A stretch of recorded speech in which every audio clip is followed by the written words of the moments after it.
Imagine if you were addicted to a game and played it for 10 years just to reach the final boss room. And now, upon arriving, you discover that it was a test. A test to determine if you are truly deserving of participating in that world. And now, you have become the barbarian you chose to complete this game. This is the story of our protagonist, a guy who has always been very weak and spent much of his time in the hospital. He has always been addicted to game, much like me. But he was getting frustrated because good games weren't being released as they used to. Finally, he stumbled upon a forum where a new game was being discussed. It was said that, unlike other games, this one forced the player to do 100% of all the work. Dungeon & Stone, an indie RPG with 2D graphics. Initially, the protagonist wasn't thrilled because the game was only available in English, but since it was free, he decided to give it a chance. When choosing a character, there were the classes human, dwarf, elf, barbarian, and furry. There was also a class with 3 question marks that the protagonist didn't know if it was an option to choose randomly or if it was a secret character. The protagonist ended up choosing anyone since he didn't expect to play this game much, and ended up picking the barbarian. Looking at the game, it seemed pretty crappy, but the protagonist got hooked to the point of not even realizing the hours passing.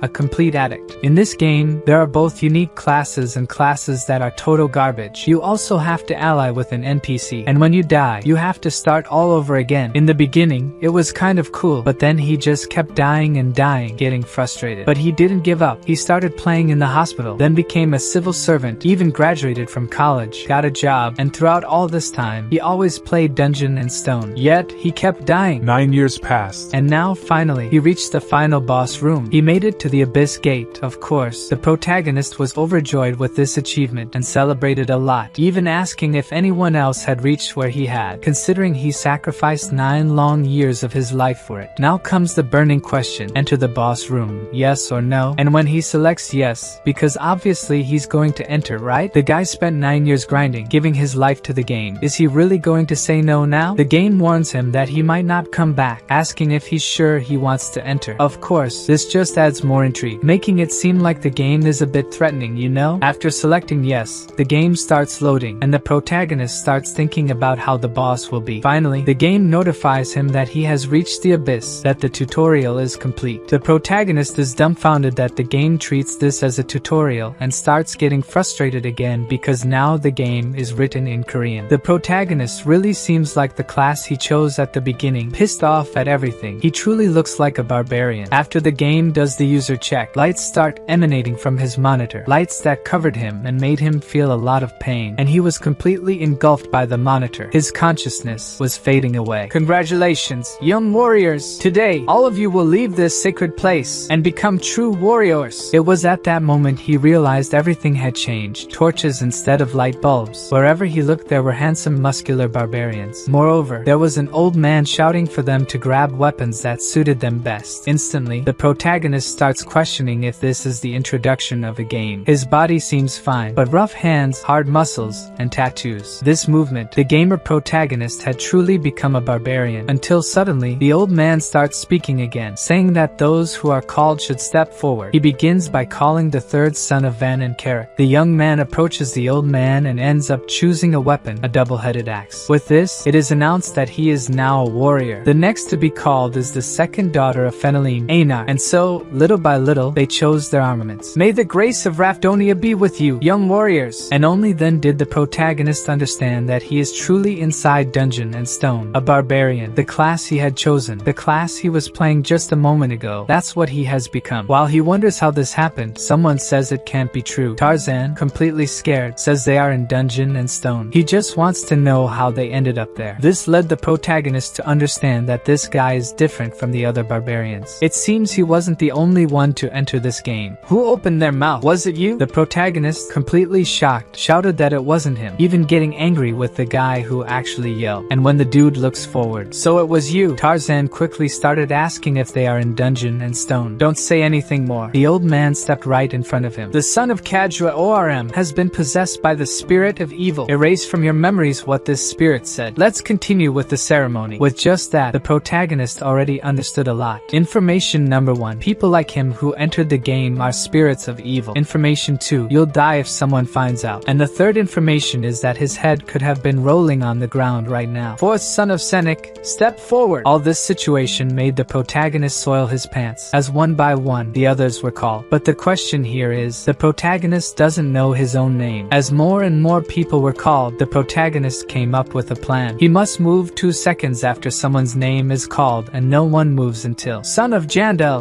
Bjorn.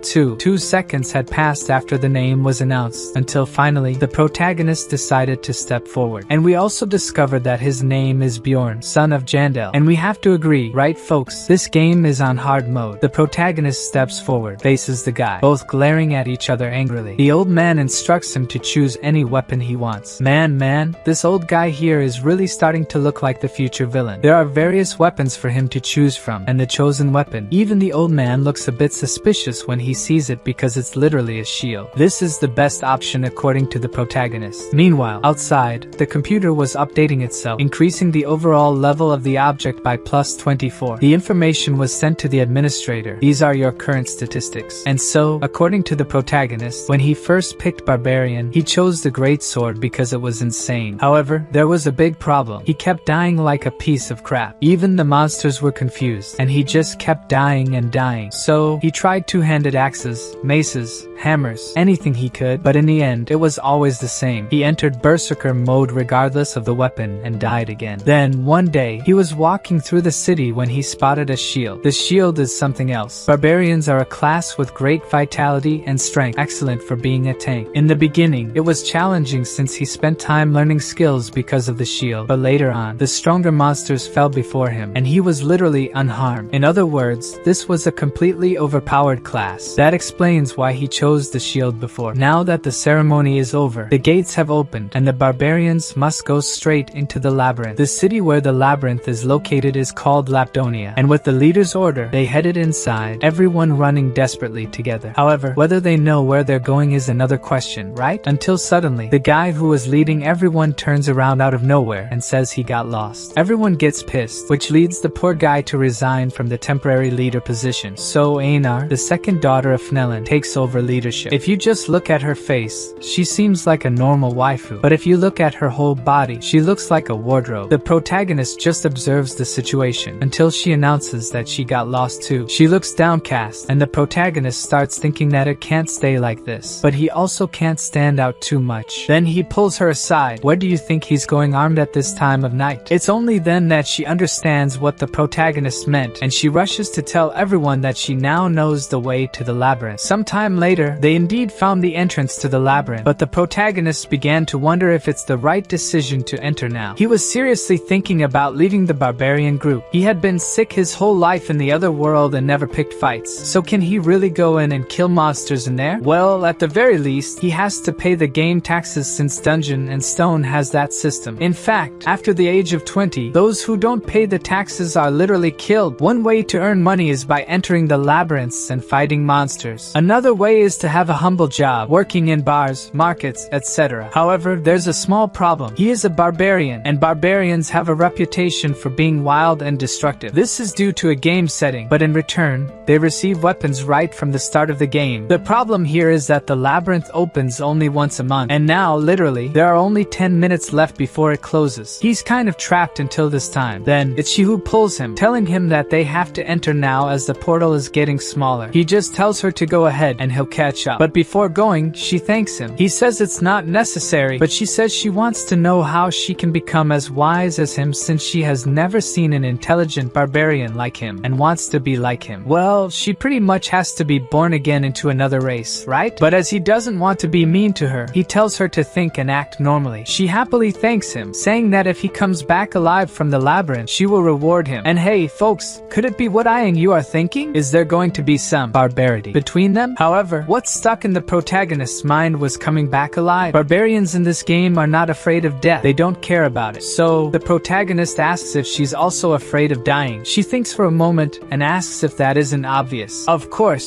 she's afraid, but they are natural warriors. If you don't know how to fight, bad luck. This kind of made him understand that he will have to go into the labyrinth. So that's it. They'll see each other inside the labyrinth or not. But being a barbarian, he learns to overcome fear. And now he's heading inside, right folks? You entered the first floor, Crystal Cove. Oh, and I'll let you know, the protagonist is not a crybaby, okay? He's a man of few words. Now inside the dungeon, he literally can't see anything. And when we talk about dungeon and stone, the protagonist is a veteran. That means he knows there should be crystals on the walls that illuminate at least some part of the past. So he realized he ended up being sent straight to the dungeon of darkness. And this was something that had never happened to him in his 9 years of playing the game. So the guy starts to walk and feeling the walls. Slowly he moves, leaning on them. And just when he thinks he's going too slow, the guy fell into one of those bear traps. Man, that must hurt just a little bit. The guy almost bit himself in pain, but he had to stay silent since the enemy could be nearby. And guess what? The protagonist was not wrong, right? Look at the little devil lurking there. The worst part is that they are sneaky. They only come at you when you're weakened enough. The protagonist starts removing the trap, complaining that they should provide leather shoes, not sandals. But then he gets mad at himself for complaining and at the same time starts shouting for them to come at him. That's what he wants. He stands up even though he can't feel his leg because of the trap's poison. He gets even more pissed, calling the goblin for a fight. In fact, he starts getting desperate, insulting the goblin. And the worst part is that at that moment, the protagonist heard the creature's footsteps. What led him to understand that insulting the creature really works. So, he decides to pretend he's fleeing. He walks, the creature walks, he stops, and the creature stops too. Seeing this, the protagonist decides to change plans. He falls, and falls literally with everything, just to trick the goblin. The creature stays there from a distance, just watching. Did he really die? I was thinking, what is the creature going to do, you know? And the rascal starts throwing stones at the protagonist's head to see if he's alive. And obviously, this already gets our barbarian completely nervous. And I think this goblin throwing stones is smarter than the other barbarians lost trying to find the labyrinth, until the goblin gets closer and the protagonist makes a big mistake. He misses the blow, and even worse, he sees the goblin laughing, mocking him. Then, his blood boils, and his body even starts moving on its own. He hits the goblin. That must have completely blown the poor goblin away. And folks, this is the true strength of a barbarian. He is completely insane. The goblin had been lifeless for a while, but with bloodshot eyes, he continued pounding the goblin. By defeating this goblin, he gained +1 XP, and slowly the little creature's corpse began to disappear, just like in a game, leaving behind only a small crystal. This is used as currency here in Dungeon and Stone. It's a 9th grade magical gem, and its price is exactly that of a piece of bread. Now it's clearer than ever. This is truly a world with dungeons and monsters, a world with familiar landscapes and different game races, all things he knows very well. This is the game he played for 9 years, but if this is his new reality, he will only know if he dies. And with this trail of blood, it doesn't seem too far from happening. And I have to admit that chapter 4 of this work was just that. The guy crawling around, losing ketchup everywhere. He must have dragged himself for about 10 miles. I know there was a moment when he even saw a light at the end of the cave and started going crazy alone, probably because of the ketchup loss, right folks? And when he was almost giving up, he spotted a group which actually spotted him back. At this point, the protagonist was almost dying from hemorrhage, and as he's left with less than 2% of life, he gained 1 permanent sanity point. So, the protagonist is there trying to speak but can't because he's all broken, and the guy wants to know if he's a beginner. But it doesn't make sense for a beginner to have arrived before them there. The protagonist starts getting pissed, even wanting to punch punch those who are helping him. But the guy remains calm, even giving a little smile. But in reality, he turns around and asks if Sᴜʀᴠ can heal the barbarian. The protagonist thinks, do they have a priestess in the team? Now I'm saved, right? But the darn Sᴜʀᴠ simply refuses out of the blue. The guy who seems to be the leader of the group says he was already expecting that. But then he asks another member for a potion since he has many. The guy just asks if he doesn't have any more divine power. But he says they can sell the use of that power outside and give a potion to the barbarian. And here is the potion. The guy just warns that since it's not divine power, it's going to hurt a bit. And the protagonist just wants that potion before he dies. So, the guy pours the potion on his rotten foot, and due to the healing effect, the body begins to regenerate quickly. But along with that came the pain. The protagonist starts screaming in pain, but not long after, the man's foot was as good as new. He even managed to stand up already. But obviously, all of this didn't come for free. The guy now wants information on how a beginner ended up here alone. Did he happen to find a secret passage or something? But according to the protagonist, he has no idea. He simply appeared in this dungeon. The paladin says he has read about it in some book, but it only happens once every 100 years. Then the protagonist realizes that he's kind of unlucky, right? And after gathering all the information, the guy says he doesn't need to pay for the potions, as time in this labyrinth is money. Of course, the protagonist finds it strange that they are investing so much time in him, and it's certainly good to have survived. The guys then proceed in the direction the protagonist came from. You can tell by the trail of blood, right? Until the potion guy says the barbarian is lucky, but the blonde guy says that he went through all of that at the beginning of the game and is lucky. The woman says that the red-haired guy didn't want to use the potion, so it was the little blonde leader who saved the protagonist. And he doesn't deny it, but he says that the priestess thought the same. Just with that, the atmosphere got tense, and after a while of exchanging not-so-kind words, they began to question how far the barbarian's bloodstains go. The archer starts wondering if it was really luck for the barbarian, but then they continue on their way until they finally stop, because what they've just found is the portal to the second floor of the labyrinth. This already cheered up their group, and when they were about to enter the portal, the woman tells them to wait a bit, and she points, asking if that there isn't the barbarian's sandal. The old man, completely excited, uses a light magic and casts it along the path they were coming from. You can see that the blood trail continues in that direction, guys. Everyone was in shock. The old man only asks the guide how far they've walked since they found the fallen barbarian, and the blonde guy says it was fucking 10 miles away. Only then did they understand that if the guy crawled alone for so long, he has the body of a monster. The redhead started trembling just thinking about it. If it were him in that place, could he endure all that? In fact, he remembers seeing that the barbarian was extending his right hand, and after that, he showed a magic gem. So, even while crawling for so long without knowing if he would survive, he never let go of his bargaining tool because he wanted to live. He had nothing else. The redhead immediately takes back what he said about the barbarian and even asks, what was that guy's name again? Everyone might think that barbarians are just dumb, crazy people who only think about killing. But that guy there is quite different. Back to the protagonist, you killed the goblin. He was tearing the creatures apart, using only the shield and his fist. He learned the goblin's patterns, spreading traps along the way, and even if they came from behind, the protagonist would turn around and defeat the goblins with the club. There was only one problem in all of this. He was hungry. The tribe leader had even given him a bag with food, but it was torn. In short, dragging himself around like that wasn't a good idea, as he lost 5 out of the 7 loaves of bread he had. He starts thinking that he'll have to ration what's left, and the boy is kind of rough in size, right? He eats all the bread and says it's very tasty, but now he's thirsty. Where is he going to find water in this dungeon? This damn game didn't need to drink water before, but now that it's real life, the game is even harder, right? So, he gets up and pissed off, starts searching. After a while, he realizes that if the leader didn't give him water, there must be a way to get it. Then he hears, right in front of him, the sound of water, and there's a dude drinking water in the corner. He gets a bit closer, but the guy stands up and takes off. Then he stops to count his crystals, and he's in the 40s. For someone who was dying like crap out there, now he's doing a bit better, right? But a new problem has arisen, and it's fatigue, sleep, and currently, there are 2 ways to sleep in a dungeon. The first is just to sleep and leave fate in God's hands. The second is a bit more effective. Hey guys, let's be companions. Yes, the protagonist didn't expect everyone to refuse, which pisses him off again, although anything makes this guy angry, until suddenly someone calls him, and it's a guy all smiling named Hans, asking if he's really looking for a nighttime companion. But then he explains that it's to watch over each other while sleeping. I accept working with you. I am Bjorn, son of Jandel. So, the guy all romantically shakes his hand while saying it would be better if there were 3, and all blushing, he asks if it's really just the 2 of them. The protagonist already wants wants to rip his head off, man, but he holds back since he needs this nighttime companion. After they play rock, paper, scissors and Hans wins, he's the one who will sleep first. The protagonist, as always, gets pissed off, but this time it's because he's unlucky. Take this, it's called a watch. When the pointer is here, wake me up. Do you understand, or do you want me to explain it again? Want a drawing? You really think I'm dumb, huh? Yes, it's normal for people to have that impression of barbarians. And yes, the guy really slept like a rock. The protagonist is there thinking whether he should ask to borrow the guy's sleeping bag. He also hopes no goblins show up. With that, time passed, and finally, he woke up Hans. He thanks him for the good work and says it's now his turn to sleep for 2 hours. But obviously, the protagonist won't be able to. How can he trust this guy he's never seen before? So, the protagonist starts snoring because he's very tired. Is the guy going to betray him? He even turns his back to pretend to be clueless, giving an opening for the guy and just waits for the crazy guy to come at him. But the guy didn't do anything, and it was his turn to stand guard again. The protagonist didn't sleep at all. He starts to lose sanity, wondering why the guy didn't do anything. Then, he begins to regret not sleeping and says he needs to gain trust in the guy until he slowly starts to sleep. Man, he wakes up with a loud shout from the guy, and they just stare at each other. I didn't sleep a wink, you know? Then why don't you clean your mouth before talking?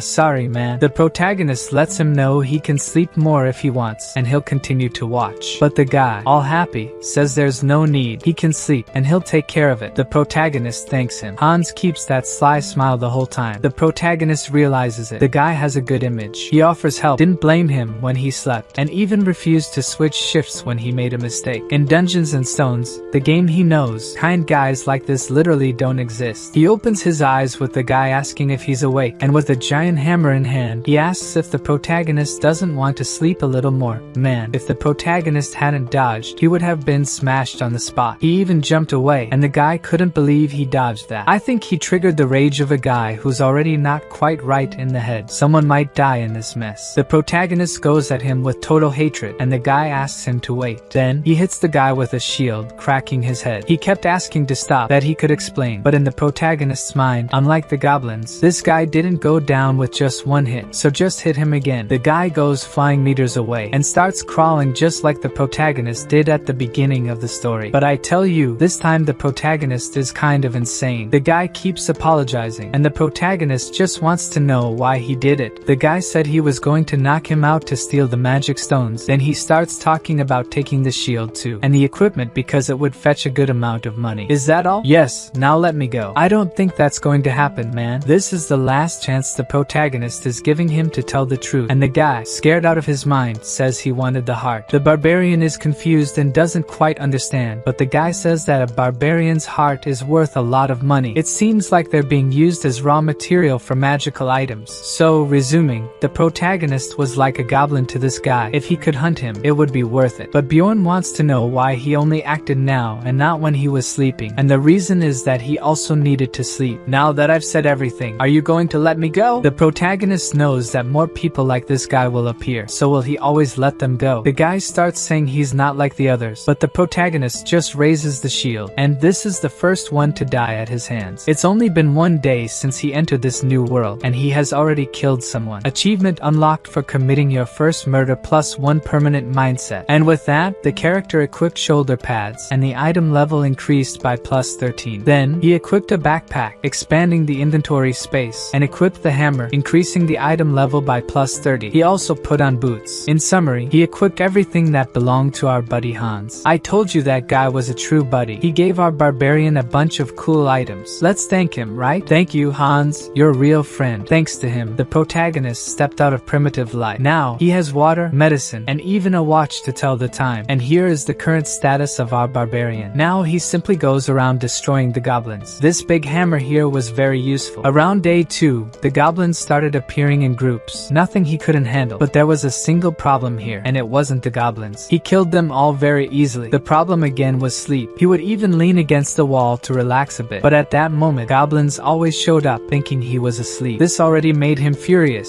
saying he didn't rest for even 10 minutes. And then he crushed them all. After cleaning up, he says he's going to take a nap, but out of nowhere, a system message appears, saying he was attacked by a goblin while sleeping. There was literally a chubby one stabbing his chest. Man, he gets startled and slaps the chubby one away. The other goblin, seeing his friend zooming past him at about 80 km/h and and noticing that the protagonist was kind of mad about the stabbing, ran away. Only a fool would stay. Now, dealing with the stab wound is the problem. The protagonist thought he would wake up before being stabbed, but now he has to take care of the wound, and the barbarian says the potion hurts more than the stab. That doesn't even make sense. 14 hours after killing Hans, he thinks about finding another nighttime companion like Hans used to say, now that he knows the value of his heart. And unlike the other day, everyone wants him on their team. Maybe because he's cleaner now, I don't know, but everyone who passed by invited him. However, today he's the one refusing, saying he would only join his own race, the barbarians. He no longer considers himself human. After a while of walking through the dungeon, he spots an elf sitting in a corner. She looks at him and gets scared, of course. According to the system, the protagonist has found an injured elf. The first thing he does is ask if she's hurt, which makes her even more alert. After taking a closer look, he realizes she has an arrow in her abdomen, and it wasn't done by goblins. Automatically, he asks if she was injured by humans while approaching. The girl just kneels and starts begging for forgiveness. The barbarian becomes completely confused by this, and she asks that just this once, he spares her. She has to take care of her little brother at home. Now, the protagonist starts getting totally confused because it's not normal for elves to be like this. Normally, they were cold in the game. All of this leads him to try to resolve this misunderstanding with a little smile. Don't worry, my dear elf, I have no intention of killing you. The elf was shocked. She keeps saying she knows he's a barbarian, but does he really have to do this? Could he just let her go this time? Now, the protagonist starts getting angry and questions why she's so scared. Then, he just tosses her some items to heal and says they'll talk later. And these items are the healing leaves, the ones the barbarian took from the old companion. Why are you giving me this? Do you need a reason for me to help you? I will protect you, so take care of your wounds. And of course, he has a reason to help her, as he needs a nighttime companion. And I have to say something, this wound here is big, right? Man, I think I've never seen a wound this big. But her situation is not good at all. Besides not having slept and being very wounded, she has a good appearance. It's much worse for her to find a nighttime companion than for him. I am the barbarian, son of someone, and I am Irvin. Now, the protagonist wants to know why she's so afraid of him, and she says it's because she's an elf and he's a barbarian. But what does that have to do with anything? She says they are mortal enemies, and this is different from the game since it didn't say anything about that. Quickly, she regrets it, saying that, in fact, this war ended 10 years ago, and she has nothing against barbarians. In short, she just doesn't want to fight with him. He understands that he actually doesn't know everything about this world, and hearing that he doesn't want trouble either, she becomes very happy. But what he actually wants from her is for her to be his nighttime companion. He is very tired, and she must be too, so why don't they cooperate? She thinks about it, and remembers that barbarians value their honor above all. So she asks him to swear on his warrior's honor that he won't do anything to her. And as always, this starts to make him angry. But she says she will swear too, so he accepts. But he has to make something clear first. He's not a lord, he's just Bjorn. Of course, she has no idea that this giant barbarian named Bjorn is only 20 years old. I, Bjorn, son of my father, whose name I already forgot, I swear on my warrior's honor, Erwin Fornaxai of Tertia, I swear by the name of my clan. And so, the oath of non-aggression towards each other for at least this night is finally made. He says he will sleep first, that she might feel safer that way. She says it's not exactly like that anymore, but it's okay. This time, he's the one who gives her the watch, just asking her to be careful because it's expensive. He lies down, thinking he'll pretend to snore and sleep for about 10 minutes just to make sure. But suddenly, he wakes up all startled, drooling. As always, he asks how much time has passed since he slept, and she says 2 hours. He claims it was because of the sleeping bag and the blanket that their friend Hans left. Now, he feels obliged to lend it to her as well, and she's very happy about it, eventually falling asleep. And heavy, she must have been as tired as our barbarian. For him, it feels like weeks have passed in this game, but it's only been 3 days since he arrived. This makes him wonder what happened to his body in the real world. Well, from what we remember, it was sucked into the monitor, but the protagonist has no idea. When he checks the watch, there were only 10 minutes left to wake up the sleeping beauty, and only then does he start to worry. What should he do with her? Join her and share all the loot obtained? From the third day, the game starts sending groups of goblins instead of single goblins. He says that he can easily handle up to 4 goblins, but the question here is,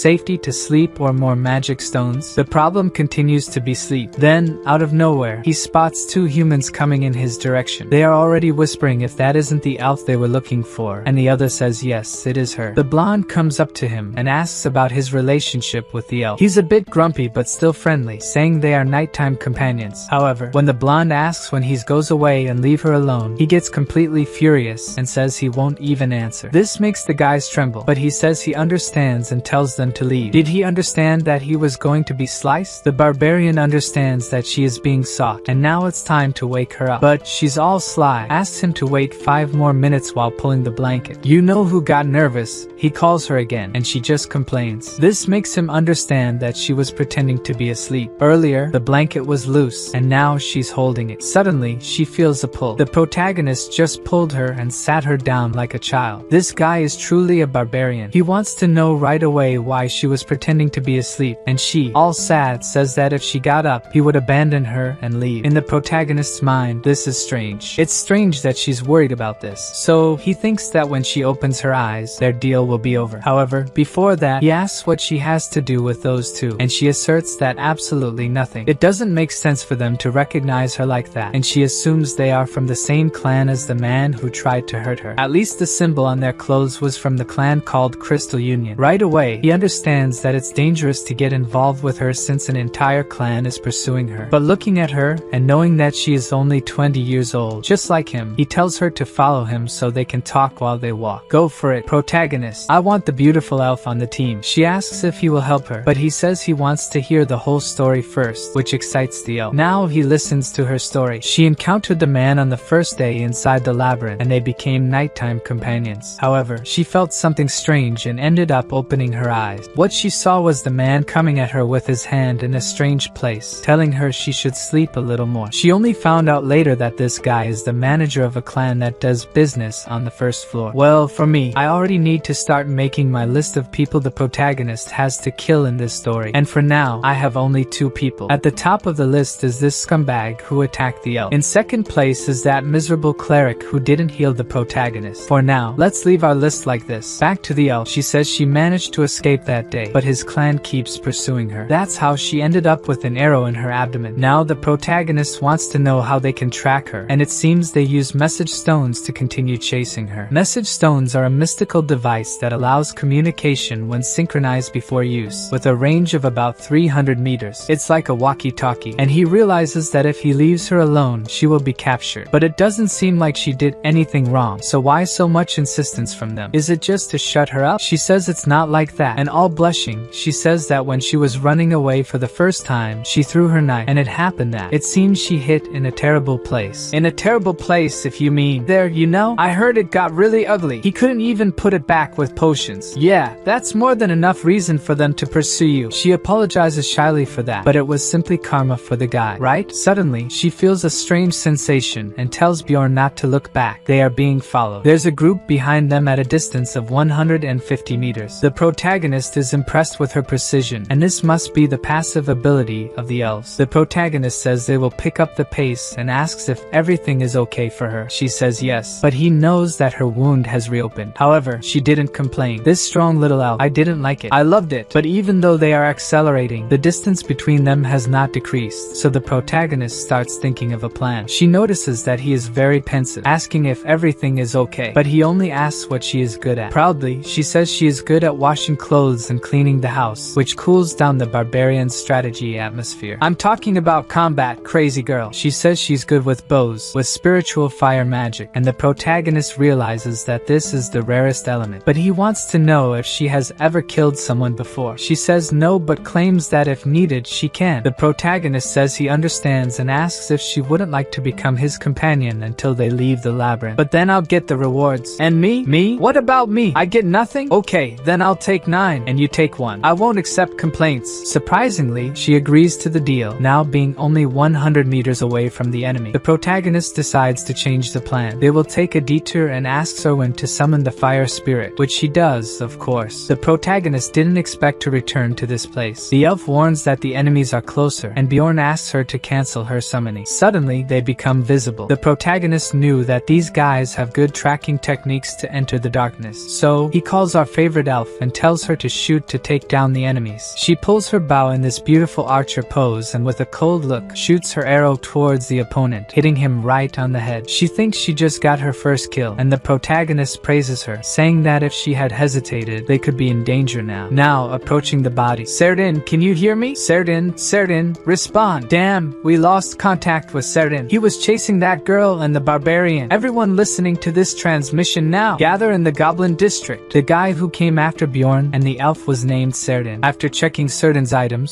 the protagonist saw that he had 2 daggers, a bag full of magic crystals, and a potion on his belt. As for the clothes Sᴜʀᴠ was wearing, now it's the elf who's wearing them. The protagonist says she looks much better now. She teaches him how to use the communication item in the shape of a stone, pressing the button on its side. Repeat. Sᴜʀᴠ is no longer responding. He was chasing that elf and was defeated. They are in the Goblin District. She is with a barbarian who has a big hammer, and the reward is 10,000 gold coins. The elf girl was already in shock, but he tells her not to worry and to summon her spirit because they are going to travel through the darkness now. They head directly to the 2nd floor of this dungeon. After some time, she calls him sir and asks if they are really going to the 2nd floor. He says yes, and she questions if he is aware that it is much more difficult than the 1st floor. He assures her that he is aware and that there won't be any problems since they are a good combination, which makes her a bit embarrassed. The truth is, a tank and a range damage dealer have always been a good combination. However, she was still hesitant to go until the radio starts playing again, with the voice saying that if they catch the elf, they will allow him to keep her instead of the 10,000 gold. Hearing this, she quickly agrees and says she will go to the 2nd floor with the big guy. Of course, the protagonist didn't want her to hear that, but he spared himself from convincing her to go. According to him, he always liked helping the needy, especially if he could mess with scum on the way. There would be no greater joy than helping while completely destroying the trash. In other words, there's no reason not to help. As they walked, she asked if he knew the way, and he said not exactly, but if they go north, they'll get there. Of course, he knows this because he played the game a lot, right? Then suddenly, she warns him to wait because there's a goblin trap ahead and she will take care of it. Obviously, the goblins took the opportunity to attack from behind. She dodges the first one and shoots with her bow, hitting one of the goblins right in the head. The other came charging, but she was already behind him at full speed and he went down too. This woman is impressive, folks. All cheerful, she asks how she did for the big guy, and he praises her very well, saying she is even better than he expected. Then she gives him the magic crystals, saying that as promised, he gets 9 and she gets 1, right? All cheerful, she happily mentions that if they keep progressing like this, she'll also be able to earn some and give a present to her younger brother. The protagonist, somewhat puzzled, agrees and tells her to work hard. Suddenly, the radio starts speaking again, announcing that they've increased the reward to 20,000 gold coins, dead or alive. However, as always, the protagonist reassures her, saying they won't be pursued in the darkness. Yet another issue arises. Ghouls this time, not exactly that, but more like undead. She asks if she should fight them, but he says they'll fight together this time. In Dungeon and Stone, you get more rewards the first time you defeat a monster of the same species. In other words, the more species of monsters you kill, the more you level up. This is a real opportunity for them. The protagonist goes ahead and smashes them, and those coming from behind are easily taken down by arrows. With a trustworthy companion on the team, this becomes child's play, and they defeat the ghouls, continuing north until they eventually reach the 3rd day. On the way, they spot something, find blood, and according to her, it's not from goblins. Whose blood could it be, folks? Who almost lost a foot here and even left a sandal behind? Here is where our barbarian appeared in the first place he stepped into the labyrinth, and just behind that place was the portal to the 2nd floor. Remembering that he almost died because of it, he gets angry, slamming his hammer on the ground and cursing a lot. Owen gets scared and starts apologizing, thinking it's because of something she did. He's upset, as usual, due to the bad luck he has. If he had just appeared and gone to the other side, he would already be on the 2nd floor. Meanwhile, the elf girl is crying, thinking it's her fault. He tells her not to worry, as it's not her fault, and only then does she understand the situation, expressing sympathy for what he must have been through. The surprise for him is that she really understood what happened here. However, she says she's sure they went to heaven, his friends, meaning she didn't understand anything. But okay, life goes on. So finally, the time has come to enter the portal to the 2nd floor. You have arrived at the 2nd floor, the Goblin Forest. They fall from the sky and crash onto the ground, and now they are in the northern area of the Goblin Forest. It seems there's no living being within a 50-meter radius, and it's well lit thanks to the stars. Erwin questions why she has never heard of a forest on the 2nd floor, and the protagonist explains that there are 4 portals on the 1st floor. One leads to the Goblin Forest in the north, another to the beast beast's lair in the east, another to the land of the dead in the west, and finally, the southern portal leads to the dark rocky mountain. Of all the places, this one they landed in was the least bad. The protagonist asks if she knows how to get back to the city afterward, how to exit the dungeon. She says that after a certain amount of time, everyone will be automatically pulled out of the dungeon directly to the city. To be precise, on the first floor, it's after 168 hours, and on the second floor, it's 240 hours. After that time, they will be pulled to the city. The protagonist decides that when it's close to the 168 hours on the first floor, they will go back there and teleport, so that the clan chasing her won't see them anymore. For now, let's explore the region near the portal. The elf girl goes ahead, leading the way and pointing out traps. The protagonist says he doesn't see anything there except leaves and stones, but then she throws a stone, and there it is. The elf asks if it was good, and the barbarian just says she did her job. After a while of scouting, they realize that even with many traps, there are no goblins nearby. They continue their exploration. The issue with the second floor is that goblins here tend to move in groups of 12, and there are also mutant goblins that are warriors and archers. So, the protagonist plans to clear the traps and expand the exploration area, always staying close to the portal, since they can run into it if something happens. Slowly, they keep doing this until she senses a presence again, this time a group of goblins. It seems there are more than 10, and they are at least 50 meters away. The protagonist asks how close they can get without being seen, and she, without the big hammer, can get up to about 30 meters alone. And it makes sense, right? Imagine Bjorn trying to hide in the middle of the bushes, you know? The man looks like a truck, whereas the elf girl can walk quietly without making noise. Finally, she spots the group of goblins and signals to the protagonist that she has seen them. After loading an arrow, she shoots with all her might. This time, the protagonist couldn't even see if she hit or not, so he rushes past her, telling her to stay behind him. He gets right in front of the green ones and starts to think that he's not getting intimidated even with this number of enemies. On the contrary, folks, he feels like his body wants to act on its own. The warrior's heart he possesses is going crazy for the battle. Then he delivers a big hammer hit to a goblin, and the creature almost took off like it was heading to Mars, reaching Elon Musk before the protagonist knew it. All I know is that the protagonist is going crazy, shielding, hammering, but suddenly he feels the danger. A goblin almost sliced his face. If he had taken just one more second, he would be without a head. Of course, the goblins don't give Bjorn time to breathe. If he were alone, he would certainly come out at least injured from here, but that's if he were alone. Our favorite elf is only in long-distance support, thanks to which the protagonist is free to play on the battlefield. You defeated Goblin Warrior +1 experience. Our protagonist earned 11 magic crystals after defeating the first group of goblins. Considering that it took him the whole day on the first floor to earn 44 of them, this was really good. The protagonist ends up giving her 2 crystals instead of 1, since he will keep the Goblin Warrior's crystal, which is worth more. They continued exploring, and as they started exploring in a radius larger than 3 kilometers, groups of goblins began to appear every 5 minutes, including now having archers with stealth abilities. Now things are going to get crazy, folks. The goblins started coming at them with everything, and of course, they were all hammered. The protagonist was hitting everyone, but he was already in the sights of the goblin archer. Did the protagonist let his guard down? The arrow was almost hitting him, but he dodged it at the last moment. Of course, he was attentive to it, and now he even knows the location of the archer. You defeated a goblin archer +1 experience. After approximately 15 hours of wandering around, they decide to take a break. The protagonist says she can sleep first this time. Of course, she already asked to borrow the sleeping bag and blanket, so after putting away their weapons, she falls asleep, probably feeling safer with the protagonist now. For having hunted for more than 15 hours, they have earned many rewards so far. They also encountered other groups as they expanded the exploration area, groups always with more than 3 people, and some even with species from another world. Of course, they just pass by each other, but the protagonist doesn't really like seeing other people. The explorers are scarier than the dungeon monsters themselves, especially now that he has a reason to be concerned. Now, on the 4th day inside the dungeon, they were battling again, resting on the 5th day, and on the 6th day, they encountered other people. Finally, the 7th day arrived, the day to leave this labyrinth, as there were 2 hours and 40 47 minutes left until the first floor closed. The protagonist's order is to start heading back to the portal so they won't be late. The elf warns that there are new traps on the way, probably because the goblins are respawning. She also mentions another goblin group 70 meters away. The protagonist immediately decides they will fight again, and there were 8 normal goblins, 2 archers, and 2 warriors, totaling 12 goblins. The protagonist is like a bulldozer running over the goblins. He kills the goblin warriors while telling Erwin to go after the archers. It seems he's hitting harder than before, according to him, due to the countless battles they've had so far. This also applies to Erwin. Now she knows when and where to shoot, as if she's accustomed to the scenario. She had mentioned 2 archers, but no arrows came her way so far. Of course, he compliments her, but he also wants to know if she took care of the 2 archers or not, so he doesn't have to worry about the arrows. She doesn't say anything because she wasn't sure if she killed the second one, and this is good because doubtful information can be even more dangerous. This leads him to feel proud of her. Suddenly, she notices something different about that goblin archer, and what they are seeing is nothing less than a goblin archer essence. The protagonist knows that this is extremely rare, as he researched about it before. He saw in forums that essences are part of the skill system in this game. Essences provide both a passive and an active skill with variable attributes. However, there is a limit to how many you can absorb, so you have to choose the right ones for a good future in the game. The drop rate for this is close to 0%. This already upsets the protagonist because he would never be so lucky to drop something like this for him. The elf asks if a person turns into a goblin after absorbing the essence, but he says no, they just gain some of the goblin's abilities. He gives the example of the guy who followed them on the first floor. He had consumed the essence of a wolf monster and could track them by scent. The protagonist lets the elf keep the essence because he already knows which essence he wants, so he can't just pick any, as it will cause trouble later. The protagonist says it's okay, but she has to promise something to him to keep it. This was something he was going to say on the first floor. Before he finishes speaking, a group of people arrives, telling them not to move. The guy immediately starts talking nonsense, asking what they are doing. The elf was already starting to explain that they were hunting, but our 5-meter-tall Bjorn warns her that she doesn't need to answer them. He grabs her by the shoulders and literally throws her into the essence, causing her to merge with it. The guy who was watching this started to get desperate and angry at the same time, shouting that the essence was theirs. After the elf returns to him, he challenges them to come forward if they want to fight, asking if they can hear him. He's ready to smash them with his hammer. After that, they ran full speed toward the portal, and of course, they are not running away from the guys. The protagonist literally made the guys run. The problem is that, according to the protagonist's analysis, they also intend to go through the portal and return to the city just like them. So, they will end up bumping into each other again, and it's better to avoid that, right? The elf warns that there is a group of goblins 50 meters away, where the Bjorn says to avoid them this time. Still, it seems it won't work since they have already detected them. He decides in last minute that they should go in the opposite direction, and she confirms this while an arrow was coming straight towards her face. Luckily, at the last second, Bjorn pulled her back with all his might, and it seems that this arrow is not from a goblin archer. Probably it's the guys from before, says Bjorn. According to the protagonist, the guys called the goblins, and they must be waiting on the other side. So, he tells her to use her powers because they will have to fight. She is a bit confused, but he says that all these essences have their special abilities, and the one she absorbed earlier was the essence of a goblin archer. This literally boosts all her status statistics, and adds a passive and active ability. The passive one is the poisoned arrow when using bows, which literally causes poison damage. The active ability is the thief steps that put the user in stealth mode. And of course, this impresses the protagonist. She can activate it, and even do so without even needing to say anything, just with her will. He only gives her the bag to carry because he will deal with the goblins alone while she takes care of the human archer behind them. Of course, she doesn't accept it much, but he says they don't have time and tells her to hide until he signals her to shoot the human archer. The protagonist starts running towards the goblins and begins to beat them, fighting several at the same time, defending and attacking at an insane speed, until finally, the archer started attacking again, and these seconds of carelessness were enough for a goblin to hit the protagonist from behind. He immediately turns and smashes this goblin with a blow, and now it's complicated for him to deal with the ones in front, and still without support from the elf. With that, the injuries accumulated, and the fatigue also came, until he felt that 2 arrows were coming at the same time towards him. One is from the goblin archer, and the other is from the guy with the crossbow. He realized that it would be impossible to block both, so at the last moment, he decided to block the crossbow arrow in a very stylish way, I would say. This led him to be hit by the goblin's arrow right in the elbow. At that moment, he felt it was poisoned, around and started to lose movement in his arm. So he kind of had to choose between the shield or the hammer. And removing the arrow, he decided to stick with the shield for sure, as with the shield, he can still defend and attack while protecting himself from those humans. As always, he gets completely furious along the way, and the goblins even start running away from him in fear. He knows he doesn't need to go after them now, especially since he has another matter to deal with. The guys are already saying they're impressed that he dealt with the goblins alone, and of course, the protagonist always knew it was them. When the guys insult the elf, he goes crazy, challenging them to come at him, impressing them as he still has energy even after facing all the goblins alone. But even so, he tries to blackmail, saying that since the barbarian is injured, he'll let him go if he tells him where the elf is. This makes our Bjorn smile, and this makes the guys call him sick for laughing in such a situation. Then their leader orders them not to lower their guard and to think they're hunting a giant monster. However, now he has a useless arm, so it's time for him to give the signal, and the signal is something even people from this world will understand. He immediately goes after the leader of the guys out of nowhere, delivering a violent thrust with the shield against the guy's sword, which quickly made the guy call his buddy. The old samurai came slicing with great force, making the shield move aside, but the protagonist goes all out again. The problem is that now he's surrounded, and just as he was about to start wondering if Erwin lost to the crossbow guy, an arrow started coming with force, but no one there knew whose it was. All they knew was that it was coming straight at him with the leader, and since the tank of the guys defended it, this arrow must be from the elf. The tank quickly starts yelling for them to attack the barbarian, as he will take care of the arrows, and the guy was indeed defending, while the other two were attacking the protagonist from both sides. The leader hit the shield from the front, while the samurai came from the back. Quickly, the protagonist made the decision to offer his useless arm in exchange for landing a beautiful blow to the head of the leader of the guys. And what a blow it was, my friends. Even the toothless one there started complaining that he's a monster. Bjorn quickly looks back and manages to dodge the samurai's next attack. He creates some distance until something surprises the old samurai, an arrow that the tank ended up defending. However, this time, it's a fire arrow since it has the spirit of fire, which forces the tank to throw away the shield, and in the next scene, he already took an arrow to the shoulder. Now, the shield has a dent, and there's another injured by the arrow. The leader understands that if he stays there, the situation will get ugly for him, so he runs away, saying he will take care of the elf. The samurai starts attacking harder, telling the protagonist to give up. Our Bjorn gains some momentum and, using the shield to block the view, when he's very close, he lays the shield down to extend the reach and hit the samurai, but the rascal managed to dodge. However, he ended up hitting the tank behind him. The guy went flying, spitting blood. The old man gets angry and comes back slicing again, but the protagonist is calm. He just doesn't understand why this strong samurai is in a group like this, so they start exchanging blows again, but this time it's a fair 1v1, folks. The protagonist throws the shield at the old man's head, grabs him by the collar, pulls him close, and he gives the old man a little bite on the neck, completely lost in anger. That's how Bjorn stood tall, and the other two had already gone to heaven. This was a true barbarity, we have to admit. Suddenly, we see Erwin running towards the protagonist, calling him sir. She asks if he's okay and quickly tells him to take a potion, all concerned for the protagonist. After taking the potion, the protagonist says his insides are bubbling. He feels every vein in his body, and his skin is burning and itching. After a while, we see her encouraging him, saying he can do it, but he just wants to know what time it is now. She says it's 11:20, 10 minutes since he took the potion, which reminds him that there are 40 minutes left until the first floor closes. So, he quickly orders her to take off her clothes, making her completely shy. She was already undressing, thinking he must have some reason for it, but the protagonist says he wasn't telling her to undress herself but to remove the clothes from the bodies of the guys who died. After that, the protagonist tells her to forget about the clothes and just grab the items they are after. She quickly grabs the crossbow from the guy. At that moment, there were 26 minutes left for the portal to close. They ran as fast as they could, and with only 8 minutes remaining, they finally saw the portal. With just 50 seconds left, they entered it as fast as they could. Of course, the protagonist ended up falling headfirst on the other side, while she landed gracefully. While he was annoyed for falling headfirst, she was excited, saying that it was all very fun, and she thanks him for the good job. He reciprocates, and she mentions that now he can talk about the condition of the essence he mentioned earlier. Still, there's not much time to discuss it now, so they'll talk about it when they get out. With only 8 seconds left, he was trying to remember the name of the tavern, and with 4 seconds left, his head was almost exploding from thinking. In the last second, he says it's the Black Whale. He'll meet her there on the other side, and so, the labyrinth was closed, folks. The character was sent to Rafdonia, the starting city. Finally, the protagonist protagonist is back, and it can be seen that others returned as well. He just didn't expect there to be so many. No matter how much time passes in the labyrinth, when you leave, it will always be noon of the next day, and you have to adjust the clock. Suddenly, a gigantic guy starts calling for him. The protagonist remembers that this guy is Vanon's son, Carrick, and they greet each other. After that, Sᴜʀᴠɪᴠɪᴠɪ, son, arrives, and it was only a matter of time before many barbarians appeared. This makes the protagonist have a reaction similar to mine. Where did so many barbarians come from? Suddenly, the guys start going to the store to count the crystals, betting on who has more. Of course, they invite Bjorn to join the bet. The woman doing the counting said there were 41,498 crystals there, which impresses everyone. Then it's the protagonist's turn. The woman quickly starts counting, which impresses Bjorn, and when she reveals the result, it's an astonishing 182,413 crystals. Folks, making it 9-1 with the elf was easy. This causes all the barbarians to start praising him since he broke the record for the store's crystals, especially after seeing that, in addition to the crystals, he had shoes, a bag, and even a weapon. Quickly, everyone starts shouting his name, making him happy, even yelling that he is the best warrior of all. Then they started tossing him in the air while shouting his name, Bjorn, Bjorn, Bjorn! With that, time passed, and the protagonist began to mingle with the other barbarians, until he sees someone familiar from afar, our favorite elf. She's there all happy, talking with a group of elves, which makes the protagonist jealous as he is surrounded by muscular guys. When she looks at him, she gives a little wave. He tries to say quietly to meet at night, and she confirms it. But out of nowhere, the other elf who was with her asks if Erwin knows that barbarian, and she quickly says no. On the muscular side, the barbarian also claimed not to know her. The guy got angry, saying that there's no way the greatest warrior of all time would be on good terms with those cowardly pointy-eared ones. This upset the other elf. The protagonist understood that this wasn't going well. A war between the muscular and the beautiful pointy-eared ones was about to start right in front of him. After a while, when the dust settled and he was walking through the city, he started seeing families reuniting everywhere, whether brothers or sons, but there were also those who didn't return, and similarly, it was happening everywhere. It's different to see this in person than in the 2D game, but now it's time to celebrate. The muscular ones were downing mugs and mugs of beer. Even the women were doing it. Some guys were even downing 2 mugs at once, which made the protagonist rethink why he was with them. He just wanted to see if there was something he needed to learn from the barbarians, but they were just downing one mug after another without thinking about anything. So he stands up,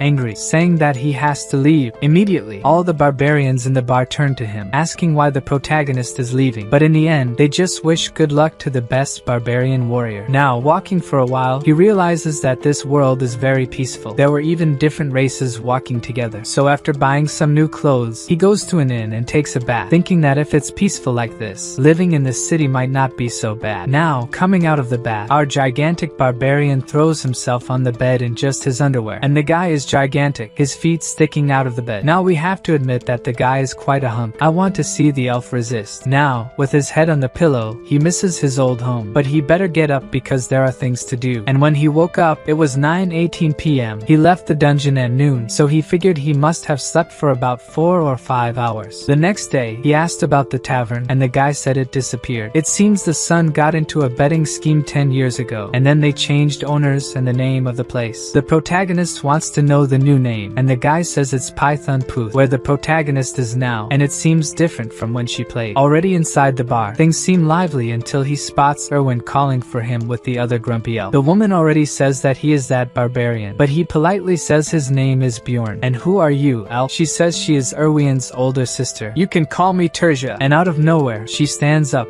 saying that she has a question to ask him. Why did he ask to see a little girl so late in a tavern like this? Also, he called her last night and didn't show up. This makes her call him shameless. He's completely confused, asking how so, about last night? Are you going to play dumb now, you cheater? He quickly asks Erwin how long it's been since they left the dungeon, and she says about 30 hours. And only then does the protagonist understand that he didn't sleep for 4 or 5 hours as he thought, but rather slept for 30 hours straight. The guy is no longer the protagonist. He's a sleeping bag. He laid down and went into a coma. In his mind, it makes sense to feel so light after sleeping for an entire day. But Erwin is calm and cute, just observing the situation. Of course, he apologizes for his mistake and informs them that he slept until now, which leaves ʟɪᴜ completely stunned since she has never seen a barbarian apologizing before. Then she says that she didn't expect much from him, but wants to know what he wants with Erwin in this place. And he simply says that he's not obliged to tell her anything. She gets completely completely furious with him, and they start arguing like crazy in front of everyone until suddenly she puts a bag with 350,000 crystals on the table, saying that's the amount Erwin earned from the essences. Then she stands there, looking, asking why he's not taking the money. She even speculates that he has another motive, as she had thought. The protagonist just asks if our little elf agrees with her sister. The deal he was going to propose was for her to help him until he reached the amount he wanted, which surprises her, asking if that's all he wanted. He even says he would split it 50-50 with her this time, which makes her completely happy, but suddenly loses the excitement and immediately apologizes because from now on she has to form a group with her sister. Then the sister starts saying that she would never let her go alone. It was only the first time because it was part of the ritual and everything, always the same excuse. Of course, this leaves the protagonist infuriated as usual, but she just pushes the bag and tells him to take the crystals if he understands. But the protagonist says that these 350,000 crystals are probably a half share according to the current price, right? And she says yes. But the protagonist says that if that's the case, 280,000 crystals are missing since the promised split was 90-10. She chuckles and says she almost forgot and literally grabs 280,000 crystals and puts them on the table. She really tried to deceive him. Now he understands why barbarians and elves hate each other, so he says that if she's done, she could leave. He needs to talk to Erwin. This leaves the sister somewhat confused, but suddenly, our elf pulls her sister by the arm, thanking her for coming and asking if she could leave since she needs to thank and say goodbye to the barbarian. The sister is impressed. It seems Erwin is growing up. Then she points to our warrior and tells him to swear, and it's to swear that he won't sleep with Erwin. If he swears, she will leave. Our elf, hearing this, blushes completely, while the protagonist wonders if he can't just sleep with her. Are the other options allowed? She keeps pointing her finger and telling him to swear, and he says he swears. I swear on my honor as a warrior! And so she was leaving the scene when she remembered something. Remembered to thank him for saving Erwin, and even called him by name. Our little elf fell with shyness, but the protagonist remained bold. When she gets up, she asks if she was too rude to her own sister. He tells her not to worry, everything will be fine. Then she thanks him for his earlier offer, but she had already decided to work with her sister a long time ago and apologizes. He just says it's okay. Then she quickly pulls out a bag with 63,000 crystals,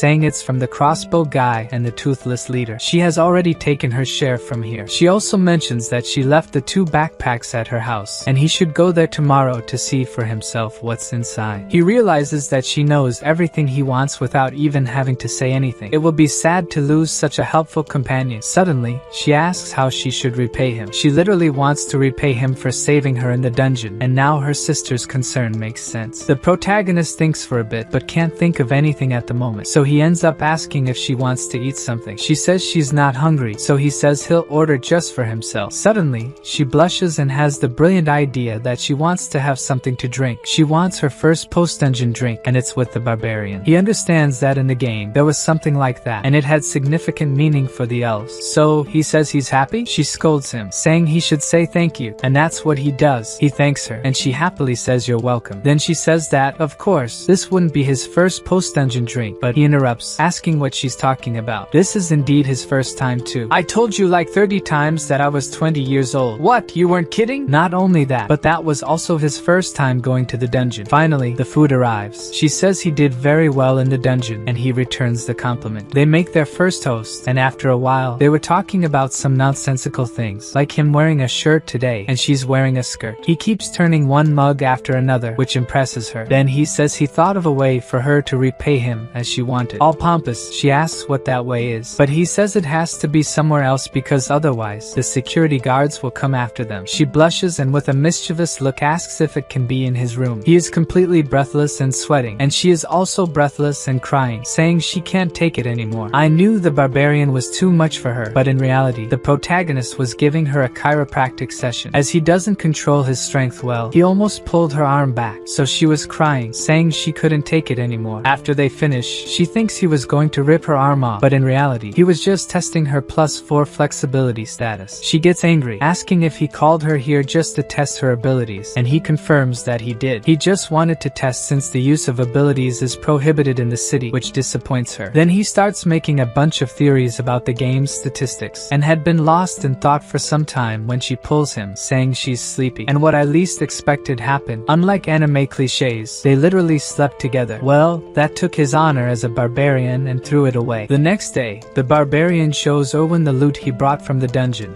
and she asks if he's going to sell all of it because she wants to keep the leather armor and the belt. He says she can have the pieces since it will be deducted from her share. They visit various shops in the city to sell the items, and Bjorn manages to get a total of 1,400,000 crystals, while Sᴜʀᴠɪᴠ is surprised by how little she earned, only 50,000 crystals. According to Bjorn, it's the first time he's made so much money right at the beginning of the game. He says it's time to part ways with Sᴜʀᴠɪᴠ, and she's upset, asking them to at least go to the central square together. Arriving at the square, there's a crowd gathered, and Sᴜʀᴠɪᴠ asks what's happening. Looking at a soldier, Bjorn replies that it's an execution. A man is gagged and about to be guillotined. Bjorn explains that these people didn't commit any serious crimes. They just didn't pay taxes. The barbarian continues, saying the city has been cursed by a witch, and the only way to get resources in its limited space is through the labyrinth. Those who don't pay taxes will be executed because it would reduce the mouths to feed. People start running toward the guillotine, holding bread, which they dip into the executed man's blood and start eating. Sᴜʀᴠɪᴠ is disgusted by the scene, and the barbarian explains that, according to legend, drinking the blood of an executed person will bring money. The barbarian asks Sᴜʀᴠɪᴠ how much the tax is for the first year, and it's almost the same as in the game, so he asks about the second year onwards. According to her, the tax increases in the second year, and there are also fees on trades. According to Bjorn, the fees increase with each year of work, which is why he has to get stronger during that time. He thinks that if he can't return to his world and doesn't get stronger, he might end up at the guillotine too. If he doesn't want to go through that, he needs to reach at least the 6th floor of the labyrinth. The barbarian goes to a library and thinks that, in the game, it was still being built. People stare as he passes, and looking at a table ahead is Einar, sleeping with her face in a book. Bjorn tries to wake the girl, who's even drooling. She looks sleepily at the barbarian, but as soon as she wakes up, she starts shouting greetings to the barbarian, bothering the people around. He asks her to speak more quietly about what she's doing in a library. Einar says she's following his advice to think before acting, so she sought more knowledge, which already sets her apart from other barbarians. According to Bjorn, she also realized that there are other enemies besides monsters, but reading is still very difficult.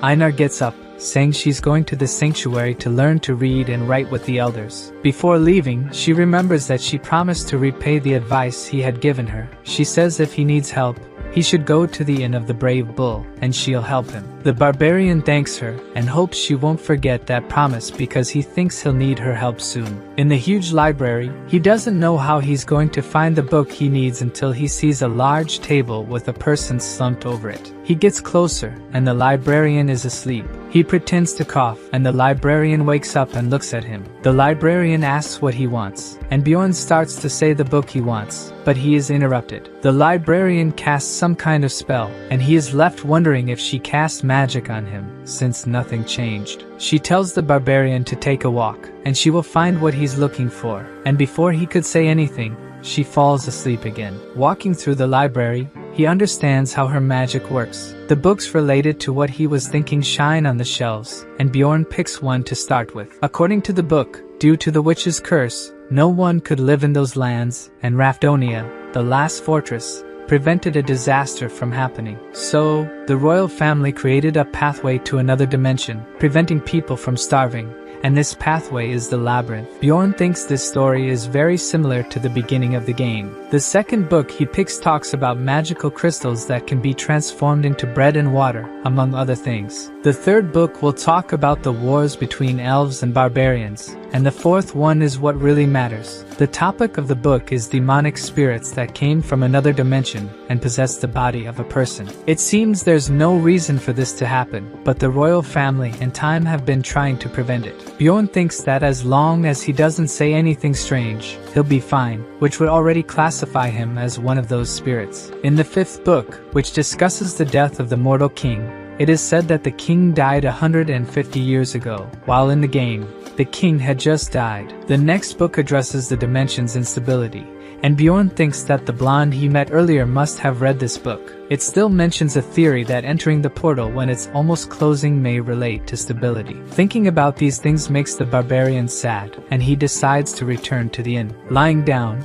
He thinks about the time left until the labyrinth opens again and decides he will look for a partner the next day. The barbarian wakes up to someone knocking on his door, and he thinks it must be Erwin. He opens the door, asking what she's doing there so early, and is hit by magic right in the face. Erwin celebrates that she got a contract after trying 10 times with spirit stones. She holds some kind of whirlwind that seems to be a wind spirit, and according to Erwin, it also works well with fire. Bjorn says she's lucky since a spirit stone only gives a 10% chance of getting a contract, besides being very expensive. He asks her to undo the magic, and she is upset because she wanted to show more. But according to the barbarian, she has already destroyed enough of his house, and it's only now that she notices the mess she caused and starts apologizing desperately. She leaves the room shining. Bjorn praises her for the contract, but says she doesn't need to spend time coming to him, and should use that time more wisely. Erwin agrees, but she's upset because she wanted to show him the spirit. Bjorn wonders if she thinks and has some kind of connection with him,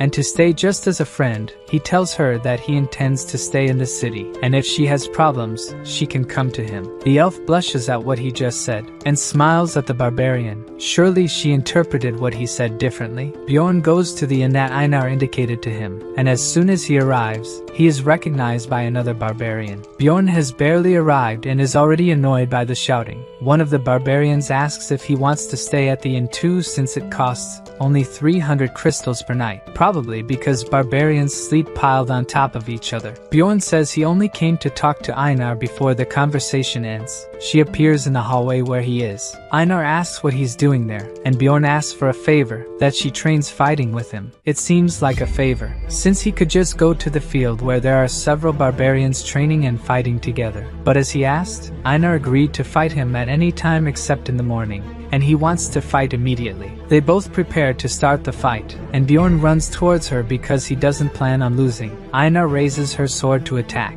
and in just one blow, the barbarian is defeated. She asks if he's okay, and he asks to fight again, knowing she is really strong. They fight several more times, and Bjorn is already on his knees while holding the sword until Einar is tired too, and they decide to stop there. The barbarian asks if she will return to the labyrinth alone, and she says yes, since she doesn't have money to form a group, so he invites her to be his companion. She looks a bit surprised as he explains that he will take 80% of the profits, but will pay all the fees. She says she doesn't need any more explanations, and the barbarian is worried that she will refuse the offer, but she takes his hand, agreeing. According to her, there's no point in explaining because she won't understand, so she will just trust him. The next day they go to the barbarian's sanctuary, and the elder asks Bjorn if he went there to learn to read and write too. Bjorn explains that he went there in search of the spiritual seal, more specifically the immortal seal, as he will need it if he wants to pass through the labyrinth. According to Bjorn, elves can make contracts with spirits and use their powers. Dwarves have the blessing of steel that enhances the power of items. Demi-humans can make contracts with ancestral beasts. And finally, barbarians have the spiritual seal. The elder starts asking how Bjorn knows about the seal because a young man like him wouldn't know about it. The young barbarian only learned about the seal because he read it in a book, and that's what he tells the elder, besides mentioning that the seal helped in the war against the elves. The elder laughs and slaps Bjorn on the back, saying there's no need to deny his spiritualism. When the barbarian was about to say something, the elder demanded 800,000 crystals for the seal. Bjorn was already expecting this, and says he will pay. During the game, he had already learned that the seal was expensive. He offers 500,000 crystals and 3 coins worth 100,000, and the elder becomes suspicious about how the barbarian got this amount. The question was already expected, and Bjorn says he found a wounded elf on the first floor, used her as a slave to get the crystals in exchange for an essence, and even took money from this elf's sister. Not that it's a lie. The elder starts laughing at the story, and several other barbarians celebrate Bjorn's achievement. The elder offers a gift to the barbarian, and he sees that they are 2 coins of 100,000. He gets so excited about earning easy money that he even starts shouting that he will continue mistreating the elves. According to the barbarian, the seal is a type of enhancement technique that allows the body to absorb the essence of magical ingredients and create a special power. Barbarians tattoo their babies because their souls are pure, and thus the path of the soul will remain visible even when they are adults. Before handing over the seal, the wizard warns the barbarian that he won't be able to revert it, and from what our barbarian says, the seal is the essence of a tank. The wizard appears with a needle and says he will begin. He gives several pricks to Bjorn's back, and by his expression, it's extremely painful. He manages to activate the first level of the seal, and his natural regeneration increases significantly, with an additional 13 physical points. The barbarian thanks him and leaves the hut with a sore back, and the wizard laughs because it's the first time a barbarian has thanked him. Bjorn tries to leave quickly, thinking he said something strange. It dawns, and the barbarian goes to the city to buy equipment. He has already noticed that he is much better using shields than swords. He goes to a shop, and the vendor shows weapons that barbarians prefer, but none of them is what the barbarian is looking for until he finds a mace that seems perfect for him. With the new weapon, his item level increases by 85. He also buys a customized helmet and half-plate armor. The helmet adds 47 more item levels, and the armor adds 57. Bjorn has established a routine outside the labyrinth. He has breakfast with Erwin, spends the afternoon in the library, and always dines somewhere different to gather information, even if the food isn't always good. In the late afternoon, he always trains with the other barbarians, where he can rely solely on his instincts. Many of his skills improve with the training, and he manages to defeat Einar several times, even giving her combat tips. After training, Bjorn returns home, and Erwin always shows up, asking to have dinner with him. After dinner, she bids farewell and wishes the barbarian luck in the labyrinth, which restarts the next day. Now Bjorn's attributes are much better. In the morning, Bjorn and Einar request the unity magic, and the attendant explains that they just need to place their hands on a crystal, and as nothing in this world is free, it costs 15,000 crystals, but it allows them to start the maze together. The guild attendant explains to them that the higher the rank, the more expensive the magic will be, and it only lasts for 24 hours. In a tavern, Einar is speechless in front of a lavish table, after Bjorn ordered the best dishes before entering the maze. She almost cries because the food is so delicious, and she gets excited to work hard. A few minutes before the portal opens, the two are already waiting. The barbarian hears people talking loudly and turns around. Several barbarians who have just passed the coming-of-age ceremony are coming. Einar looks at them with nostalgia, as if it had been a long time since she went through that. The portal finally opens, and Bjorn asks Einar to wait a bit because he wants to test a theory. She doesn't worry about understanding why. She just agrees and follows him, but with 1 minute left to close, she's already desperate. Bjorn looks at the size of the portal until they shout that it's about to close, and they both run towards the portal. They enter the dark region just as Bjorn planned, and he lights a torch. Einar draws his attention to something. It's a monument. And just as he expected, the monument can take them directly to the second floor. Touching the monument, a light starts emanating from it, and the portal to the second floor opens before them. While Einar didn't even understand what was going on, the barbarian is ready to enter the portal. Bjorn gains 2 more XP for being the first to open the portal, levels up, and increases his essence capacity by 1. Einar is curious about how Bjorn took them to the second level, and according to him, he just read it in a book. From the looks of it, they probably went to the land of the dead. Bjorn asks if his partner is feeling something strange too. He feels like something is filling his body from the inside, and she explains that it must be his spirit status rising. The barbarian explains that there are levels like in the game. As the level increases, both the MP and the amount of essence that can be absorbed also increase. Einar finds it strange that his level has risen without killing any monsters. The barbarian explains to us that it is only possible to gain 1 experience point per type of slain monster,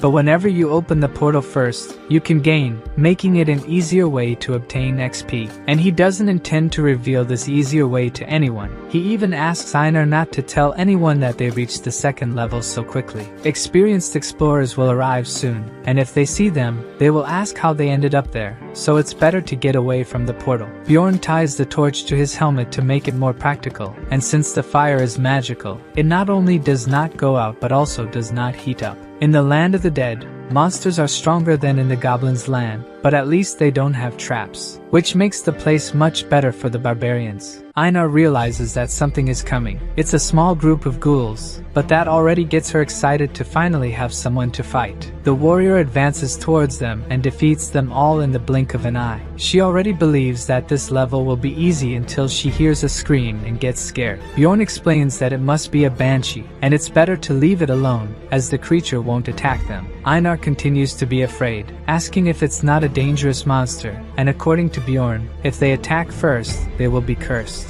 Besides, they will be followed by her to the end of the maze, which only makes Einar even more scared. Another scream echoes, and she grabs Bjorn by the neck. This time skeletons appear, and she realizes that she got scared for nothing. Bjorn tries to tell her the weak point of the skeletons, but she simply destroys them all, without even listening to her companion. They continue heading north for almost 8 hours. Along the way, they encounter ancient ghouls and mutant skeletons carrying weapons, but none of them are difficult to defeat. The fights improve Bjorn's skills, and he destroys the monsters with his mace. The new armor helped a lot in the warrior's defense, and the helmet can stop arrows and not just carry candles. Looking at Einar, she is also not behind in destructive power. The barbarian realizes that she screams Vihela, the name of the barbarian deity, all the time. Even without knowing why, he starts screaming too and has fun fighting with his companion. He also gains several XP points by defeating new monsters. Einar notices that Bjorn's arm is injured, but he doesn't even worry because the wound starts healing on its own. Einar gets excited about the healing power and asks if it's the effect of the seal. The barbarian reveals that the first level of the seal improves regeneration and increases vigor.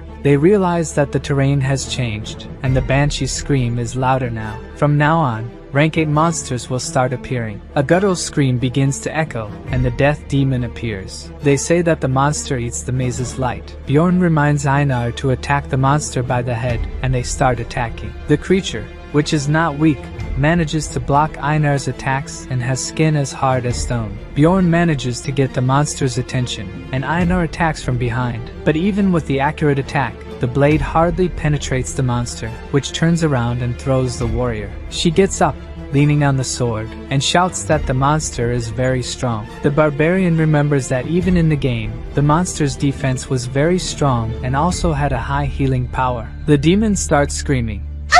And this time, even Bjorn gets scared because he knows what that means. The monster activated the ability to summon ghouls. Dozens of them appear to be heading towards the barbarians. Bjorn shouts for Einar to deal with the ghouls first while he goes to attack the death demon. The barbarian heads towards the monster holding his shield, but the monster attacks, forcing him to retreat. Bjorn advances towards the monster again and holds it with the shield. While Einar has already defeated all the ghouls, he asks her not to get distracted and attacks the monster once again with his mace. Now the two barbarians are attacking the monster together and finally manage to hit the creature in the head. Bjorn thinks that finally one of the attacks has taken effect, but the monster doesn't give up and throws the warrior backwards. Bjorn gets up injured, and looking at the monster, the wound on his head is already practically healed. Bjorn looks at the monster, thinking of a strategy to win, and Einar grabs the demon by the leg, exerting force while trying to unbalance the creature, and succeeds as the monster ends up falling backwards. The barbarians take advantage of the opportunity to finish off the demon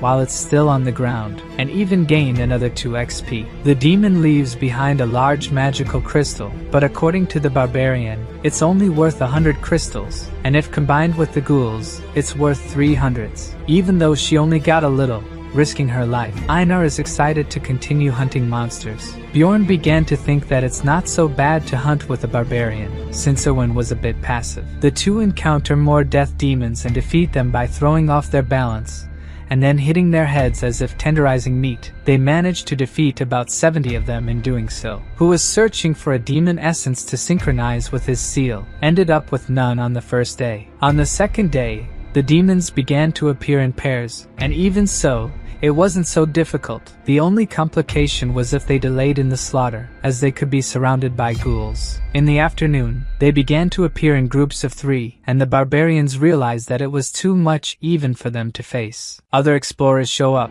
and before the barbarian could say anything, Einar interrupts and threatens the group. They are so scared that they run away from the warrior. She tells Bjorn that it's better to find another place to camp, since the humans know their location and are not trustworthy. They continue walking, and Bjorn thinks that she must not have had a good experience with humans either. They are discussing how they won't find any good place to camp until they hear a voice asking for help. Further ahead, there are several bodies of adventurers with traces of poison. The duo freezes, and a plunderer who seems very powerful appears before them. The plunderers make money hunting explorers instead of killing monsters. This activity is punishable by death. But just like the barbarian put an end to the explorers who abused him, if no one speaks up about it, people from the outside won't know. The plunderer asks if it's the first time they've encountered someone like her. The barbarian is already cautious because she seems dangerous. He takes a good look at the enemy in front of him. From her characteristics, she must be excellent at what she does, since he's never heard of this plunderer. Einar is almost drawing her sword and tells Bjorn that she thinks she must be strong. Looking at the defeated explorers, they have no external injuries and seem to have been poisoned. So the barbarian asks if she wasn't a companion of the group, and she reveals, turning her back, that they were her companions. She starts gathering the group's items in a magic pouch and casually calls for the barbarians. They are apprehensive, and Einar asks if they should fight her, but after seeing how strong she seems, Bjorn decides it's better for them to flee from her. The plunderer glances back, and the two barbarians are running at full speed to escape. Bjorn begins to see the signs he left along the way to guide them back to the first floor. Midway, they abruptly stop upon encountering a group of 4 human explorers. Einar is already ready to fight, but her companion says they are fleeing and need help. Bjorn swears by his warrior's honor that he's not lying. The group seems to believe the barbarian, and their leader says that if they defeat the plunderer, they will get the entire reward. He asks the duo to approach because he will use his gnome ability on them, and they won't be noticed. This ability can disguise the user and their companions within a 3-meter radius, as long as they don't move. The barbarian approaches, and the leader begins to say that they were very lucky since they managed to catch 2 barbarians in their trap.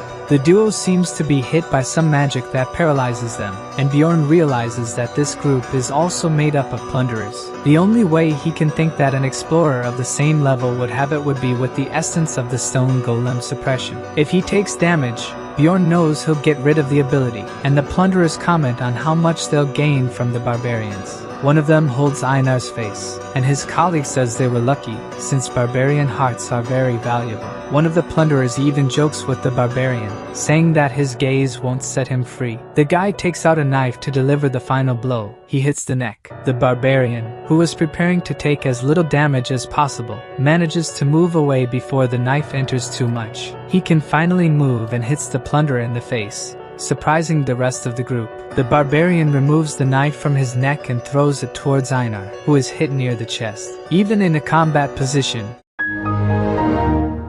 Bjorn is very injured and ends up falling to his knees. Einar grabs her sword and slices the plunderers, until only the leader is left, who runs away. Now she looks towards her companion, and he looks terrible. She starts screaming for him to stay alive, swearing revenge, while he is trying to ask for a potion. At least with the near-death experience, his mentality increased by 3. After taking the potion, and with the help of the seal, the warrior's neck heals quickly. Einar even congratulates him for being the only barbarian with a scar on his neck. Now recovered, the warrior wants to go after the leader of the plunderers, and they actually manage to capture the guy. But instead of killing him, Bjorn wants to use his ability to hide from that woman. Suddenly, someone shoots a dart and hits the plunderer directly in the neck. The two look at the guy's body while the plunderer approaches. She reveals that she watched their fight with the group, and Bjorn shouts to Einar that it's time for them to attack. The two run towards the woman, who seems very calm, even with 2 barbarians about to attack her at the same time.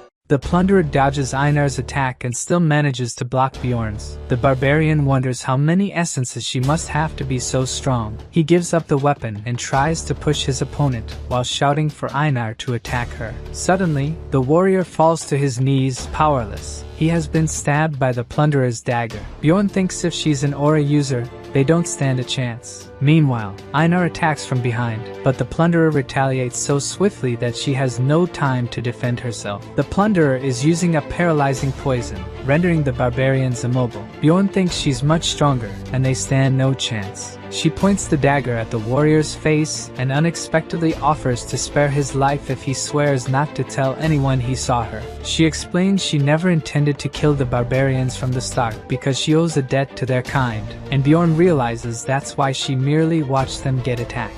Einar pleads with the warrior not to trust the plunderer, believing she's merely toying with them. Bjorn asks what would happen if he refused the offer, and she says she would kill them, as that's the promise. Before Bjorn could inquire about which promise she's referring to, she dismisses it as none of his concern. Then the warrior swears by his honor, to which she claims he's different from the other barbarians, and pours some kind of potion on him. Now it's Einar's turn to respond, but she refuses, surprising her companion. The plunderer raises the dagger to end the barbarian, and Bjorn desperately urges his companion to swear. Einar tries to say something about the honor of barbarians, but Bjorn insists she said she would do as he commanded and should trust him. The barbarian still seems reluctant, but at least makes the oath. Before the plunderer leaves, Bjorn asks which floor she came from, and she came from the 8th. This means the barbarians only stayed alive because of the promise they made. As she departs, the barbarian thinks that next time they meet, it won't end like this. The duo returns to the first floor. This time, it's Einar who falls flat on the ground after exiting the portal. Bjorn asks if she's okay, and from the ground,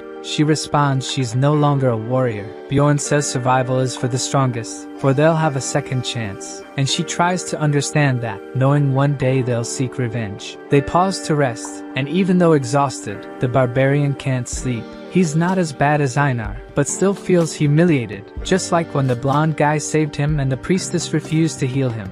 So the swordsman gave him a potion, which he drank like a dog. In that situation, the barbarian chose to save himself. He focused on what needed to be done at that moment. He remembers seeing someone being decapitated and the various other madness that has occurred since he entered that world. All he could do was try to stay alive. Bjorn is determined that's not how he wants to live his life. He wakes Einar up, asking if she would accept a means to become stronger, even if dangerous. And of course, she would. She knows they'll die if they don't get stronger. Bjorn begins to explain his plan to his companion. They'll enter the rupture and search for chaos. On the first floor, they gain more XP by defeating different monsters, reaching a darker part where 4 types of monsters appear at once. They arrive at a stone, and Bjorn explains it's a memorial for those who discovered the labyrinth, with a quote written on it, the same as in the game, meaning the hidden condition must also be the same. Bjorn will open the rupture, and from then on, it's a secret, and Einar vows not to tell anything. But she asks what this rupture is, and according to the barbarian,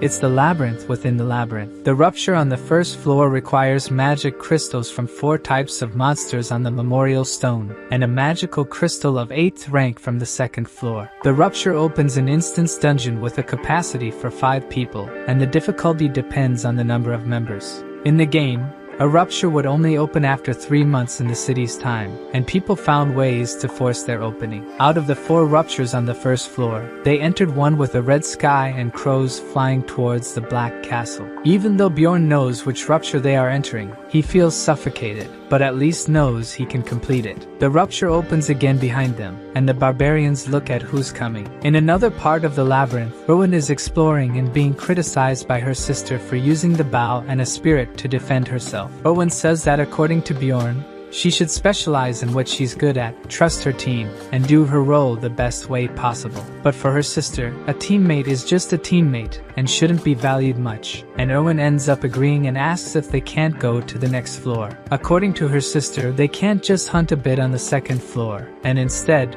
they'll enter a rupture. As the rupture cycle is up to 8 months, one should be about to open. The sister thinks Bjorn must not have told Owen anything because he doesn't know about the ruptures and asks Owen to trust her, and she'll become stronger. A sound emerges before she could finish her sentence, and a rupture begins to open. The two run towards the rupture, but before they could touch it, the rupture closes. Back with the barbarians, the first one to come out of the rupture is a dwarf, soon followed by a mage. The group is curious as to why there are still mages on the first floor. Einar asks if a mage is really that good, since the librarian is also a mage. Bjorn explains that she's a 9th rank mage, and that mages are an important resource for the city, so having a mage there means she's skilled. The girl compliments the barbarian's intelligence. She introduces herself as a 6th rank mage Alua Raven, and the guy behind her is finally introduced as the carrier she hired, Tarjin. The dwarf also introduces himself as Hikarad Murad, claiming to be an explorer for 3 years. The barbarian duo also introduces themselves. Looking at them, Bjorn asks how they got there, as they don't seem like first-floor explorers. The two simply say they heard the rupture was about to open. The mage says the loot will be divided among everyone except the carrier, and they agree, since it seems to be customary to follow the mage in the labyrinth. Bjorn was about to say he agrees with her, but Einar interrupts, saying she doesn't agree with that. Instead, she wants Bjorn to lead the group, since he's better than a normal barbarian. The other members don't know how to react. Einar remains determined that Bjorn should lead the group, pointing to him, saying the barbarian is the best warrior. The rest of the group is speechless with her fervor, and Bjorn is embarrassed by the situation. The dwarf even says he envies the respect she has for her husband, and she now says she's not his wife. While the two argue, the mage says it's better for them to go, as there's much to explore in that place. The dwarf asks if it wouldn't be better to know each other's abilities first, but according to the mage, the monsters are so weak that only she and her carrier would be able to defeat them, and of course, this irritates the other members of the group. She also says she'll take the Guardian's loot because they need it for her research. He shouts if he looks like an idiot to her. As always, the division of the group's profits causes fights among its members. The Guardian's loot is the rupture flower. For a mage, this is a priority, but what matters most now is money. The mage says she'll give all the crystals she earns in the rupture in exchange, but for the dwarf, this just means the group will end up with the crumbs. The mage says she'll also let them keep the items, but the dwarf still thinks it's better for them to decide by luck which of the two gets the rupture loss. The barbarian joins the discussion because if it continues like this, the gains will only be for the mage and the dwarf. He doesn't want the essence or the items, just the rupture stone. Now the mage and the dwarf think he asked for too much. Bjorn agrees to give up the stone in exchange for 2 essences that aren't from the Guardian. The dwarf and the mage exchange glances and in the end agree to the request since there shouldn't be any interesting essences for them there according to their levels. Now the mage and the dwarf walk together as if nothing had happened. Looking at how he couldn't even argue with the two, Bjorn knows he needs to get stronger. The castle is divided into 4 chapters: the drawbridge at the entrance, the courtyard surrounded by the outer walls, the underground prison in the inner area, and the demon worship room inside the castle lord's chamber. The castle entrance is guarded by gargoyles, 8th rank monsters. Once they sense an enemy, they attack using their petrification ability, and the most common way to defeat them is to sacrifice a group member while others attack. Einar tries to help the companion but is stopped by the mage. She casts a spell capable of canceling the gargoyle's curse. The gargoyle without abilities is just an easily defeated monster by anyone in the group. The dwarf praises the strength of the companions. Bjorn thinks the dwarf is also very skilled. Einar notices that the magic crystals are moving by themselves, and the mage explains she's using magic to collect them and will distribute the crystals along the way. The group continues advancing through the castle and reaches a darker area. Raven casts a spell to illuminate the place, revealing several monsters in a corner called Dead Men. They have no rank, give no XP or crystals. They conclude it would be a waste of mana to use magic on these creatures. So, the barbarians and the dwarf attack these monsters. When Bjorn attacks the last of them, he realizes the creature dropped a dead man commander's horn. They reach a steel door, and the dwarf won't be able to destroy it with the axe. So Raven destroys the door with an explosive magic. The group reaches the drawbridge, the first chapter of the castle. The mage asks Einar to blow the horn. The warrior takes a breath and starts blowing. This activates the dormant magic seal, and Einar is surprised to see the bridge descending. The moat water also starts rising,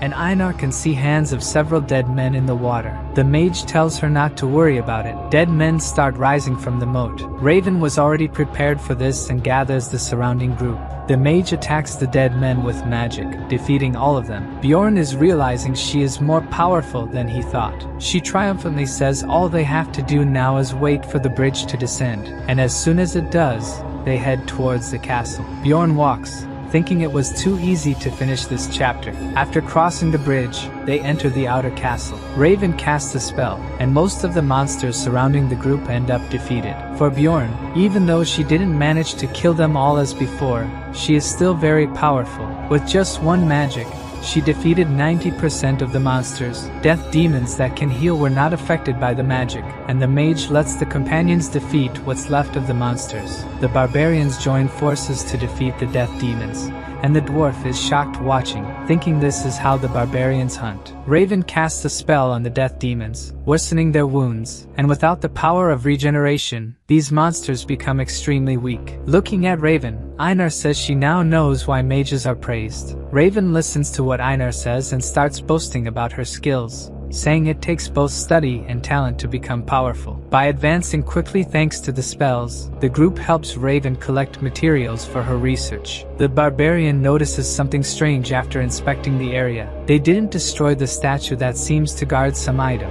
and he thinks the group shouldn't know about it. As the barbarian tried to interact with any suspicious object in the game, he was able to discover several hidden things. To avoid suspicion, he thinks it's better not to say anything about the statue. They continue walking and reach the inner castle. The mage and the dwarf seem disappointed that there isn't much to take or monsters in this location. They go down a staircase towards the underground and enter the first floor of the underground prison. The dwarf asks the mage what kind of monsters appear there. Of the various ones she mentioned, body golems are exclusive to the castle. The dwarf is eager to fight these golems for the first time, and the mage takes the opportunity to warn about the explosive bodies. Even though, according to her, she would protect the group before anything happened. Einar asks Bjorn if the skeletal little creatures were monsters too. Raven starts talking about them, and Einar gets angry because she didn't ask her. The mage is annoyed by Einar's response, and suddenly they hear a scream. Immediately Einar is frightened by the banshee and grabs Bjorn. Raven takes advantage of the situation to scare Einar even more, saying it would be terrible if she encountered a banshee. And Bjorn says that mages must know how to deal with these monsters. Now even the mage recognizes he must be intelligent. She casts a spell and destroys one of the banshees. Others throw themselves towards her, and she destroys all of them. Raven calls the companions to continue, and they are all amazed by her power. They enter the second floor of the underground prison, an area with several disgusting monsters and objects. The group stops in front of a wall. According to Raven, there is a hidden door behind this wall and a body golem waiting for them on the other side. They leave their backpacks before entering. Bjorn lights his torch. As soon as they open the door, they smell the horrible odor of several bodies thrown in front of them. They continue walking. The first to feel sick is the carrier, and soon after Raven. Even used to dissections, she couldn't stand the smell. The dwarf is relieved that at least the barbarians are fine. In front of them is a mountain of bodies, and a voice seems to come from them, and the whole group is scared. Looking closely at the mountain, it was actually a body golem. Bjorn shouts for the group to prepare for combat, but the dwarf is petrified. The voices of the various bodies that form the golem continue asking for help. Either the dwarf nor the mage will be able to fight in this state. This time the fight will depend on the barbarian duo. One of the things that caught attention in the game were the great illustrations it had. Even people who didn't play ended up knowing the images. Yet the barbarian realized they didn't compare to the reality he was experiencing. All the tough guys in the group, who treated the barbarians as if they were nothing, are in no condition to fight. Now they are the ones who need to defeat the monster. Einar shouts for the rest of the group to do something. At that moment a monster is coming towards them. Einar has to block the attack because the dwarf can't even move.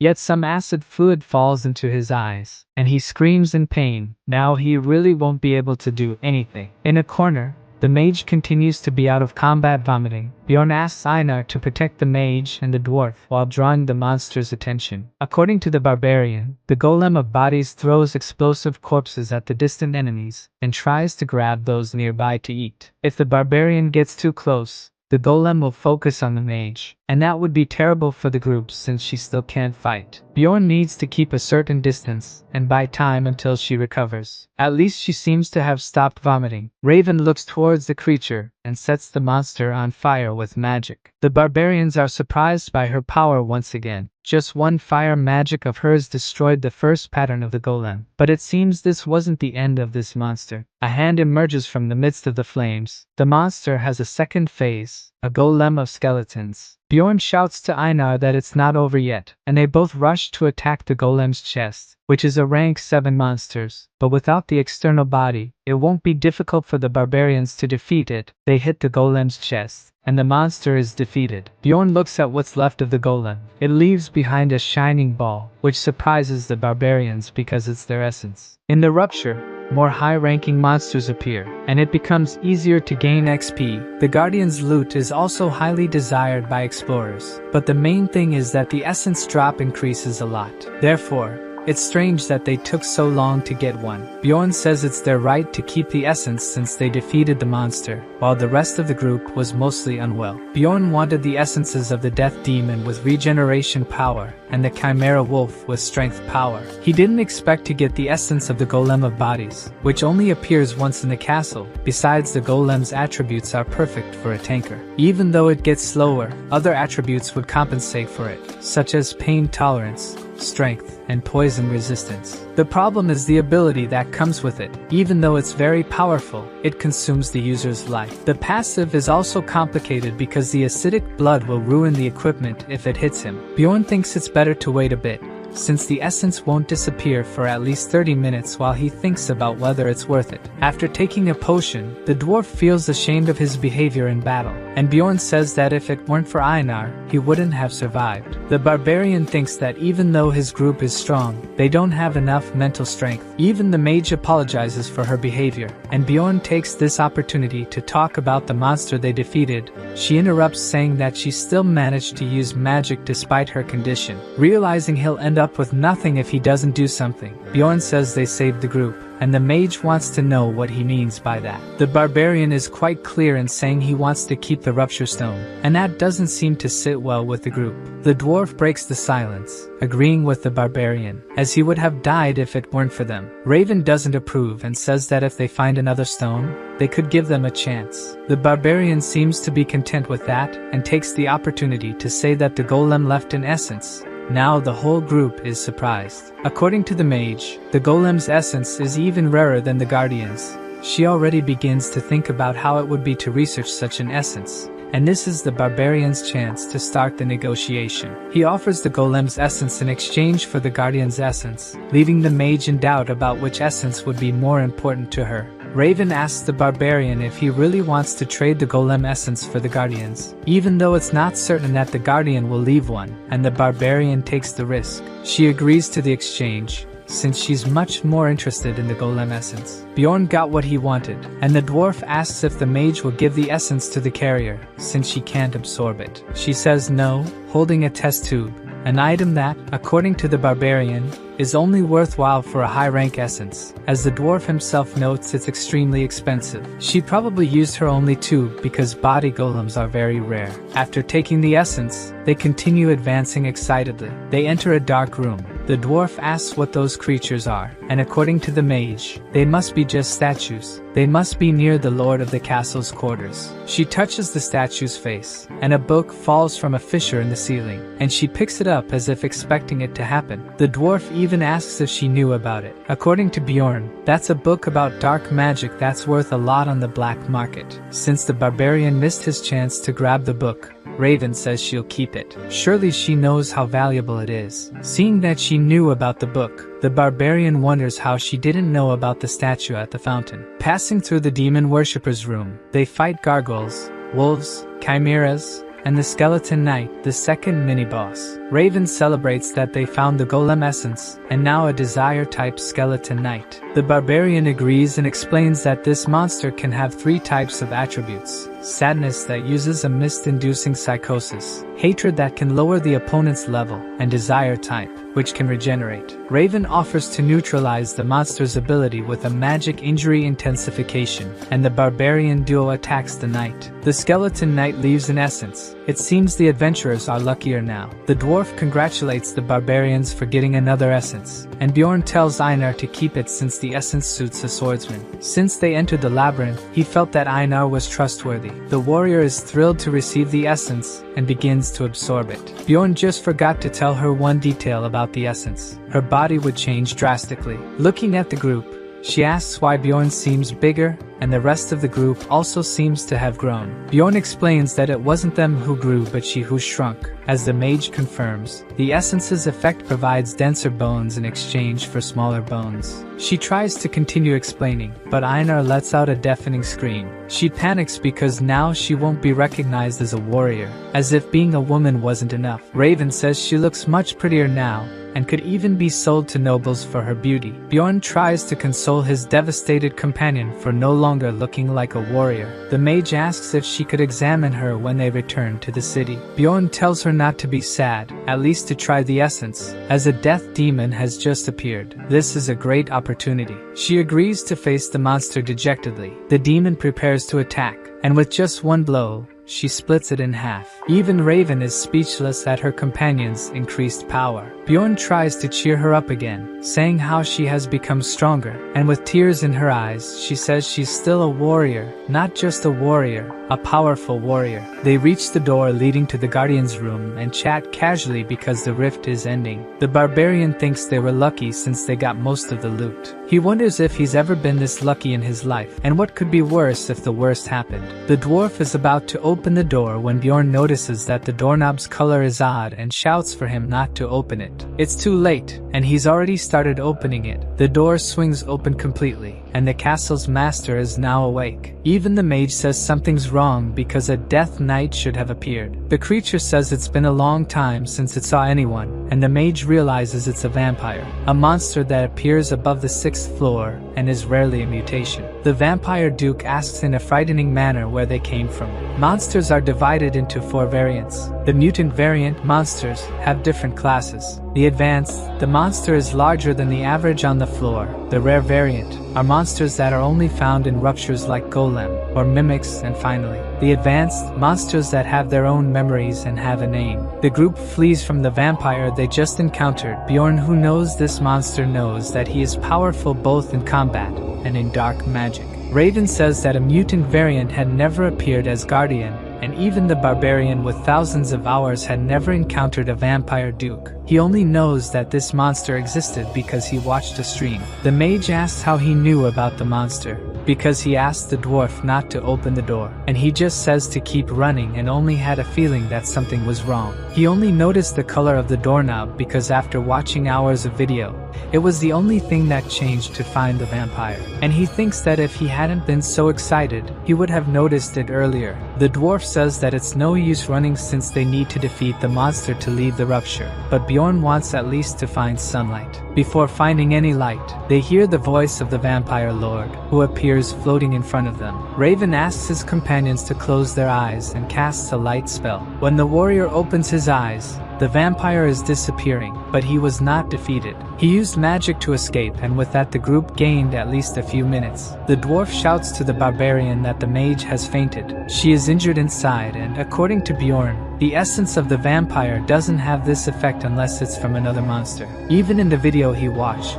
the player just died without doing anything. Bjorn shouts for the group to get out of there immediately, and the dwarf says that only the mage knows the way. But according to the barbarian, he also knows because he managed to memorize it. They run trying to stay as far away as possible from that monster. Finally, they manage to see the exit. When Bjorn looks back, the vampire is coming after them. They run to climb the stairs and leave the underground. Fortunately, they all manage to get out. Looking back, they only see the shadow of the vampire that cannot climb due to sunlight. The group is out of breath. The dwarf says that the barbarian really managed to memorize the way and asks if he really left the coming-of-age ceremony just a month ago. Einar says that his companion is a great warrior, and according to the dwarf, he can become one. The sun will set soon, and Bjorn says they need to reach the walls for shelter, even if they have to carry the mage. The carrier tries to say she needs to rest, but according to the barbarian, it's better for him to start start walking if he wants to stay alive. They need to protect the mage even if it risks their lives, and the carrier ends up agreeing. Bjorn takes advantage while the group is preparing and goes to retrieve the item he left behind. He cuts off the head of the statue. Hidden in its neck was a healing item that also serves to attack demons, the tears of the goddess. Back with the group, Bjorn asks how the mage is doing and talks to her that the vampire will return as soon as the sun sets. He takes the opportunity to ask what happened to her, and she thinks it was a damage exchange. In 20 minutes she will be able to cast some spells again, but nothing too powerful. Then the barbarian asks if she knows any solar magic, which she considers extremely rude. At this moment the barbarian doesn't care about manners, he wants to survive. The mage makes a disgusted face, but says she can cast spheres of solar spots, which is a rank 6 magic with solar attribute. Bjorn wants to know if she can use attribute reinforcement with the magic, but she will only be able to do so after more time. According to the barbarian, he will hold the monster until she has enough mana. She begins to agree with the barbarian, but suddenly asks why he's acting as the leader, not realizing that at this moment, he's the most capable for it. Remembering how the barbarian has behaved so far, the dwarf says he's good at judging character and trusts him. Bjorn thanks him. Night falls, and the vampire monster returns, literally thirsty for blood, and the group needs to hold it off until the magic is ready. The vampire prepares to attack the group. Bjorn asks the carrier to take the mage away and thinks that just like in the game, even with intellect, the most players can do is exchange a few words with the enemy. The vampire shows its claws and heads towards the group. The dwarf manages to block the attack and says the enemy is powerful. Even a powerful creature like that can't move the dwarf. This is thanks to the essence of a rank 7 monster that the dwarf possesses, balance of weight. It enables impact absorption and resistance to pushes while the feet are on the ground. While the dwarf holds the vampire, Bjorn and Einar run to attack. They split up and Einar tries to attack from behind, but the vampire dodges and retreats. That's what they were expecting, as Bjorn is right behind him. The warrior attacks and manages to hit the vampire, who immediately retreats. At this moment Bjorn feels intense pain in his hand. It must be the vampire's pain exchange ability. He didn't seem to suffer practically any damage from the attack. His body starts to transform into crows that fly towards the group, and the dwarf says he will hold the attack and activates the second essence, emergency restoration, which can block most of the crows. Even with the defeated crows, it doesn't seem good if their fluids touch anyone. Strange marks appear on the foreheads of Einar and the dwarf, which means they were hit. This is a vampire ability, the sacrifice seal. In addition to the sacrifice seal, vampires also have the immortal ability that increases regeneration as they are injured, and blood owner that can absorb opponents' abilities by drinking their blood. He can also use dark magic, transforming into smoke to avoid physical damage, turning into explosive crows and summoning blood monsters. With all this power, the dwarf can't resist the attacks. Einar tries to draw Bjorn's attention to the dwarf's situation, and the barbarian is also attacked. With 5 minutes left for the magic to be ready, the dwarf is out of combat, and the barbarians are tired. So, Bjorn shouts for Einar to take the dwarf and retreat, while he alone will hold the vampire. She runs carrying the dwarf, and the barbarian is holding off the vampire's attacks only with the shield. He seems to have a plan since he doesn't plan to fight. This time he doesn't block and takes the attack. The vampire seems to have not understood this attitude, and the barbarian takes a potion to regenerate. Even the barbarian's group can't understand what he's planning. He continues to be attacked by the vampire, while taking several potions to heal, and feels terrible pain with each one he takes. After drinking several potions, smoke starts to come out of the warrior's body. The attacks don't stop, but this time the barbarian blocks. Even receiving several attacks, Bjorn still manages to dodge those coming towards his vital points. Watching the fight, the mage remembers something she had read, which said that a barbarian's strength is in his mentality and not in his physique. Now she seems to understand what the phrase meant. The carrier suggests they flee, but there's nowhere for them to go. Leaving there is defeating the vampire. Raven wonders what she's doing at that moment. Even the barbarian, who has just undergone the coming-of-age ceremony, is making more rational decisions than she is. She knows they won't survive without him, so she asks the carrier to flee with the dwarf, so that Einar can come back to help in the fight. She seems to have remembered that a mage doesn't just stay in the rear. She must also try to find a path to victory. victory. The mage looks at the essence of the golem she picked up earlier and knows she needs to make a decision. She looks in the direction of the fight, starts to cast a spell. The magic throws the essence towards the barbarian, who certainly wasn't expecting that. The vial breaks upon hitting him and the essence begins to be absorbed automatically. Several of his attributes increase, now that he has the power of the body golem. The barbarian's vision was getting blurry. He kept getting attacked by the vampire, losing his strength, focusing solely on protecting his vital points, until time seemed to stand still, and he absorbed the essence of the golem. Now the vampire's claws couldn't penetrate the barbarian's bones anymore.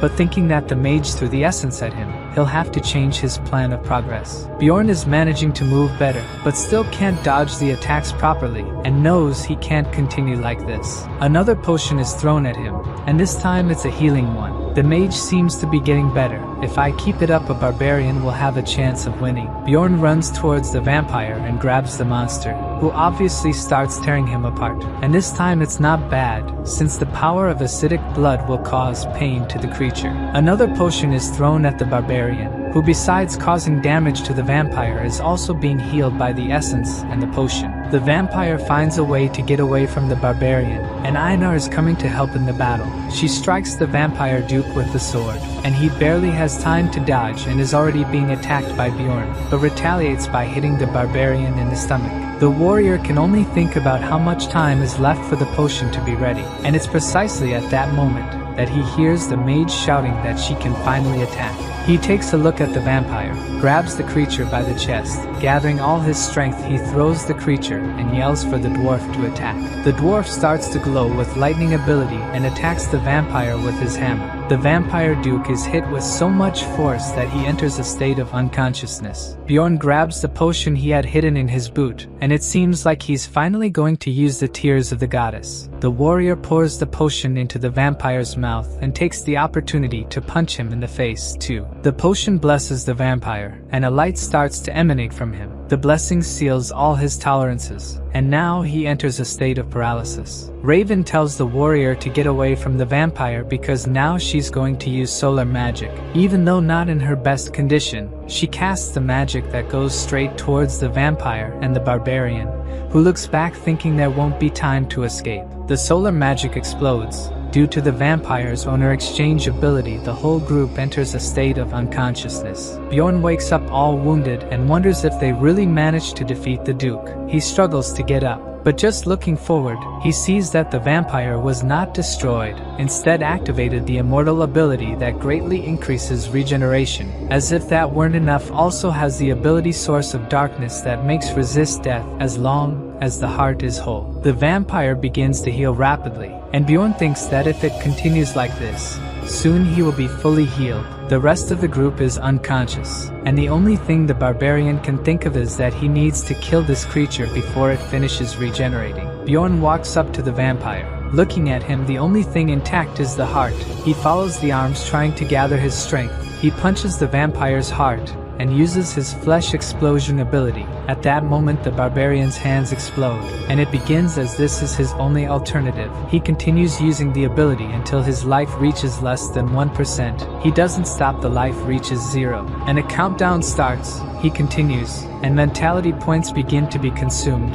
He knows he would end up dying even if he stopped, so he continues until his hands disappear, and he simply falls over the vampire's body, thinking of using the remainder of his body in the ability. After all this sacrifice, the Count finally dies. After giving everything he had, Bjorn levels up, but that doesn't mean his life will return. Unexpectedly, as the odds are low, the vampire leaves in essence, and as it is on top of him, Bjorn begins to absorb it, and now his passive ability is not to die until the heart is destroyed. After going through all this, a system window appears saying that the progress is normal, and the administrator is observing this character. Bjorn awakens with a painful expression, and the first person he sees after waking up is Einar. He asks where the rest of the group is, and according to her, they left 3 days ago. In other words, the barbarian was unconscious all this time. Bjorn thinks the maze is already on the 7th day. He moves his hands and realizes that his body is no longer injured. He also notices something else: he is without clothes. Einar says they were worn out, so she threw them away. She reassures him that he doesn't need to worry. She's seen his great warrior. Jokes aside, Bjorn asks what happened while he was unconscious, and Einar says the dwarf took some items, and the mage took the stones. Bjorn thinks that since he's alive, it means he absorbed the vampire's essence, and Einar says they were going to split the stones by luck, but the mage refused and took everything. The dwarf didn't do anything, so he didn't care. The mage said Bjorn took the best item, so he can't complain. Bjorn now knows that she also noticed that he absorbed the vampire's essence. Einar says the mage took the items and left without even waiting for Bjorn to wake up. The two barbarians thank each other for trusting one another, and Einar asks if they're going to leave now too. Bjorn says there's still something he needs to do. He's going to retrieve something. Sometime later, he returns to the city and exchanges his items for money. He says he got very little, only 231,000, but considering he managed to absorb 2 essences, it was worth it. When he goes to get his money bag, the woman seems suspicious and doesn't hand it over. Bjorn finds it strange because she never asked anything before. But suddenly, several guards surround him, and he's left completely puzzled. Now that the portal has closed, we also see that the elf has returned safely. But she's very tired, saying that the 3rd floor is very difficult, and that she encountered monsters of 7th and 6th rank. She's in line to collect her money, hoping to find Bjorn to show him the new essence she obtained. She also wants him to test it again. When she arrives at the counter to receive her money, they also suspect her, and 184,000 stones is too much for a 9th ranked explorer. But the elf says she was with her sister, and the guy searches for her name in the book, thus releasing the elf's money. She goes home and takes a bath, starting to change while thinking about Bjorn. When she finishes, she heads to his house, saying she'll pay for dinner because she earned a lot of money. But when she arrives, she discovers that he hasn't returned yet and becomes very worried. After that, a week passes, and the elf returns to see if the barbarian has arrived yet, but she sees the owner of the inn taking things out of the room. He says he's waited long enough, and the barbarian is probably already dead. Later, we see the elf's sister comforting her, who is lying on the street in the middle of the rain. The sister says she heard the news and staying there won't change anything. The elf says she wants to become stronger to protect the people she cares about. While all this is happening, we finally find out where the barbarian is locked in a cell. It seems he underwent an interrogation because he was carrying some items belonging to other people. He claims that they were from people who attacked him. The interrogator says he will find out the truth. Bjorn suspects something is amiss because there is a law that no one should be questioned about the origin of the item. But the investigator wants to know where the beast the barbarian was carrying came from, and he said he got it from some guys who attacked him. But he didn't mention the redhead because he's not a fool, right? The interrogator questions where the barbarian's scar is after he claims to have been attacked, but only then does he realize that the scar disappeared after he absorbed the essence of the vampire. The interrogator doesn't believe Bjorn entered into a rupture, especially since a vampire supposedly appeared in it. Bjorn becomes angry and orders for a mage to be called to confirm his story, but for the interrogator, it's not worth calling a mage for a rank 9 explorer. Even though Bjorn offers to pay the mage, the interrogator doesn't pay much attention and leaves the room. They end up calling a mage, but Bjorn's mental power is too strong, and the spells don't work on him. The interrogator refuses to call a more powerful mage and orders the barbarian to confess what he did. On the 7th day, the man tells Bjorn that there is concrete evidence against him. The interrogator has the message stone that the barbarian took from the looters. He received a testimony from the guild the looters were a part of regarding what the barbarian did, and because of this, Bjorn will be executed in 3 hours. In the cell, Bjorn accepts that the situation won't be resolved through conversation. He needs to prove his innocence somehow. The barbarian grabs the bars and activates the flesh explosion. He walks out of the destroyed cell, and the guard is wetting his pants in fear. He doesn't have time to scream and takes a kick to the face. Now the barbarian is going to get out of there. Bjorn takes the keys from the unconscious guard, and the other prisoners ask to be freed. The barbarian knows that many of them are criminals, but that doesn't matter, and he begins to release them. Someone knocks on the Guild of Explorers door, and it explodes with hundreds of prisoners escaping. The guild employees offer a reward for whoever captures the fugitives, and the battle begins. Bjorn takes advantage of the confusion and climbs the stairs to get something. He encounters guards on the upper floor and uses the flesh explosion again. This time his pieces fall on the prisoners and the barbarian activates the seal of sacrifice. His physical attributes increase with the number of those hit, and even trying, no guard can stop the barbarian. One of them strikes Bjorn with a sword and immediately the wound begins to heal. The guard takes a punch and falls face first to the ground. The guards are afraid. An explorer shouldn't be so strong. Ultimately none of them can defeat the barbarian. Bjorn finally got where he wanted. Bjorn arrived at the office of the guild's branch manager, and the guy was waiting for him. As soon as he enters, the barbarian realizes he fell into a trap. The manager attacks the barbarian with a sword and feels victorious. But suddenly the barbarian's blood that fell on the manager's face starts to burn. The manager screams in pain due to the acidic blood, then a scream catches Bjorn by surprise. There's a girl in the manager's office. Judging by her clothes, she's not an explorer. The branch manager reveals that the girl is the daughter of the district manager. He tries to argue with the barbarian, but is instantly defeated. With the girl there, Bjorn's plans change, and she keeps talking, suggesting that the barbarian was already planning something with her. Bjorn calls the guards and orders them to bring the interrogator, the leader of the Looters Guild, and a mage from the Tower of Magic, while using the girl as a hostage. The barbarian goes to the guild's balcony, takes a deep breath, and roars so that everyone below can hear him. Bjorn introduces himself and claims to be a rank 9 explorer who was framed and nearly executed by the guild, making a point to declare his innocence. After creating this commotion, the guild wouldn't be able to cover up his case. In the imposing Tower of Magic, a mage informs that someone is causing trouble in one of the guild's branches. The mage called to resolve the situation is none other than Raven, who was in the rupture with Bjorn. The mage also mentions that a guy took the branch manager's daughter as a hostage, and Raven thinks that guy must be really dumb to have done that. She agrees to go, curious to meet this crazy person. The barbarian is shocked. He didn't expect them to send a mage he knew,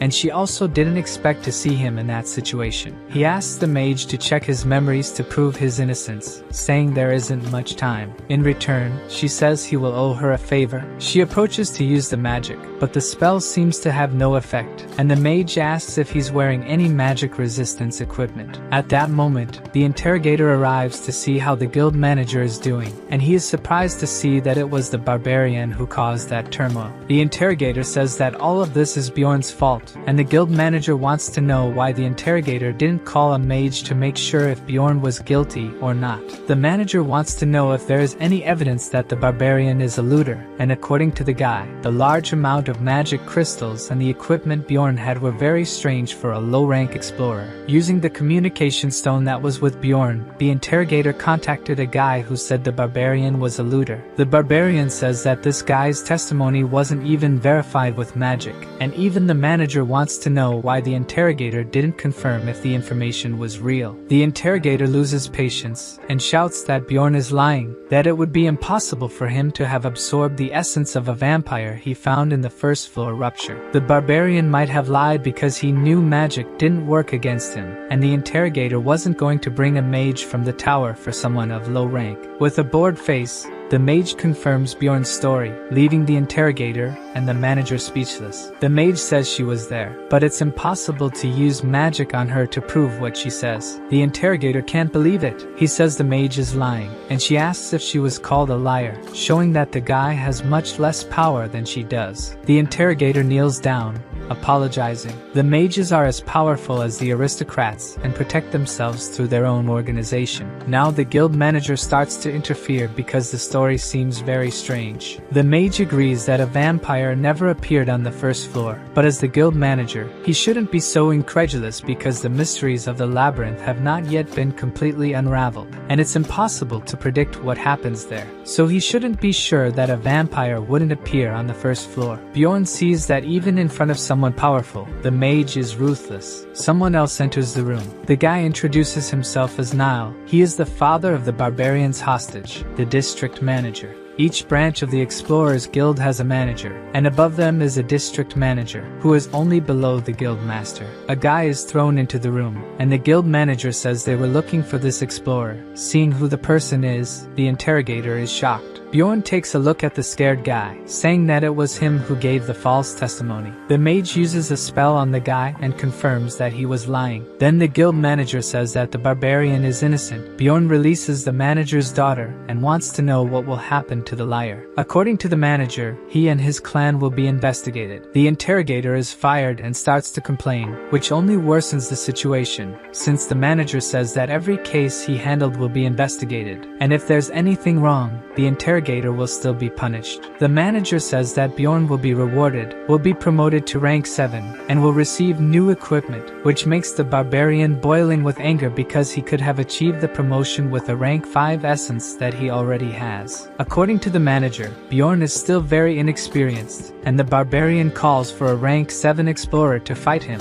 and show that he is stronger. Raven intervenes to help. She says that it is the first time an explorer has faced a rank 5 vampire and even returns with the essence of the guardian vampire. The promotion is something that Bjorn would normally receive for that. The manager doesn't like it and asks what the barbarian will want. Bjorn, not being stupid, asks for 5 million crystals, and unexpectedly, the manager agrees to the amount. Taking advantage, the mage also asks for 1 million for her work. Back at the magic tower, Bjorn is in the mage's laboratory, which is quite messy. She gives him a strange liquid to drink, saying it's just water. Bjorn sits down and asks why he was brought to the laboratory, and she says she's collecting on the favor he promised when he asked the mage to check his memories. The barbarian says he'll only do it if it's something he can do, and the mage reveals that she wants to study him. Raven says that the research can be useful to both of them. Studying a vampire that had never appeared is a unique opportunity for her. Bjorn remembers they signed some papers, not to talk about the guild incident, and the mage said she would sign if they didn't tell that Bjorn absorbed the essence of the vampire. She just wanted no one to know to be able to research the barbarian. The mage asks him to come to the laboratory once a week for 6 months. The barbarian disagrees, and the mage retorts that he is only alive and got 5 million because of her, so he should be grateful. This only makes the barbarian say that she owes him,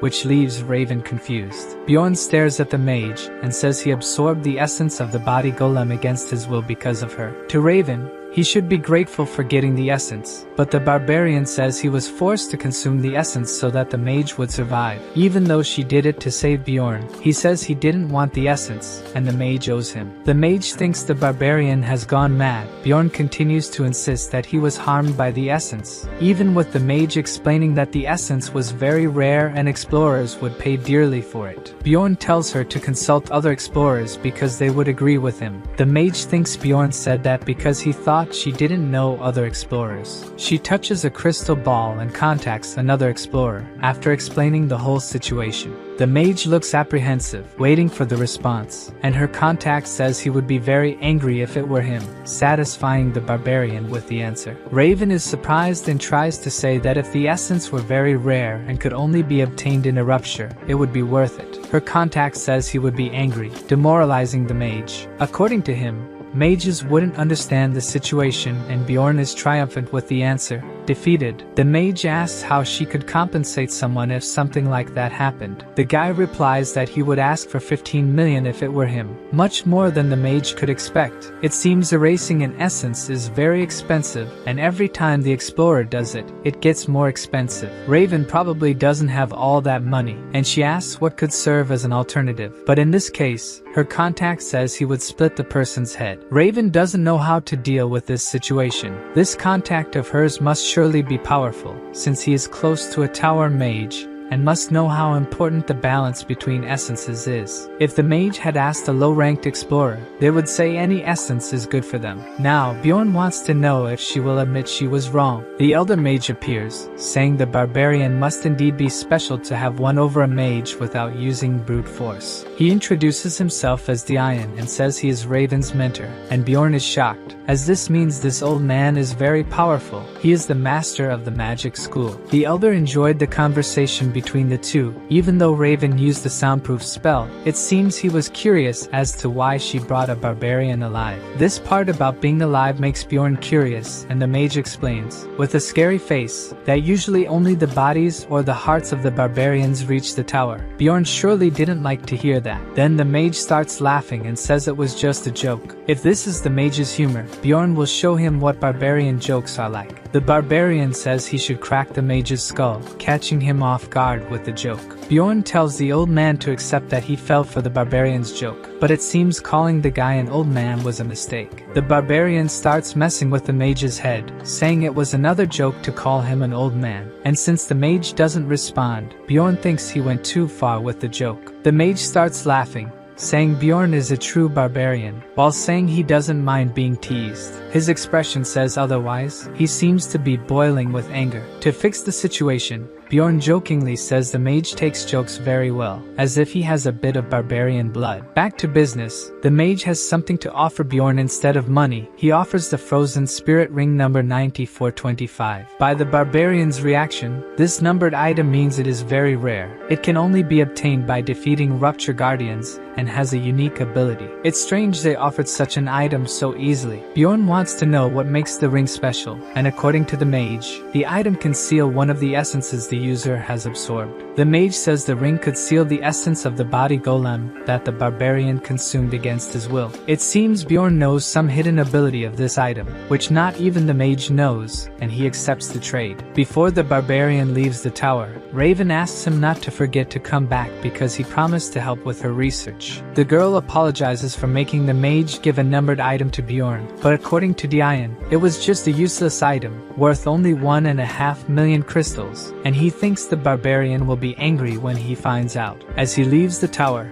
Bjorn thinks that, in that world, mages are the smartest people. Still, Raven didn't know about the hidden item in the rupture, and from that, he was sure he is much superior, even to the mages who have no idea of the real value of the item they gave him. After a long time, Bjorn returns to the inn and the owner is surprised because he thought the barbarian was no longer in this world. The guy explains that he threw Bjorn's things away because he thought the barbarian wouldn't come back. Bjorn is furious because he had paid for an extra week's stay and the guy says he will compensate Bjorn. The barbarian holds himself back from doing anything to the guy. The next day, he goes to a trading district with Einar. There he sells the items he got in the labyrinth and pays Einar's 300,000 stones, which she is grateful for the payment. She tells Bjorn that there are people eating clouds on a stick and, looking at them, she feels like trying it too. Einar finds humans amazing for creating something like that while enjoying a meal with the barbarian. A little shy, she thanks Bjorn for still treating her the same way, even though her body has changed. Impossible for Bjorn not to find her cute now. Einar says that the other barbarians started avoiding her because she no longer looked like a warrior. Besides, humans started flirting with her everywhere. Einar is desperate with this change of appearance, and asks the barbarian if she really became so ugly. Bjorn is completely speechless. The girl looks wonderful. She tells Bjorn that she made a decision. She can't enter the labyrinth with the barbarian anymore. Bjorn was left alone.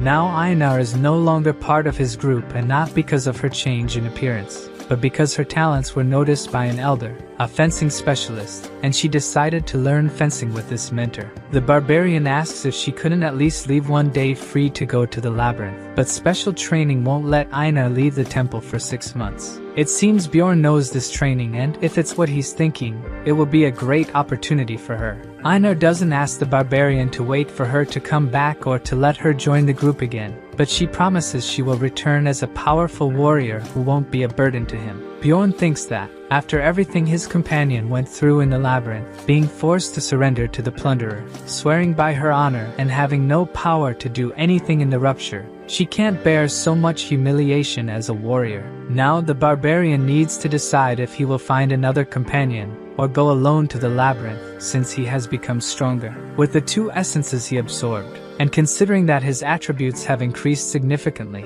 Bjorn is now stronger than any explorer on the 2nd floor. From the 3rd floor onward, things get difficult, and even though he's strong, there's no way to clear a floor alone. The higher the floor level, the more necessary it becomes to have a group, preferably with members of similar levels. While thinking about this, the barbarian goes to Raven. A mage like her would be a great addition to his group. When the barbarian is about to invite her to the group, she shows him a scary chair for her research in Bjorn. It doesn't seem like anyone has survived it. The mage declines Bjorn's offer without thinking twice. She would only consider accepting if the barbarian recruited other rank 6 members, including a priest. She knows it would be very complicated for the barbarian to recruit these members now. Changing the subject, the mage hands him the result of the vampire essence analysis. Her results are not very detailed, but that doesn't matter to the barbarian who knows exactly what the essence does. And being a guardian essence, it comes with a passive ability that, in this case, makes him resistant to death. Adding the immortal seal and the essence, Bjorn can heal from any wound. Before Bjorn leaves, the mage asks him one thing. She wants to know what Bjorn put in the vampire's mouth while they were fighting. Bjorn knows she's talking about the tear of the goddess, but he decides to play dumb and not say anything about it. To avoid more questions from the mage, he says he's hungry and leaves. Raven is sure he knows something and won't stop until she finds out what it is. In the tower's library, she picks up a book about ruptures, which contains information about the blood-dyed castle. The book talks about the tear of the goddess and the golden mask, but it's hard to know much because the pages are stained. The mage looks up information about the tear in another book and finds out that it's a consumable relic that spreads a very strong blessing when the vial is broken. It's been over a century since the relic was last used to save the Pope. Discovering this, Raven wonders if it was a coincidence that what happened in the battle resembled the power of this relic. If it wasn't a coincidence, it would be very strange for the barbarian to know about the tear's location and how to use it. By defeating the ruptured boss, Bjorn obtained the golden mask. It can be used 5 times, and it makes the user change their face for a month. In the game, the barbarian didn't pay much attention to the item and sold it, but after being unjustly imprisoned, this item could be very useful to Bjorn in the future. In a tavern, people are talking about the guild the plunderers were part of being dissolved, and Owen's sister, who was eating, listens attentively to this gossip. The guild was called ŒxtAlunion and had grown a lot in the last decade. Its members used a communication system with many message stones. One of the guys talking says they weren't even explorers. It seems that at first this guild was made up of common people who needed to pay their taxes, but as they grew, they began to discriminate against outsiders and committed crimes against beginners. After hearing the conversation, Owen's sister leaves. She remembers everything Owen went through because of those plunderers. Before leaving, she also hears that it was the Freedom Barbarian who dissolved the guild. People are talking about a barbarian who escaped from prison to prove his innocence, and the most incredible thing about it is that this barbarian was only a rank 9 explorer. By the information, it would be too much of a coincidence for this barbarian to be Bjorn, but it would explain why Bjorn disappeared for a week. The elf goes to Owen's room and calls for her sister. The girl doesn't seem well surrounded by her spirits, and her sister isn't sure if she should tell Owen about what she heard earlier. In the Explorers Guild, Bjorn is looking for members for a group. The barbarian wants at least 4 people who work from the 3rd floor up, and the attendant asks for the barbarian's information. As soon as he starts reading, the guy gets scared and says something about 5 stars, but when Bjorn asks, he plays dumb and hands over a list of teams for the barbarian. Bjorn realizes the guy changed the subject, but he didn't pay much attention. Analyzing the list, he finds an interesting name. It was Murad's name, the dwarf who entered the rupture with Bjorn. The dwarf says he invited one more person to join them, and the barbarian is surprised when he hears that a mage would join them. The dwarf starts waving. The new member of the group is arriving. The mage seems young and excited. He introduces himself as Ryal and says he wants to join the barbarian's group. Murad introduces himself as a 6th rank explorer, and the mage is an 8th rank from the royal family. This surprises the dwarf, and Bjorn explains that this means the mage doesn't work for the guild. Ryal thinks Bjorn seems clever for his kind and asks the barbarian's name. Bjorn is getting annoyed with the mage but introduces himself and asks Ryal to sit with them. Bjorn asks why the mage wants to explore the labyrinth. It seems rare for an 8th rank mage to go on explorations. Due to the mage's rank, he must not be very strong and would only be able to explore the lower floors, so it would be much more profitable to work in the city. The mage says he wants to become a renowned explorer to bring glory to Baron Martoin's family. The dwarf is surprised that the mage is a noble, but apparently, he is just a distant relative. Ryal also says he won't mistreat anyone for having an inferior position, but he's not a real noble either. Despite being cute, this mage only knows a few curse and ice spells that could be useful to the group, meaning he's quite weak, but Bjorn accepts him into the group. Just the fact of having a mage will attract more powerful explorers. As the barbarian expected, after the mage joined, they received proposals from several strong explorers, and Bjorn and the dwarf started analyzing them. From the dwarf's expression, they found another member, and now their team is complete. Bjorn upgrades his equipment before entering the labyrinth and shows the new armor to the librarian, who shows no reaction. She just asks what it is, and Bjorn excitedly says he bought lithium armor and shield and an expanding backpack that allows him to carry much more stuff. The librarian only says they received complaints, and it's better for the barbarian to take off the armor. She really doesn't like Bjorn's antics. Walking down the street, Bjorn spots a barbarian huddled in a corner. The guy is without any weapon, which is very strange because no matter how poor or hungry a barbarian is, they always have a weapon as if it were part of their body. Bjorn tries to talk to the guy, and the other barbarian seems very scared. Bjorn tells him not to be afraid and asks where his weapon is. The guy says, still frightened, that he was broke and so sold his weapon. Bjorn gives a big smile to the guy, thinking about how strange it was for a barbarian to sell their own weapon. Bjorn introduces himself, and the guy says his name is ʟɪᴇ.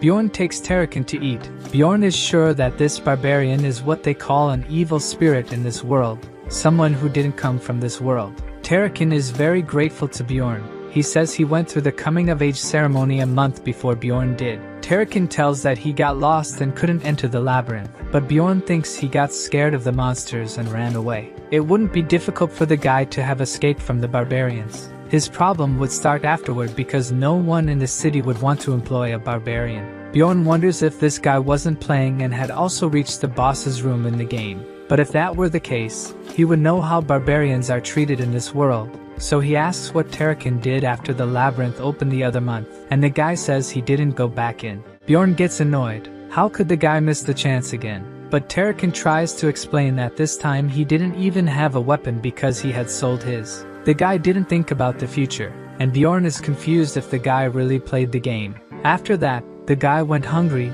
cold, and was rejected by the barbarians when he tried to get close. Bjorn wonders how he survived for so long. If he had fled when he came to this world, just like ʟɪᴇ did, he could have ended up the same way. ʟɪᴇ asks if Bjorn doesn't feel bad and wants to help him. He excitedly says he knows the labyrinth and could help, but Bjorn interrupts him, saying he won't go to the labyrinth with him. This takes all the excitement out of ʟɪᴇ, but Bjorn says he will help the guy in another way. Bjorn offers 150,000 stones and tells ʟɪᴇ to buy a weapon and enter the labyrinth. The guy takes the coins trembling, and Bjorn tells him to leave because he's tired. ʟɪᴇ tries to say he'll repay, but Bjorn interrupts, saying he should leave. No matter what happens from now on, Bjorn doesn't want to see the guy ever again and asks if the guy understood what he said. The barbarian seems like a different person, scary. At home, the barbarian thinks he acted horribly with the guy, but thinking about what he lived in the labyrinth, he thinks he acted the best way he could with ʟɪᴇ and hopes the guy survives exploring that place. The day to enter the labyrinth arrives,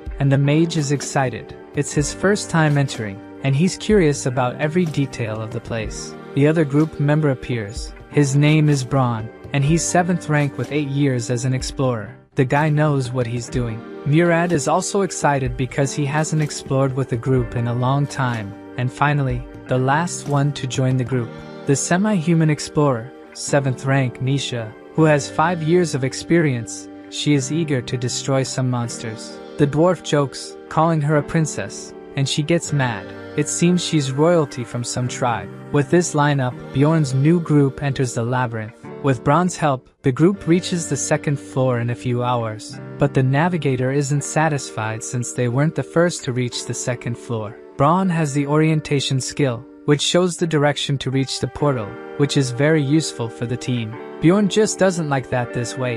He doesn't gain by opening the portal. With Einar or Erwin, he could have opened the portal and gained experience points. But until he has a trustworthy team, it's better not to show everything he knows. On the 2nd floor, they enter the beast den. The dwarf asks how the wizard is feeling, and due to the bad smell of the place, Ryal is almost vomiting. Bjorn remembers that Braun has a scent-type essence, and asks how he's feeling. But unlike the wizard, the explorer is not affected by the smell. Braun warns the group to be careful not to step on the waste puddles, and they continue through the valley. The beast den doesn't have traps, but due to its layout, it's very easy to get lost. The monsters they encounter are easily defeated by the team, and with the wizard's magical alarm, they can take 4 guard shifts, allowing each to sleep for 6 hours. It seems that this time, exploring the labyrinth will be much smoother. Ryal doesn't understand why one of them has to stay on guard if they have the magical alert. The problem is that this magic only detects monsters, and explorers are much harder to detect.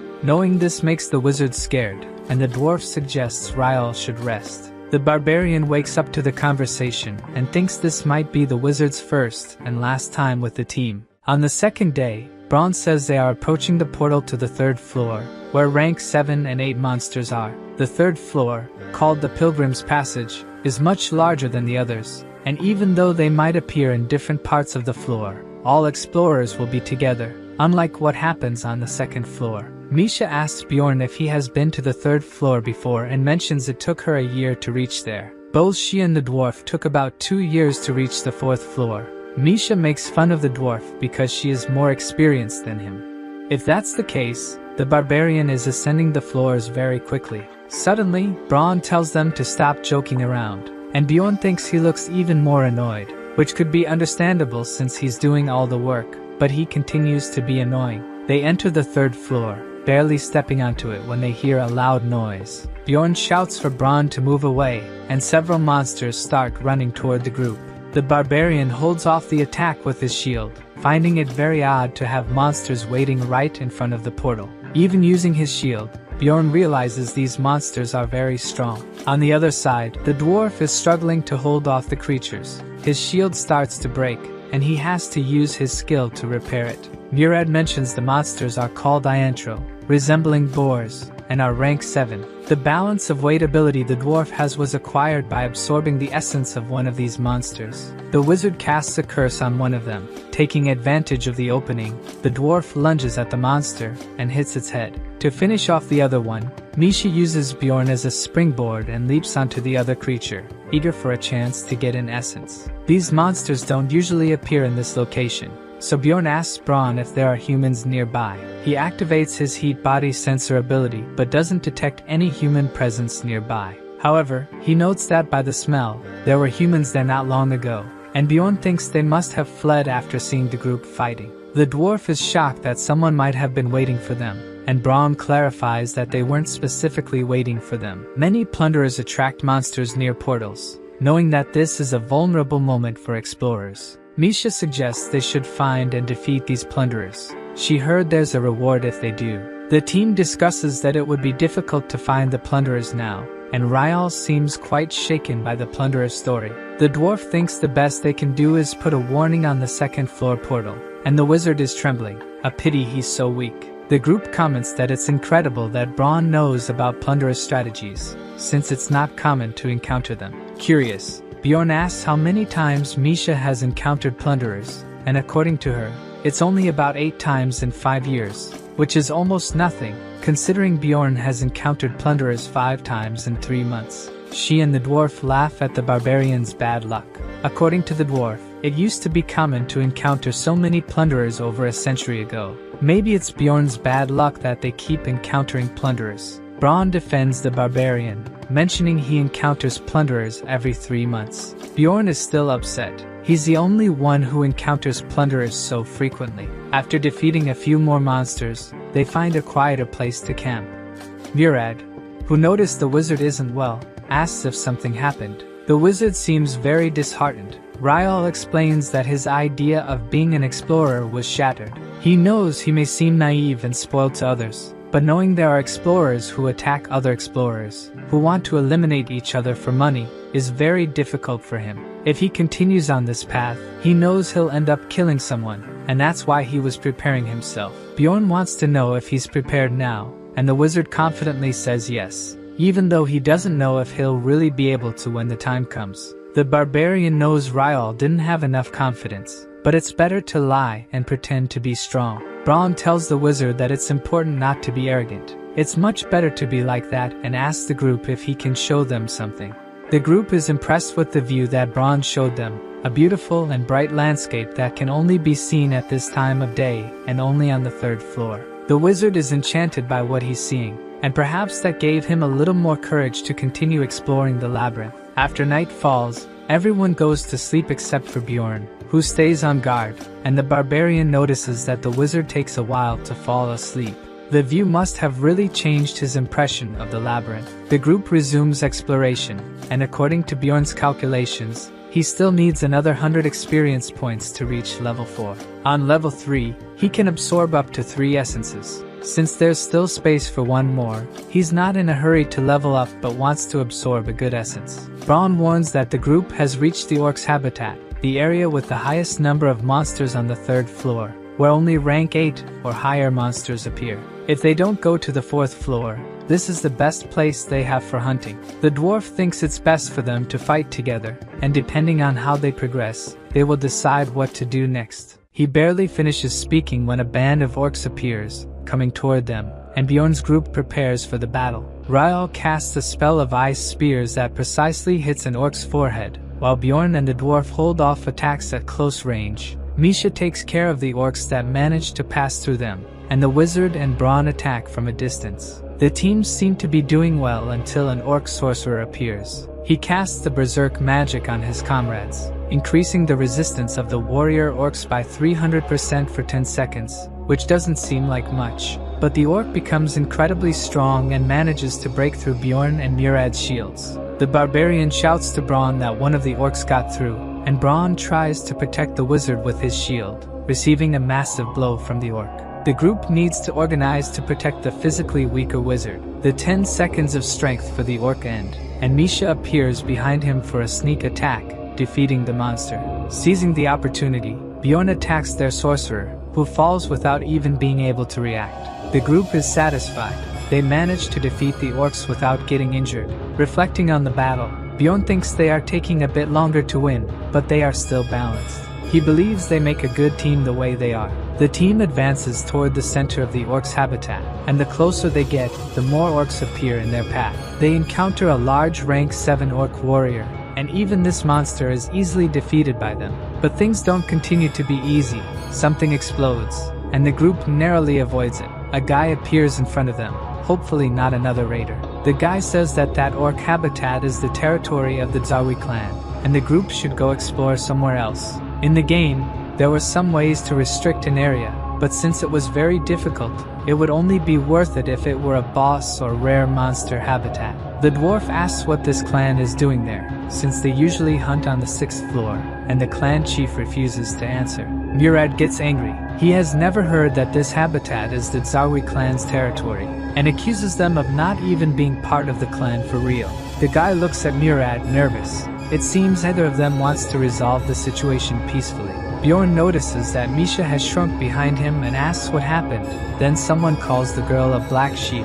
She seems terrified. Misha calls the guy Brother Taylor, and they do look alike. He gets annoyed and says she shouldn't call him that in public. It's embarrassing, and the elder asks if they are really siblings. It's impossible not to be with such resemblance. It seems the elder owes something to this clan, but Taylor doesn't care if he has to fight her or not. The elder thinks it's best to tell the group why the clan is there. They are looking for the essence of the great orc warrior, and after finding it, they will leave. This isn't a rare essence, but Bjorn seems to know something that would make it very special. The elder emphasizes that it's better for them to leave. With the clan there won't be monsters for the group to hunt. Since they are weaker, Bjorn thinks it's pointless to force their way into the habitat. The barbarian is about to say they will leave, but out of nowhere, the wizard says he will handle the situation. Ryal takes the lead and introduces himself, but the elder says he's just trash, leaving the wizard speechless. The guy didn't need to be so cruel. The guy didn't like being called a senior wizard and humiliates Ryal, telling him never to be called that again. And Ryal still hasn't found words to reply. He was destroyed by the elder. Murad gets involved in the conversation, calling the guy rude. The elder says he only spoke the truth, and the dwarf can't stay quiet. He activates his lightning ability, ready to fight with a 6th floor clan. Everything the barbarian tried to avoid happened. Now the group will have to fight against the 6th floor clan, thanks to Murad, who couldn't let the mage be humiliated. The elder glares angrily at the dwarf, and Bjorn shouts Murad's name while punching the dwarf's head to the ground. The whole group is taken aback by the barbarian's actions, who continues holding the dwarf, telling him to calm down. Bjorn looks at the clan, hoping to have avoided worse, and the elder says the dwarf should be grateful for having a companion like the barbarian. It seems Bjorn managed to prevent the group from being destroyed. Near the exit of the orc habitat, the dwarf apologizes for his actions, saying he acted without thinking. Bronze says the dwarf's actions could have ended them, but since nothing happened, it's best to forget it. As bad as Murad acted, he was defending his companion. The barbarian thinks Bronze should have been tougher on him, and is too kind to be a leader. In Bronze's place, Bjorn would still be cursing the dwarf. Misha thinks it was her fault that things didn't go well,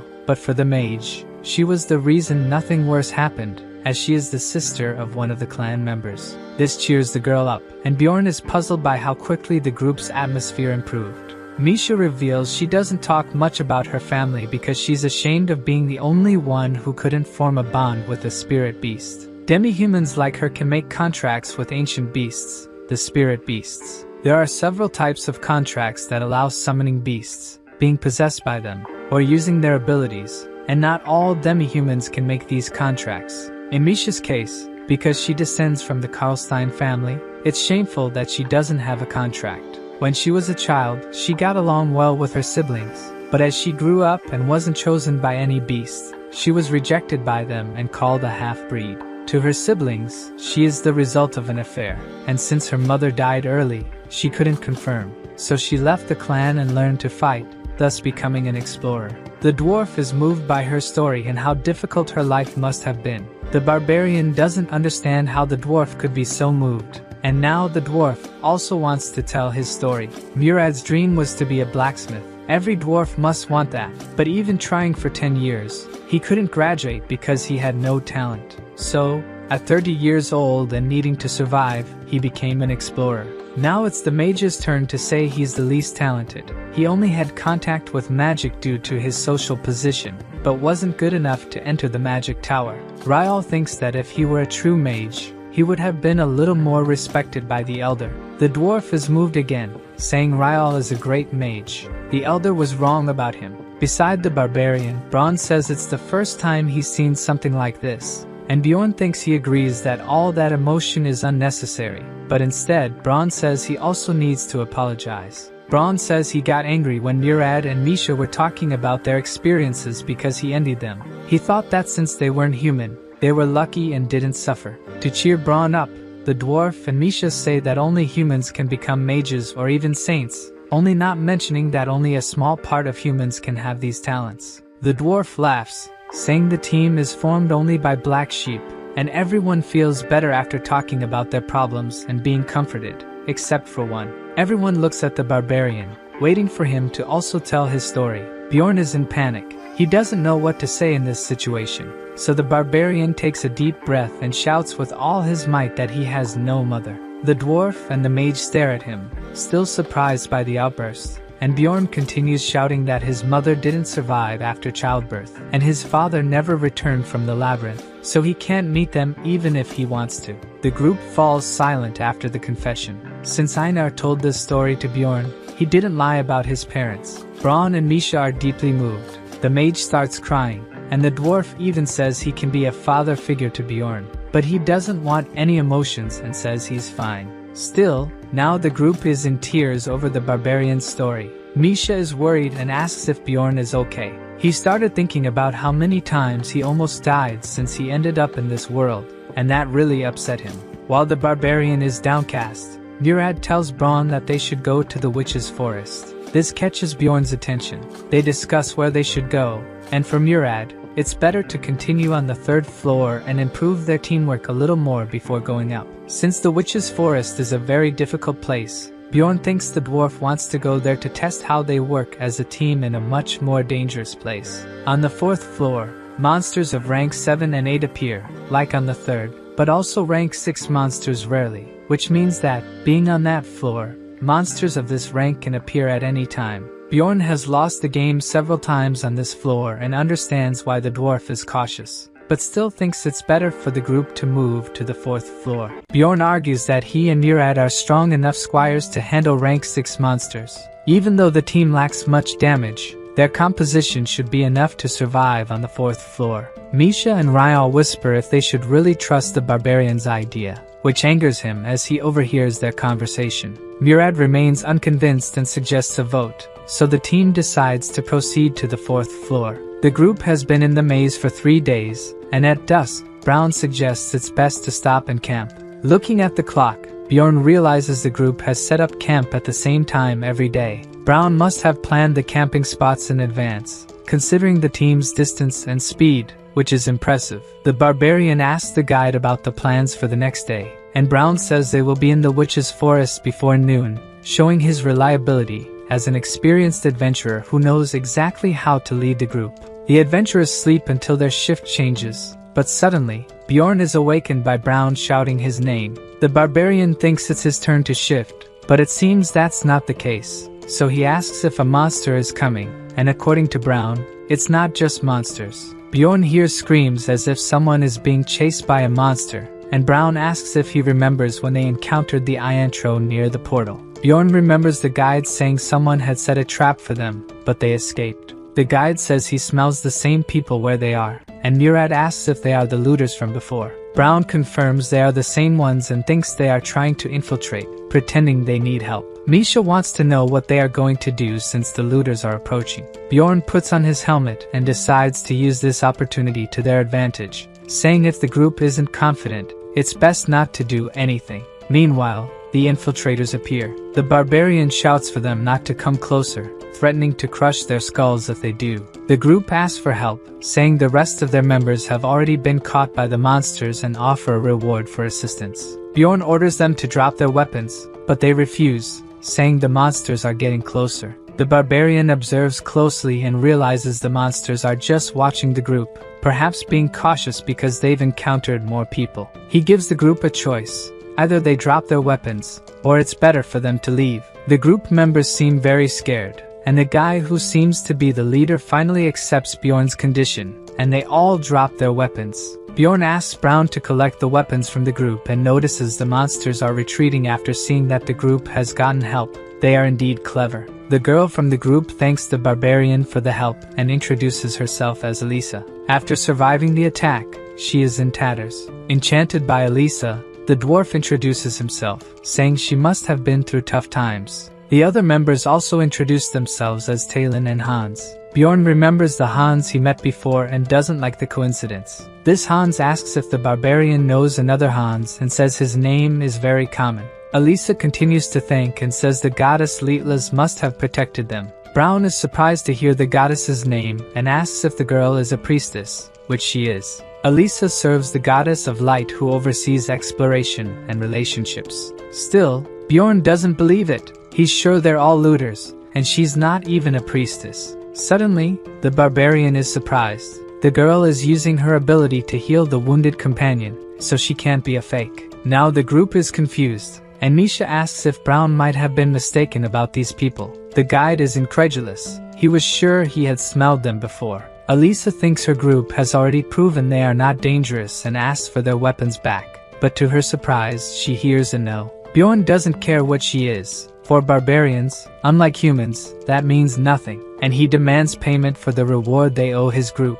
The girl pretends to forget and asks how much they want, and Bjorn asks for 2 million stones, which is impossible for Elisa's group at the moment, but she says they will pay when they get out of there. The Barbarian doesn't care. He says he doesn't trust other races and tells them to pay with precious things if they don't have money. Bjorn points to the group's armor, which must be valuable. Hans doesn't question the Barbarian, as his life was saved, and starts removing the armor. The Barbarian collected all the valuable items they had, but he's still not satisfied. While Elisa offers to heal anyone injured, Bjorn moves toward her to attack her. By rule, he thinks the priest should be the first to be taken down and hits the girl before she can react. His action shocks the whole group. No one was expecting something like this to happen. The Barbarian just says he went a bit overboard because he was afraid they were looters. Hans and Talon tremble, thinking they are the next targets, but they are not looking in Bjorn's direction, and Talon is the first to be hit. A kind of purple mist begins to tighten around his body. Behind the Barbarian, Elisa starts moving again, and even Bjorn turns to see the girl, incredulous. Elisa, all twisted, asks how he knew she was the monster. She says it's too late for them, and the Barbarian thinks nothing goes right for him. His companions are petrified with fear, and Bjorn shouts for them to calm down as he'll take care of her. The Barbarian hits the priestess's head again, and the dwarf yells that he's only attacking a body. Bjorn says he attacked her because he was afraid. but if she moves again, she's definitely a carry priest. A hidden class that can only be chosen by priests after reaching the 5th floor. It allows the user to use both divine and dark magic, but comes with penalties. Carry is an evil god, and when the class is revealed, the person is punished with beheading. To maintain the class, the user needs to make sacrifices regularly, and the easiest way to do that is by being a looter. This time, she attacks her other companion, Hans. Elisa is regenerating and remorselessly says she lost her 2 companions because of the barbarian. He says she must have been very ill-mannered to blame him for such a situation. It was thanks to Elisa that the 2 perished. She should have disembodied the moment Bjorn hit her. He starts screaming that he can't take it anymore and will avenge her companions, even though, in reality, he's only interested in their items. The girl uses the Death's Call ability, causing Hans and Talon to move again. The dwarf is the first to be startled, seeing the 2 standing. This ability summons the undead, but by using subordinates' bodies, they become much more powerful than monsters. Elisa orders her subordinates to destroy her enemies, but Murad and Bjorn quickly block the attack with their shields. Misha leaps over the barbarian and uses her poison ability to strike at Talon. Meanwhile, Ryal uses his ice spear ability to pierce Hans. Unfortunately, ice and poison magic don't work on the undead. Holding Talon, Bjorn asks if Brown's attack is ready, and shortly after, Brown throws a kind of Molotov cocktail at the enemy, setting it on fire as soon as it's hit by the bottle. The barbarian thinks fire is a great weapon against the undead, but Elisa shows that it's useless and uses the fire of the dead. The ability absorbs all nearby fire. This time, it seems like Bjorn's group is out of effective attack options. So, he shouts for the rest of the group to attack the priestess while he and the dwarf hold her subordinates. Since the barbarian had taken their equipment before, he'll be able to hold them longer while his group goes to attack the priestess. Misha goes straight for her, but Elisa summons a guardian shadow that emerges from the ground. She orders the shadow to destroy the group, but they continue the attack. The priestess starts laughing, unfazed by the attacks, so Misha realizes the shadow is enveloping her, seeming like a curse. She cuts the shadow, which doesn't seem to have much effect. Suddenly, Murad appears, attacking the shadow too, saying Bjorn sent him to help, meaning the barbarian was left alone to hold the 2 undead. Elisa gets increasingly angry, as even though she orders, her subordinates can't protect her. Holding the 2 with a satisfied expression, the barbarian says they're too busy dealing with him. Elisa is furious as she realizes she won't win. She starts floating while screaming she won't forget this humiliation. She uses the spirit form's ability, and the barbarian realizes she's trying to escape. Before disappearing, Elisa says none of them will be able to leave the maze. Bjorn thinks they almost didn't defeat her. Suddenly, the system warns about several curses. It seems she cast more than 15 on Bjorn before fleeing. He remembers Dwaki saying he knew about curses and asking the mage to remove them, but he seems to have no idea how to remove these curses. In fact, he knows curse magic but doesn't know how to remove one. The barbarian is more than furious with the mage, and the system warns that his attributes may be permanently affected if not cured with divine power or magic. Bjorn seems exhausted. Murad asks if he's okay, and the barbarian says he'll survive but feels like he won't make it. The barbarian has been running from curses for over 5 hours. If it weren't for the essence he absorbed,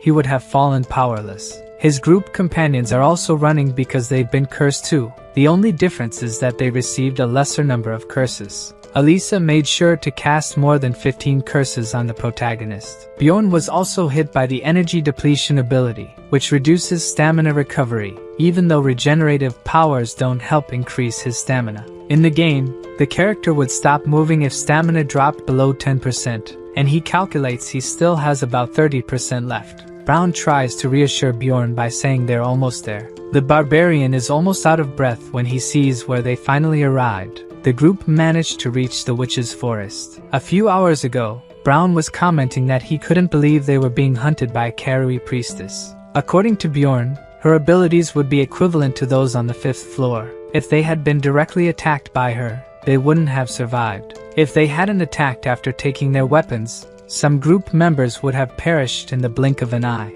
Misha is excited to have a reliable barbarian in the group, showing how incredible it was for him to hit the priestess. Bjorn asks if Brown can track Elisa, but the guide can't find any trace of her presence in the air. The barbarian is sure she'll attack again because they know her identity, and the mage thinks he did a good job before. This only serves to make Bjorn irritated. If they were ambushed while fighting monsters, they wouldn't stand a chance. And that's exactly why Bjorn proposes they head to the witch's forest immediately. As the forest surrounds the portal to the 4th floor, rank 7 and 8 monsters appear, many of them with spiritual bodies immune to physical attacks. But at the moment, the place is their best option. As they enter the forest, the group feels lighter. As it's a special area, all status effects have been deactivated. Brown confesses he didn't expect Bjorn to use the terrain to his advantage, and asks if it's really his first time on this floor. The barbarian disguises it, and says he just studied a lot about the maze, which makes Misha and the mage laugh. They've never heard of a barbarian who reads books. Suddenly, an abnormal status effect hits the group. Some tree-like monsters start hurling insults at them. Although Bjorn wasn't affected by the mental attack, the same can't be said for his companions. Misha is crying and asks how he can withstand these attacks. The dwarf and Brown also seem unaffected by the attack, but the mage reacts even worse than Misha. Bjorn finds the effects of the attacks fascinating, as if he's seeing everything through a convex mirror. He asks if Ryal can use magic in this state, and he assures he can. Murad thinks it's best to take a break and offers to take the first watch. Bjorn collapses on the ground, exhausted after everything he's been through. The dwarf goes to him to talk about Elisa. When he was recruiting members for the group at the guild, a girl always bombarded him with questions, and thinking about it now, that girl was Elisa. He says that the first time they met in the citadel, he got a numbered item,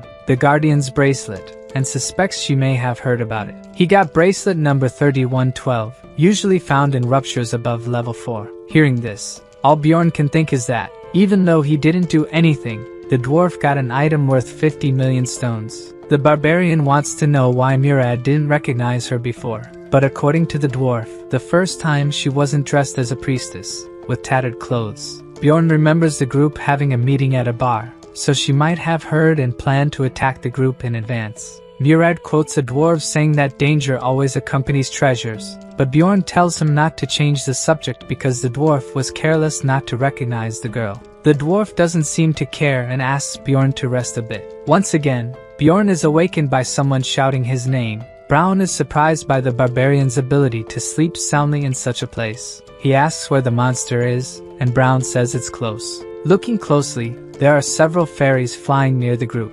They are rank 9 monsters and don't seem friendly at all. They release poisonous dust mixed with stimulant substances, but they don't attack unless threatened. Seeing these creatures gathered means that monster is nearby. Bjorn asks if they should fight it, and the dwarf agrees. Since the mage is feeling better, Murad will make the monster show itself. He uses the lightning ability, followed by the cutting ability that hits the fairies as if they were struck by an electric shock. The monster, which was just observing, decides to appear by breaking the trees in its path. It's a giant half-troll monster of rank 7. This monster appears only in the witch's forest, and usually follows groups of fairies. The half-troll attacks with a club and hits Murad's shield with all its strength. Even though it's sturdy, holding off the attack was difficult for him. Bjorn remembers that the dwarf doesn't have as much pain tolerance as he does. One of the main reasons this place is avoided is that, thanks to the pain enhancement, warriors feel the pain of the attack multiplied. Most monsters there are immune to physical attacks and use mental abilities, so it's a place where warriors will suffer. First, Ryal casts an ice enhancer, which drastically increases the intensity of the next ice magic, and then uses the much more powerful ice spear magic, hitting the half-troll in the chest and defeating the monster. Unfortunately, it doesn't leave any essence when defeated, so Brown thinks it's best for the group to move on. This forest is not a good place to rest. Right ahead, he sees something unpleasant. It seems that explorers are approaching them. A voice tells the explorers that it's them. Elisa appears again, playing the victim, saying that Bjorn's group slaughtered her companions. The apparent leader of the group, who also appears to be a priest, asks Elisa to stay behind. Bjorn knows it won't help to explain the situation to the other group and asks Murad to use that item. The dwarf seems uncertain about using this ability but activates the Guardian bracelet, which temporarily repels enemies and grants immunity to allies, giving the group a chance to escape. Fleeing, Misha asks how that woman managed to find them in the forest. Bjorn imagines that she couldn't track the group after they entered the forest, so she must have encountered a group of explorers who would be useful and played the victim, as if she had been attacked by looters. After making the groups fight, she probably planned to capture all of them. The Barbarian tells Misha to focus on running. The effect of the ability only lasts 5 minutes and must be ending soon. Indeed, shortly after, the ability's effect ends. In a group, the scout is the first to detect enemies, guiding companions through the best path using previously gathered information and labyrinth experiences, at least up to the 3rd floor. In the Witch's Forest, the last gate before the 4th floor, the true abilities of a scout are revealed. Brown's main ability is Smell. In a place where even the trees move, this ability is incredible for finding the way to the 4th floor. At a certain level, it's possible to sense the scent of mana and use it to find the way. Unfortunately, the scout from the other group is also good. They are approaching, and Brown increases the speed. Now the question is who reaches the 4th floor first, and Bjorn's group is very tired. Misha keeps running, but is almost out of breath. Accidentally, she stumbles over a stone and falls to the ground. Bjorn asks if she's okay. The girl says she twisted her ankle but will keep running. The Barbarian knows it's not just a twist, she broke her ankle, so he picks her up and carries her on his back. Suddenly, the Barbarian realizes the dwarf isn't in front of them anymore. Misha worries they may have separated from the rest of the group, saying Bjorn should have followed them, but the Barbarian tells her to be quiet. Brown must have noticed they've separated from the rest of the group and will come back. Bjorn's concern is that, in this place, they won't be able to find the way out without a scout. Then, a very loud scream echoes through the trees, and to make matters worse, it seems to be the dwarf's voice. Misha panics, saying they should help their companions, but if they follow the voices, they'll end up somewhere else. For now, they need to get out of there. In this situation, more important than water or food is mental strength. That's something Misha doesn't have. She's just whimpering while being carried by the Barbarian. Bjorn asks her to calm down. In this situation, it's necessary to accept reality. The girl continues to lament. This time, Bjorn loses his patience. If she wants to survive, she needs to listen to her companion.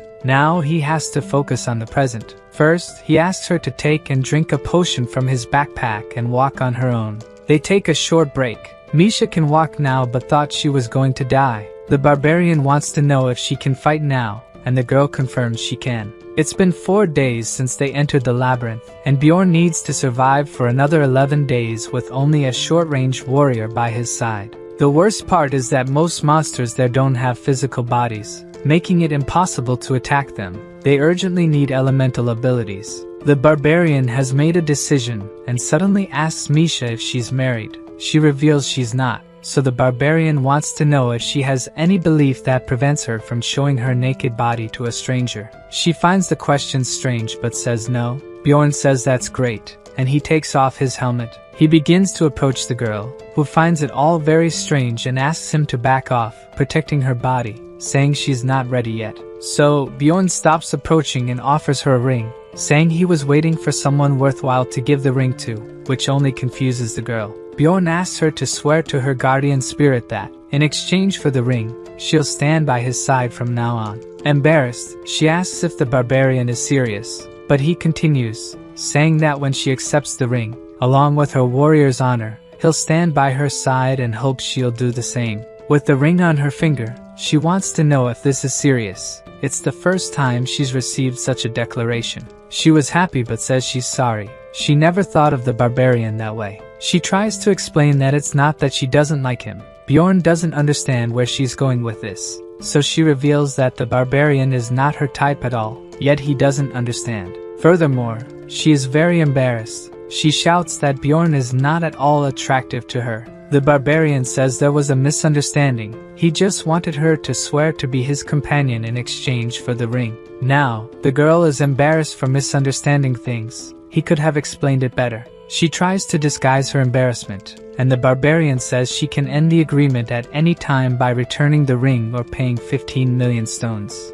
Misha finds it extremely expensive. What could be in this ring to be worth so much? And Bjorn says the ring can grant her greatest wish. He only made this choice because he knows the game. Holding her hand, the Barbarian reveals that he's going to awaken Misha. The item numbered 9425, the Frozen Spirit Ring, is the item Bjorn received from the Raven Master. At first glance, it seems useless, but it has an unusual effect when destroyed. After spending a lot of time playing, the protagonist discovered that if the ring is worn by a beast man without a contract with a spirit beast, when it's destroyed, an event occurs. A magical beast named Sᴜʀᴠɪᴠɪᴠ awakens from its seal, offering a contract to Misha. Obviously, she wouldn't miss this chance and accepts the contract with the beast. The creature transforms into a freezing mist that envelopes Misha's body, and the contract is sealed. Misha can't believe she got a contract so easily and asks how Bjorn got such an item, but more importantly, why her father never told her about it. The Barbarian says her father probably didn't know about the ring's powers. It seems this power was recently discovered by a wizard. She's curious how the Barbarian knew this and acquired the ring.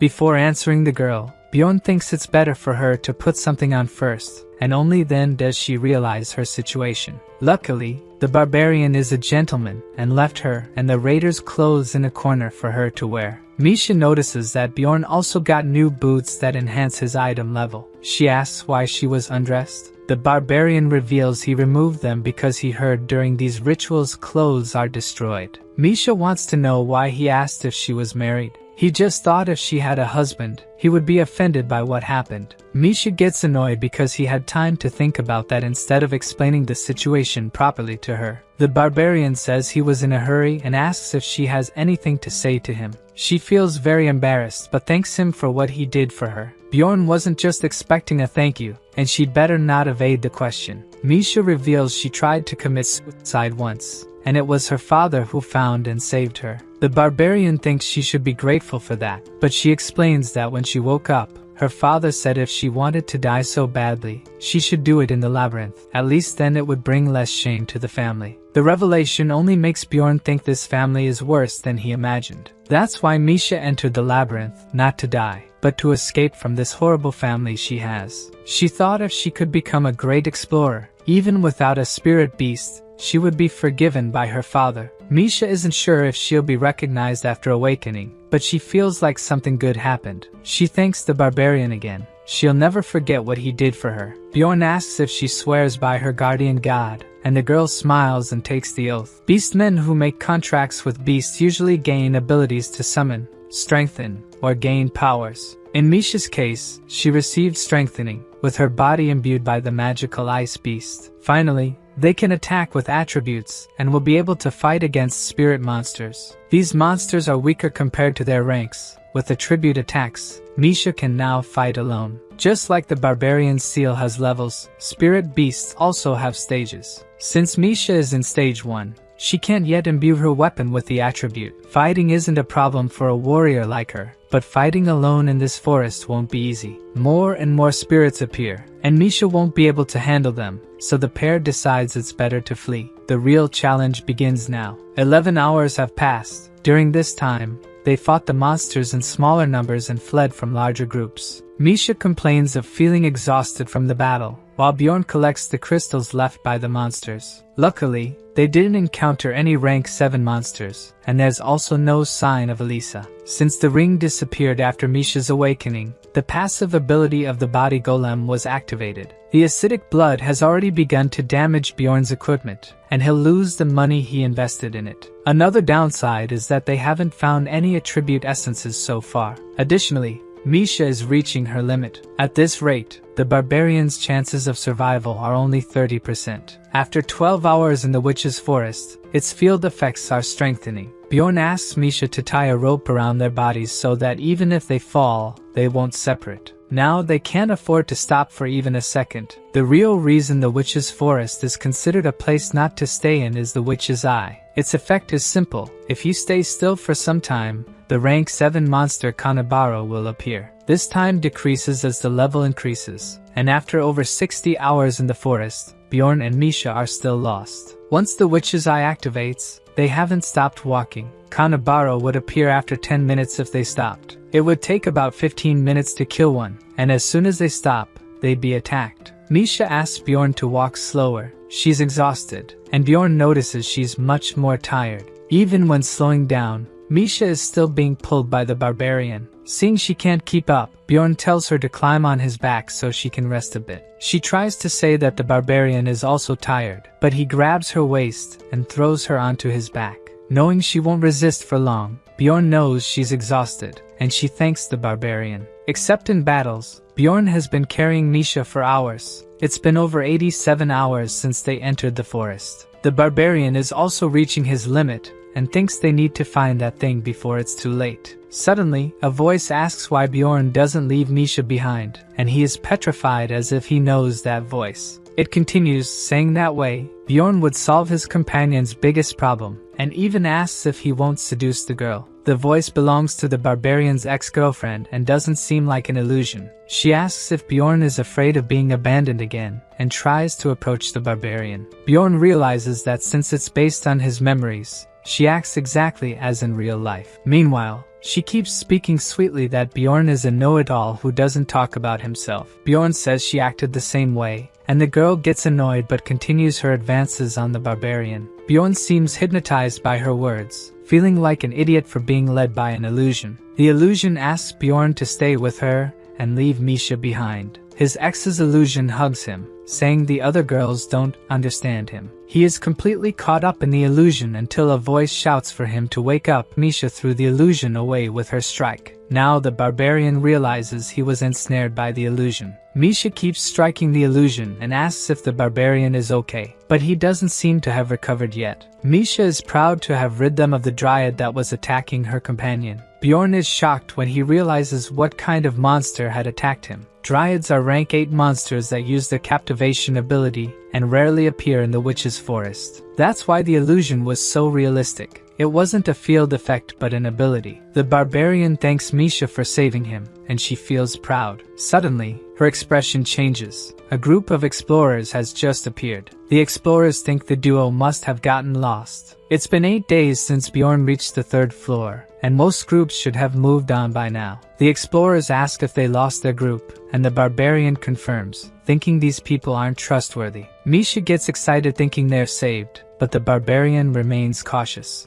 A woman from the group says not to be afraid. They have children their age in the city. Bjorn finds this even more dangerous and refuses to go with them. If this group really has children to feed, it means they have even more motivation to earn money. Misha doesn't understand why Bjorn is being cautious. Whenever the barbarian thought about what he would do if he met other explorers, the answer was to ask for help. Offering a reward in exchange for the group guiding them to the exit would be beneficial for both parties. Before proposing an agreement, Bjorn wants to know more about them, so he introduces himself. The scout of the group introduces himself as Hans, another Hans. Based on his experience with people with that name, the barbarian becomes more apprehensive. It's one more reason not to trust them. The group also has 2 warriors and 2 archers. If they don't have good intentions, they are a dangerous group. The barbarian whispers to Misha, asking if she trusts his judgment, and she confirms. He thinks he might be paranoid, but this group is suspicious. Bjorn thinks it's best they leave, and Hans asks if the pair wouldn't want help. The barbarian really wanted to, but his instincts are warning that they're dangerous. Bjorn says that he and Misha can manage on their own, and they depart. Suddenly, an arrow is shot, but Bjorn blocks it with his shield. Just as expected, they weren't ordinary explorers. The other archer questions why his companion did that. She wants Bjorn's valuable Latinium-made equipment. The archer doesn't understand the situation, and Hans tells him to leave if he can't comply. Hans also wants the expandable backpack. The other warrior also wants money and decides to attack the duo. Seeing all this, Misha asks if they're not going to run. They're at a disadvantage, and the other team has a tracker who can easily find them. Bjorn whispers to Misha that they need to buy time. He says he'll give the backpack and shield to the explorers if they spare them. But someone shouts to grab them, and Misha panics, saying that she is the ʟɪδᴇ princess, and they will be rewarded if she lives. The group leader is confused, but Veit is determined to finish them off so they won't suffer consequences. The group even thinks it's better for Misha to be a princess since she would have valuable items. Bjorn won't be able to buy more time, but it should be enough. Kanabaro, the rank 7 monsters, has just appeared. The group is taken by surprise. The monster appeared because Bjorn and Misha have been lost for days. Bjorn asks Misha to cling to him. He knows Canabaros pursue their prey, and there's no way to escape. So the barbarian runs towards the explorers. The idea is to use them as bait to escape. Bjorn jumps on Hans, who doesn't understand. Then the monster uses the mana mines ability. The group is surrounded by Kannabaro's mines. Hans shifts the group's focus to defeating the monster and then capturing the duo. Bjorn knows he won't be able to avoid the mines either, so he decides to step on them while running. On the other side, Kannabaro summons dogs. The animals run hungry towards the group, who can't dodge, or they'll step on the scattered mines. Additionally, the monster also attacks them with its weapon. Bjorn is bitten by the dogs and uses his flesh explosion ability to get rid of them. Suddenly, the barbarian doesn't feel his ankle anymore. This time, he has a serious injury and needs immediate treatment. Now Misha has to attack, and Bjorn throws her towards the monster. The girl attacks Kannabaro with her dagger and manages to destroy the monster in a single strike. Looking at the explorers who are attacking, now they're on the ground begging for her help, but Misha knows they don't deserve it. Who needs help is Bjorn, who has a leg injury, but thanks to his immortal ability, he's healed instantly. Misha is surprised by her companion's quick recovery, not knowing that even with a weak potion, Bjorn's regenerative abilities are incredible. Curiously, she asks what Bjorn is since he didn't seem to feel pain, but he says it's the mental power of barbarians. After the fight, it's better they leave before more Kannabaros appear. Misha asks how he knew the explorers were dangerous. Bjorn says one of them was named Hans, and he doesn't like that name. This only confuses Misha more about him. She never imagined that a kind lady like Veit could transform like that. According to Bjorn, if they didn't seem weak, have expensive gear, and weren't in the labyrinth, she could have just been a kind lady, even though she was the first to attack. Misha doesn't understand, and Bjorn asks why she entered the labyrinth. It was for money, just like that lady. Veit shouldn't need money just for herself, and that's why she might have acted that way. In this exploration, Misha is learning many things she didn't know. After 109 hours lost in the forest, Misha excitedly says she found something. Finally, they've reached the witch's cabin, the only safe place in the forest. Bjorn hopes nothing bad happens this time as they enter the cabin. The cabin stays in a random location in the forest for 8 hours before appearing elsewhere. Inside it, the field effects are undone, making it the only safe place in the forest. The first cabin was hard to find, but with Misha's keen eyesight, the second one was easier. There are 53 hours left before the labyrinth closes, and after 5 people enter the cabin, it locks itself. Misha is excited to finally be in a safe place. However, Bjorn asks her to stay quiet because they are not alone there. He explains that after 5 people enter, the cabin's entrance seals shut. On the ground, the barbarian finds a familiar helmet and axe. Bjorn realizes they belong to the priest who was with Elisa. Shortly after, they find the man lying on the ground like a beggar. Misha warns that his companions are inside the cabin, and before going in, Bjorn knocks the man out. They tie up the group inside. Misha thinks the priest won't last long in his condition. Bjorn then pours a healing potion over the man's head. He screams in pain because the potions heal but are painful. He asks if Bjorn is the barbarian he encountered before. The priest yells that it was all a misunderstanding. They were being manipulated by Elisa. They stumbled upon Bjorn's group after they separated. They injured Brown in the shoulder to leave them without a guide and unable to escape the forest. But suddenly, a light appeared and threw them backward. When they woke up, they were without their guide, thanks to Ryal's spears. From their story, the scream Bjorn heard earlier was from Brown when he was injured. Without their guide, the priest's group wandered aimlessly through the forest. On the second day, problems started. Elisa began draining Hans's life force. Only then did they realize she was an evil Karui priestess. The priest swears they attacked Bjorn's group because they were deceived by Elisa. He asks for forgiveness, saying they will compensate for the damages and begs Bjorn to show mercy. Misha lets Bjorn decide what will happen to them. Bjorn recalls everything he's had to do since entering the labyrinth. Despite being attacked by these guys, no one was seriously injured. In his mind, there's a debate about whether to let them go or not. His barbaric side thinks they will cause trouble again, so it's better to get rid of them. However, his human side believes they made a mistake but deserve another chance. They might have deserved it in the world he lived in before. Bjorn asks Misha for her opinion, and she doesn't trust them. Whether it was a mistake or not, they attack to kill, and she's learned that shouldn't be forgiven. This makes the barbarian think more clearly, and he decides to get rid of them once and for all. With this decision, Bjorn gains another point of mentality. He knows that after coming to this world, he has to live with the weight of being a barbarian. Bjorn asks Misha to take their equipment. He then offers a sacrifice to the cabin, so it remains open for another 8 hours. With their supplies, they can rest there for up to 24 hours. The barbarian decides to rest first and flops onto the bed, which is much softer than he's used to. He thinks that the more he lives as a barbarian, the better he behaves as a human. After dreaming about his ex-girlfriend, he wakes up startled, finding Misha sleeping soundly beside him. He reflects on everything he's experiencing and realizes he slept for 7 hours straight. He also notices Misha is still asleep and gets annoyed that she doesn't want to get up. There's 1 day left before the labyrinth closes and 1 hour before the cabin shuts. If they hold out a little longer,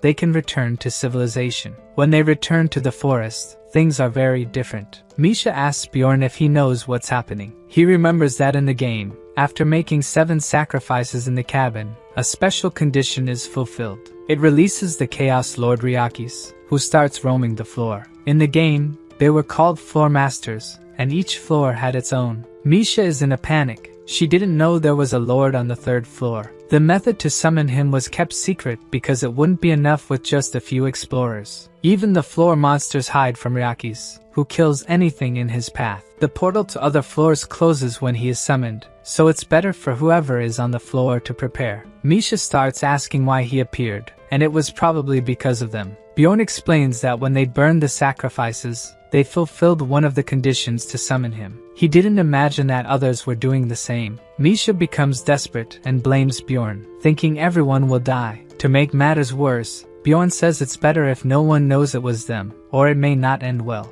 At least the status effects were undone, and they can leave the forest now. Bjorn decides the best course of action is to head toward the orc habitat. According to the dwarf, the ʟɪδᴇ clan operates above the 6th floor and has hundreds of members. If the duo stays close to the ʟɪδᴇ clan, they might have a chance of survival. The barbarian imagines that at least 10 teams like theirs are on the 3rd floor. When they arrive at the clan, one of its members is trying to organize the explorers. There are dozens of them desperate, not knowing what to do. Bjorn realizes the place is in complete chaos. The clan's priestess casts a spell of evil destruction. The man who seems to be the leader asks everyone to calm down. They are in a safe place. In a day, the 3rd floor labyrinth will close, and according to their contract with the royal family, they will ensure that most explorers return. But if anyone breaks their rules or causes conflicts, they will be expelled. Bjorn sees that the speech calms the explorers, and thanks to the priestess's magic, they will be able to rest a little. The proclamation, destruction of evil, allows only humans to enter and exit a location. Even so, Bjorn doesn't think they can let their guard down. He knows they will have a problem soon. Bjorn asks Misha if she trusts her ears, and she says she doesn't know but has received compliments. He doesn't understand what she meant and asks if her hearing is good. Misha confirms, and he asks her to listen to the conversations around them and tell him if she hears anything useful. Bjorn overhears a group saying it's been 10 years since the floor lord appeared. They wonder what kind of idiot could have summoned him. At least they have a 6th floor clan to protect them. The barbarian also thinks that with this clan by their side, they can survive. Meanwhile, Misha sleeps peacefully, leaning on the barbarian, until he wakes her up, saying something is about to happen soon. She asks what he meant, and Bjorn tells her to look around. There are too many people there, at least 500. By Bjorn's count, there are only 50 clan members there, so first, they will observe how they control this crowd. The clan leader asks again for the explorers to calm down. Thanks to the priestess's magic, that is the only safe place on the floor, and therefore, she would like them to show respect to her god. Everyone must immediately give 1 million stones or the equivalent of what they have. Bjorn knows no one carries that amount, so this is how the clan maintains order by taking equipment. The leader continues, saying the payment is also a fee for their protection. Even if they lose potions or equipment, at least they will be safe. Bjorn remains concerned. Even though this magic is strong, it doesn't compare to the power of the floor master. He knows that not even this clan will be able to defeat the master, but it's better to do what they ask. At least they won't have to give up their equipment, since they collect various items. Bjorn notices a group indignant about having to pay so much for just 1 day of protection. Several people leave the protected area because they refuse to pay for protection. Misha returns after paying the fee for both of them. Bjorn calculates that the clan must have earned at least 300 million stones by charging for protection. The barbarian is convinced that if the Lord comes there, it will be their end. Both those who stayed and those who left are trying to be positive that they won't encounter the Lord. Still, Bjorn prefers to prepare for the worst. With 5 hours left before the labyrinth closes, they are found by the Floor Lord. His passive, Desperation Rain, causes area damage. Where the drops fall, field effects disappear. The Floor Lord, Ryaki's, finally appears, and people panic, shouting for the clan to protect them. Even the clan leader knows the damage to the expedition will be heavy. He orders the clan to use everything they have to face him. The leader uses a numbered item, the Sun Lord's flag, to confront the monster. Bjorn realizes that in just a few minutes, the clan used items that cost millions of stones to face Ryaki's. The leader says they have enough items, so they can use them without moderation. In other words, they will try to defeat Ryaki's. The barbarian wasn't the only one who prepared for the worst, and knowing this, he is satisfied. All these people risked themselves to get where they are. It wasn't just luck. The leader orders them to take positions. They are going to stop the Chaos Lord. The close-range damage dealers and tanks of the clan focused on blocking light attacks. The warriors head straight into battle as soon as they are healed, even when they are in tatters. The leader keeps urging the clan not to get distracted and to focus on the battle. The explorers comment that the clan has already suffered 4 casualties in a few minutes and think the situation isn't good. But they are managing to hold back Ryaki's advance. The clan is doing its best for that. The Chaos Lord releases his inherent powers, and the leader orders to stop the attacks. Ryaki's cannot feel threatened. They need to destroy the orb first. The clan is aware of the Dark Sphere and is controlling the attacks to prevent the Lord's second phase. If they keep this up, Bjorn thinks they can survive until the maze closes. There is only 1 hour left for the maze to close. The clan has lost about 20% of its forces, which doesn't seem like a big problem. The problem is the explorers. They are getting desperate. Every time Ryaki's appears, the explorers who paid for protection die. For Bjorn, this is their fault for watching the battle distractedly. Misha asks if they shouldn't do something since the situation doesn't seem good, and the barbarian is pondering about it. The explorers around conclude that they should fight too, so their gaze turns to the equipment taken by the clan. Observing the situation, Bjorn thinks it's better for him and Misha to get out of there. The clan guards who are taking care of the equipment ask the explorers to step back, but they don't care and attack the guards. Meanwhile, Bjorn and Misha run. He knows this would happen since normal explorers don't know how to defeat Ryaki's. Right in front of them are several chaos spirits. With no time to fight the monsters, they just change direction. The duo needs to get as far away from that place as possible. Bjorn thinks that if they reach that point, they will be far from the forest center. But suddenly, the barbarian stops. The Chaos Lord has managed to absorb his inherent power. Now he will activate his ultimate power, the Rift of Evil, which reaches an area of 5 kilometers. This time, even the barbarian seems desperate. Misha also has no idea what will happen to them now. The Rift of Evil is activated when Ryaki's absorbs all 10 orbs within a 45-minute time limit. If they can't escape the area of effect in that time, the explorer will die, no matter how powerful they are. The ability causes anyone within the 5 kilometers radius to be pulled toward the floor's center. Immediately, Bjorn, Misha, and other explorers return to the floor's center. According to Bjorn's count, there are about 200 explorers left, and only 20 of them are from the Jarwi clan. Before, they were 50. A clan member shouts for the explorers to shut up. He says they lost several of their members because of them, and it's better not to come near. This only makes the explorers more irritated. They paid for protection and still might not survive. The clan guy also says he won't help anymore, and they should be grateful for not being killed. One of the explorers raises their hand amidst the crowd. He read in an ancient text that if they don't leave within the time limit, they will all die, except if they run 5 kilometers in any direction. The problem is that Ryaki's clones and chaos spirits will pursue them if they try to leave. The explorers agree that if they work together, they might survive. More than half of them leave, and Misha asks what they are going to do. Bjorn wants to bet on something with a higher chance of success and goes to the clan. Misha's brother recognizes them and wants to know what they are doing there. Bjorn greets him and asks if they managed to get the hero Orc's essence. The guy who wasn't taking Bjorn seriously until now is disturbed and asks how the barbarian knows about that. The barbarian is pleased, the bet was a success. The clan now has only 23 members, and they have only 2 short-range damage dealers left. After the explorers revolted,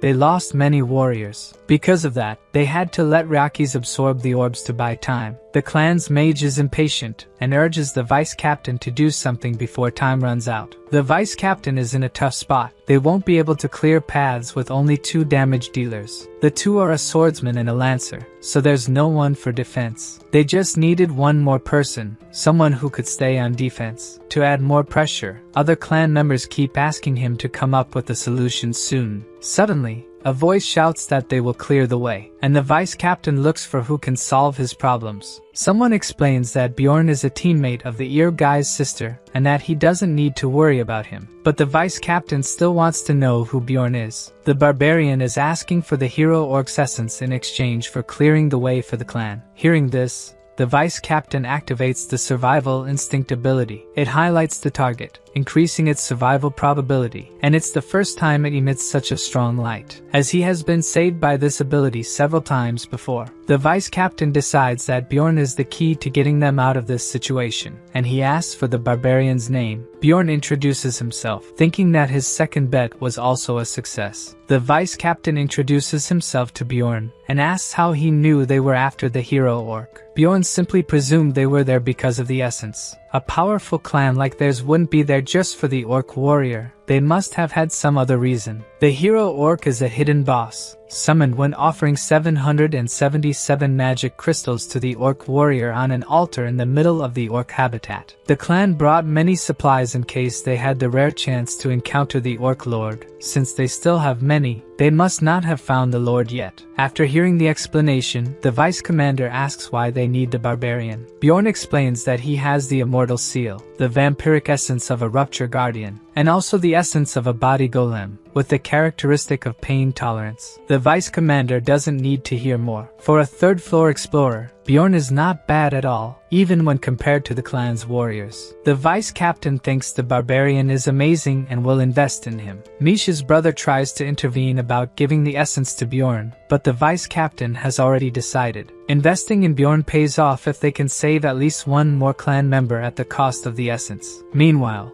Bjorn thinks he has passed the first obstacle. There are 3 types of hero orcs, each one a named monster, which means they are advanced mutants with difficult essences to handle. That's why an entire squad is needed to defeat one, even though they are 5th rank monsters. One orc drops the red essence, imbued with the scream of passion. The other drops the blue essence, imbued with the spirit of combat. And the last one drops the green essence, on which Bjorn's shout ability is based. And it's precisely this orc essence that the clan obtained. By absorbing it, strength, agility, combat spirit, endurance, and hardening attributes increase. Bjorn can feel the new power flowing within him, and wants to use it now. The vice-captain tells Bjorn to remove his equipment first, and offers several scrolls and potions. Bjorn hands his backpack to Misha and asks her to keep an eye on the clan. Then, the barbarian uses several defense, support, and regeneration scrolls. After that, he drinks 3 potions at once. The clan's mages also use various protective abilities on the barbarian. Finally, the vice-captain tells Karlstein that Bjorn's ability will be more useful with his. When Bjorn uses the Blood Owner ability on himself, he absorbs the corrupt ability. When activated, it reduces the maximum attributes of the essence by 1, but active abilities increase by 1.5 times. Finally, the time has come for the barbarian to use the ability he gained. He struggles to imagine the ability, gigantification. Bjorn's body grows,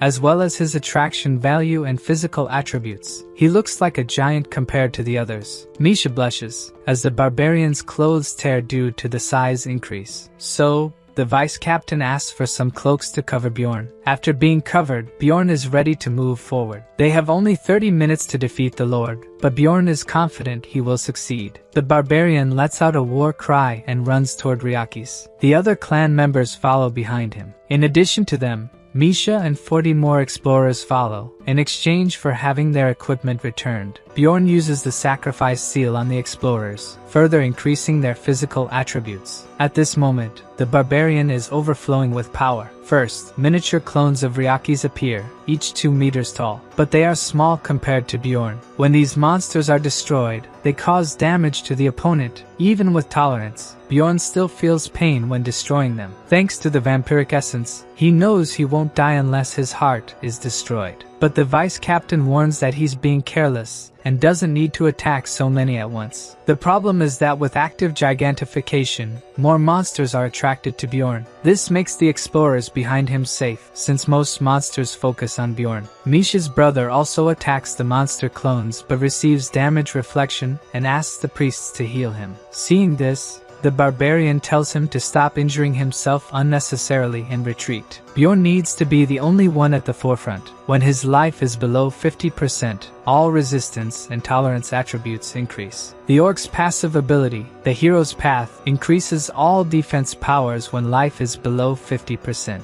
And when it reaches 20%, it maximizes these effects. To use this in the best way, Bjorn asks everyone to stay behind him. He will take care of everything alone. In the rear, Misha's brother meets the elder mage, who thinks it was a good choice for them to stay in the rear. But ʟɪᴠɪᴠɪ feels useless having to be in that position. In the short time he spent at the forefront, he realized that was no place for a human being. He had thought Bjorn was just an ordinary third-floor explorer with good pain tolerance. But now, he wonders how the barbarian can continue advancing without hesitation. The explorers start talking about Bjorn's courage and ask if Misha knows him, but she pretends not to understand. The mage comments that if Sᴜʀᴠɪᴠ, the hero of the barbarians, returned, he would probably be similar to Bjorn. ʟɪᴠɪᴠ doesn't need to be curious about the barbarian's name. If they continue like this, soon everyone will know his name. On a computer screen, Bjorn's attributes are shown, including the new essence he obtained. Bjorn manages to step out of the evil rift, and as soon as he does, the effect of gigantification also wears off. People celebrate that they managed to escape, while the barbarian looks up. The people who didn't manage to escape are being sucked in by Ryakis. The entire orc habitat was destroyed in a matter of seconds, and Bjorn reflects that it was a miracle they managed to escape. The vice captain appears, saying they barely made it. Still, they can't let their guard down. He's right. After Ryakis' first supreme strike, one of the survivors will be chosen as prey. There's a 1 in 15 chance of Bjorn or Misha being chosen as prey, and Bjorn tries to think that either of them will be chosen. But suddenly, Misha is on the ground and calls for Bjorn. She has been chosen as prey and has fallen into a state of paralysis. The barbarian can hardly believe their bad luck. Unaware that she's the prey, Misha asks what's happening to her, until she notices that everyone's gaze has turned to her, including ʟɪᴠɪᴠ's, her brother. The prey is the only target chosen by Ryakis and will be unable to move, meaning she will be pursued until caught. The vice captain offers protection and asks if Bjorn wants to join the clan, but the barbarian has no intention of working for them. Thus, their agreement comes to an end, and the vice captain wishes him good luck if they survive. But the vice captain believes they won't lose to the Lord. As a farewell gift, the vice captain asks the mages and priests to start. They cast spells to increase Bjorn's speed and regeneration. He thanks them for the help. At least if they survive, the Lord won't go after the clan. There are 15 minutes left before the labyrinth closes, and in that time, Bjorn and Misha cannot be caught. On Bjorn's back, Misha asks him to stop running. She knows the monster is only after her. She thinks that if they continue like this, Bjorn will end up dying too. The girl has already realized her childhood dream and says that's enough for her. But Bjorn knows she doesn't want to die, so it doesn't make sense to say that. In truth, she's just afraid of being abandoned, and she reveals that she doesn't want to be a burden to the barbarian. So, Bjorn tells her that if she wants to live, all she has to do is ask him for help, then at least they'll have a chance. After everything they've been through together, Misha knows she shouldn't be talking about giving up. So Misha says that if Bjorn saves her, she'll help him forever, but that's something she's said before. Thus, she says she'll give him all the money she earns from this exploration. Now she's given the barbarian a good reason to strive. The blessings from the clan come to an end, and as the rain of despair falls, Ryakis must be close. The chaos spirits are everywhere, and this forces Bjorn to use gigantification again. Now the barbarian can go further. taking just one step. But he'll only be able to maintain this ability for another 2 or 3 minutes. There are exactly 196 seconds left before the labyrinth closes. And since Misha must be bored on his back,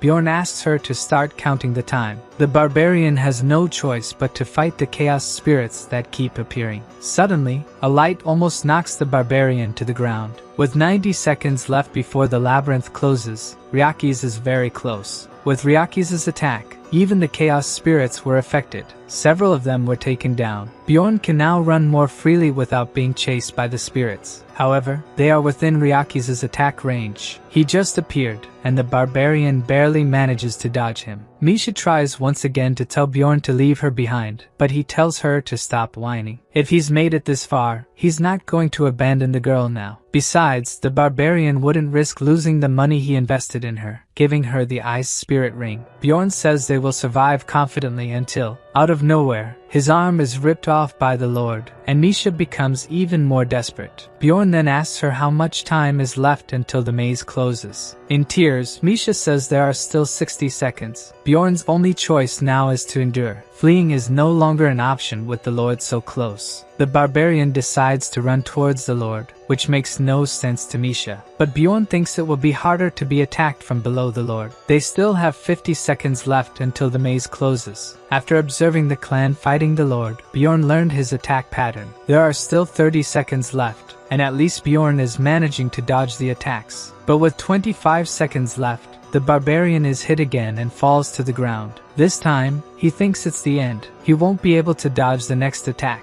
At that moment, his mana runs out, and Bjorn returns to normal size, evading the Lord's attack. Bjorn runs and grabs onto one of the Lord's fingers. He just has to hold on for another 10 seconds. Ryaki starts shaking his paw as if trying to get rid of a bug. Only 3 seconds left, and the duo is about to be devoured by the Lord. In the last second, Bjorn knows it's too late for the Lord. They manage to buy enough time. The portal opens, teleporting them to Rafdonia Square. Hundreds of explorers are literally thrown to the ground by the portal. People panic as they see many of them severely injured. Someone looks at the unconscious Bjorn and comments that with injuries like that, there's no way he could survive. Misha also wakes up in the square and begins searching for the barbarian. She enters the crowd that has gathered around him to see how he's doing. Bjorn remains on the ground, unconscious and badly injured from the battle with the Lord. She checks if he still has a pulse while people comment that the temple needs to come help the injured soon. Misha realizes Bjorn's heart is still beating. He's just sleeping and feels relieved. Around the city, people talk about the third-floor lord who appeared after a long time, about the Jarwi clan losing 30 members, and about one explorer being practically responsible for so many surviving. His name is Bjorn Yandel, a barbarian who reached the 3rd floor just 3 months after his first maze exploration. Someone remarks that Bjorn is still young but will surely become a hero. Thus, one day Bjorn could be called the Little Valken in honor of the barbarian hero. Bjorn's fame attribute rises, which could increase the chances of special events happening. A man sitting in an office finds Bjorn's Little Valken fame interesting. Since he started,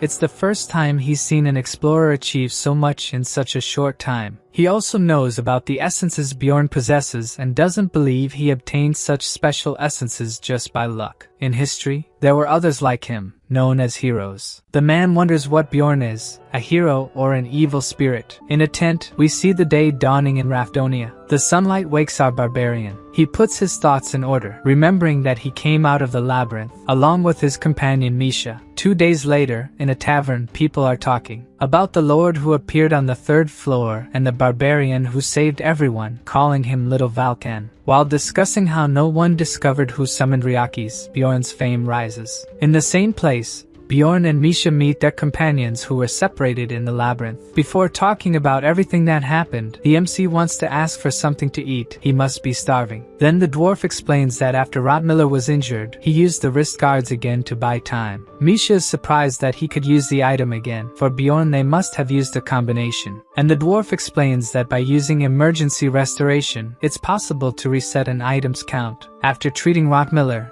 They tried to find the duo, but they were too far to be detected. Then they say they found Elisa, surprising Misha once again, but ended up fleeing from her. As Rotmiller recounts that they reached the 4th floor, Bjorn thinks they used the entrance restriction to their advantage. If they enter a portal just before it changes color, the people who come after will have their entry blocked. After clearing the 100 floors of the tower, it does not regenerate, becoming a safe place. Bjorn gets angry with them for complaining about doing nothing for 10 days while he almost died fighting a floor boss. To irritate the MC further, the dwarf says they found the essence of a mimic, a rank 7 monster. A rare type of monster with valuable essence that grants the treasure room ability, allowing one to open their own pocket plane. The best part is that when the treasure room is opened for the first time, items of all kinds are randomly distributed. Bjorn can hardly believe they got 2 million mana stones, high-level potions, and 2 numbered items. Not understanding the barbarian's anger, Hykarod asks him to calm down. Twisting cutlery to calm himself, the barbarian celebrates his companion's achievements. Noticing that Misha and Bjorn are closer,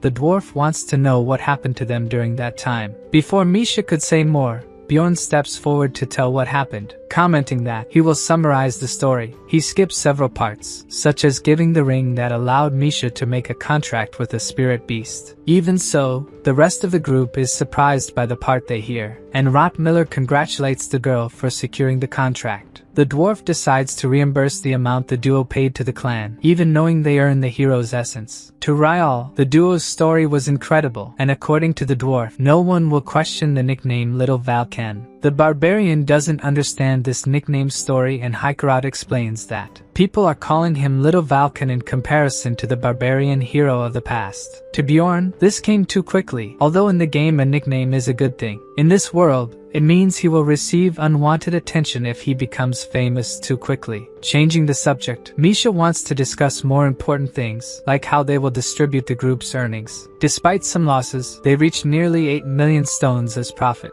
At this moment, the MC is very happy, remembering that Misha promised to give her earnings to him. A few days later, Misha is commenting that the labyrinth is painful, but the real world is not easy either. At this point, the barbarian has already resolved most of the things he needed. He repaired his equipment and got some items, and all this time Misha stayed with him. Even without understanding why she keeps sticking with him, his main concern is to make her stronger, because she is the main member of his team, but staring at the girl made her embarrassed. While she says she will visit her family, people around comment about the MC being Little Valkan. Misha says she will stay with them for 2 or 3 days and seems scared. Despite worrying if the girl will be well treated by them, Bjorn will not intervene in this matter. Bjorn wishes her luck, but she seems even more disheartened. Then the barbarian wishes her luck in a more barbaric way, irritating her. Misha says she will return soon and asks him not to skip meals. As she leaves, Bjorn remembers she said she would treat him as her savior, but it seems she is treating him like a son,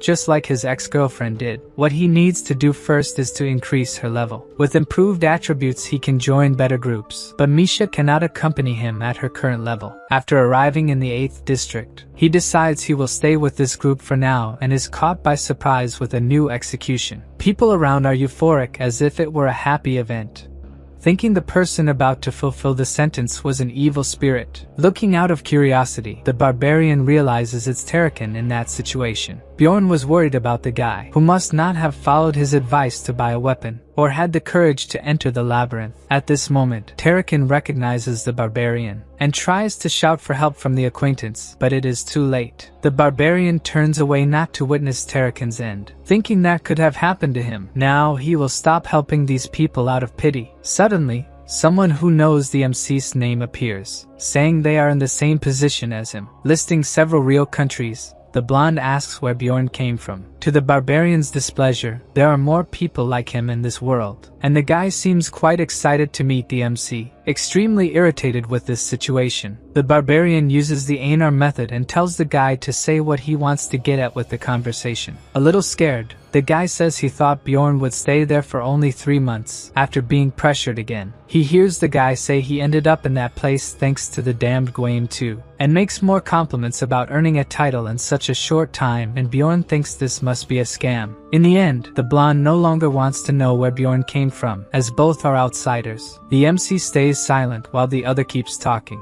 until he interrupts, wanting to know something. Pointing at the blonde, he wants to know if the guy is an evil spirit. The blonde confirms that yes, he is an evil spirit. Then Bjorn lets out a furious scream, scaring everyone around. He says that the chief of the barbarians ordered to kill all the evil spirits. The protagonist punches the blonde guy, knocking him out. A short time later, we are in a house that belongs to the security agency. A guard thanks Bjorn for saving his brother, who was in the labyrinth. Bjorn asks how long he will have to wait because he is already getting hungry. Then it is shown that the guards have calmed the situation, but the evil spirit got the worst of it. Another worried guard appears, calling for the captain. He says that the guy who got punched by Bjorn had an evil spirit hunter token. They go to the place where he is hospitalized, and another guy says he is not an evil spirit. Bjorn shouts that he himself said he was one and won't be fooled like that. Obviously, he is just playing dumb. The guy explains that this is part of a system that tests those who achieve a lot in a short time. Basically, they thought Bjorn was an evil spirit and wanted to trick him to see if he would fall into the trap.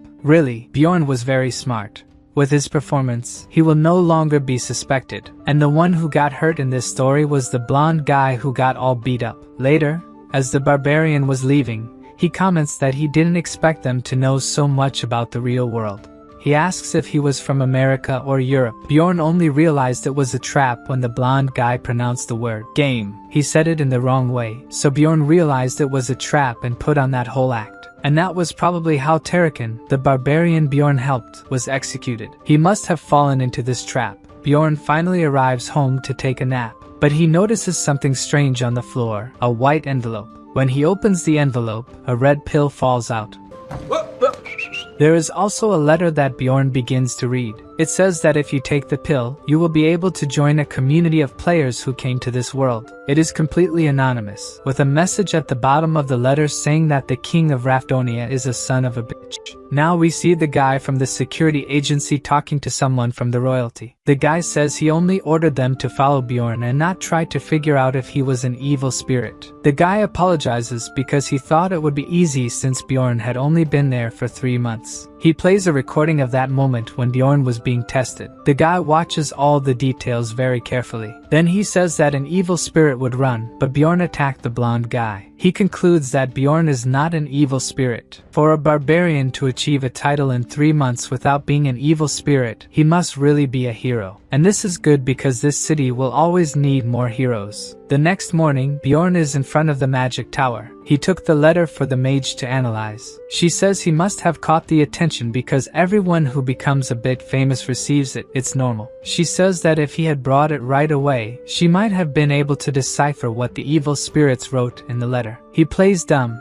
saying he didn't know it was a letter. She also asks if there was a pill with it, and if he knew what it was, but he says no. The mage says the pill was created by a very, very powerful wizard who specializes in dimensional magic. If he takes the pill, he will be able to enter a specific spiritual realm. Knowing this makes the MC curious. Raven explains that it is only his mind that enters this other dimension. If you did, you would enter the spiritual realm every 15 days, where evil spirits are probably exchanging information. Bjorn keeps wondering who might have sent it to him. Since the infiltrators died, the MC thinks there must be some kind of poison in the pill, but the mage explains there isn't. Probably they discover the infiltrator isn't an evil spirit, and sever the connection of his soul with his body. Raven also says that they look like their souls in this realm, so there's no way to know their appearance in the city. Then Bjorn asks if there is any way to recognize who took the pill with magic, but the mage assures him there isn't. Otherwise, they would have caught all the evil spirits by now. Changing the subject, Raven wants to start the day's tests, first draining the barbarian's blood. Meanwhile, he thinks that he will have guaranteed anonymity in the realm. Maybe this is a good opportunity to get information, and even find a way to return to reality in the meantime. As he thinks about what he should do, the mage conducts the tests on his body. After calculating the risks, the barbarian decides to take the pill. If it were so dangerous, this community wouldn't even exist. And even though the entry is anonymous, it's better not to take it now, or they would know who the newcomer is. If his letter was the only one sent recently, they would know it was him who entered the community. So, it's better to wait another 3 to 5 months before taking it. And he doesn't urgently need information right now. 15 days after returning from the labyrinth in the magic tower. In a laboratory on its upper floors, a wizard is having some secret conversations. The wizard asks about the newcomer, but the voice in the crystal ball replies that he didn't come, which makes the wizard assume that the guy shouldn't be one of the players. Talking to the crystal ball, he says they should stop delaying the other letters and start sending them. He had expectations for this letter, but things didn't go as he wanted. At the guild branch, one of the workers informs that Bjorn was promoted to the 6th rank. Every day, he took care of the things he needed, and during this time, he spent a lot of money. But this doesn't sadden him because he spent it on things he needed. He bought a new weapon and reinforced his shield and breastplate with acid-resistant magic.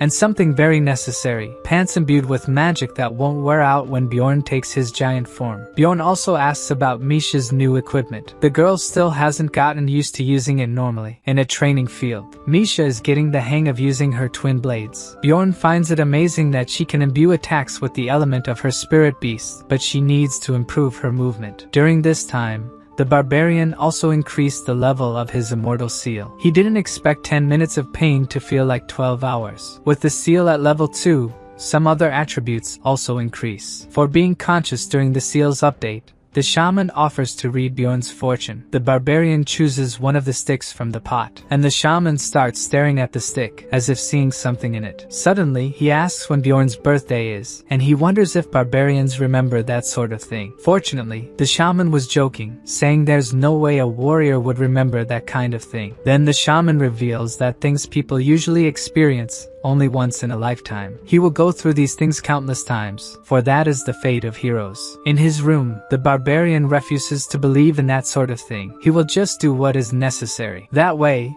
he can get through any problem he encounters. Speaking of problems, Misha seems cheerful, inviting him to have breakfast with her. The next day, Bjorn returns to the shaman to raise the seal to level 3. He asks the Barbarian to choose between one of the 3 roots: the Spirit of Flames, Rigid Steel, or the Wild Region. Since none differ much from the game, Bjorn chooses the Spirit of the Wild Region. As soon as the ritual begins, the cabin shakes with the Barbarian's screams of pain. At level 3, his threat level increases, and he receives the Wild Outburst, which increases his threat level 3-fold and enhances his physical stats. By wounding monsters, his physical stats increase, which is perfect for a tank. With Gigantification, he increases his threat level even more. Bjorn certainly didn't expect so many advances in just 3 months. Suddenly, the shaman whispers in his ear that he can go now. But before that, there is something he didn't say about the Barbarian's destiny. The shaman says he attracts people with hatred in their hearts and must stay alert to them, or he might get hurt. After that, he withdraws while the shaman remains silent. Outside, Bjorn is thinking about what's left to do now that he has achieved level 3 of the seal. Then Einar appears in the bushes, calling for him in a low voice. In the thicket, she congratulates him on the title of Little Valkan and is curious to know about everything that happened. The girl's eyes even sparkle when she hears the story about his last trip to the labyrinth. Feeling a bit more at ease that he was with Hikarad and the team, and not just strangers. Bjorn is worried that she has lost a lot of weight, but she tells him she's condensing her muscles, which, to the Barbarian's shock, even she doesn't quite understand what it is. Suddenly, a voice shouting calls for her, and the girl says she has to leave. The Barbarian is worried, but according to her, she just needs to train twice as hard. Before leaving, she calls for Bjorn once more, saying she's happy that he's doing well. He's no longer desperate to survive. Somehow, this time he seems a bit more relaxed. Alone, he wonders if he really is more relaxed. After that, in the library, the librarian comments that he has become famous. It's the first time she speaks to him first, and this kind of conversation seems unnecessary. So he leaves. There's no more reason to approach her now that he's at rank 6 and has a title. He even has a mage on his team now. Since she works in this place, she must be practically at the same level as Dwaki. Being someone who prioritizes survival, he doesn't have the capacity to take care of others. That's why he doubted everyone he crossed paths with and analyzed their actions. He assessed the value and benefits someone could bring him. He killed those who threatened him, wondered if he could use someone or be betrayed, acting only for his own benefit. it. Then he remembers Misha, saying he should leave her behind or die with her. Thinking about it, what Einar said to him before makes sense. Now he wants to do things that are not necessary for his survival. So he returns to the library, determined to live as a barbarian. He asks what the girl had to say to him, and she doesn't understand how he knew she had something to say. Then he tells her that from her eyes,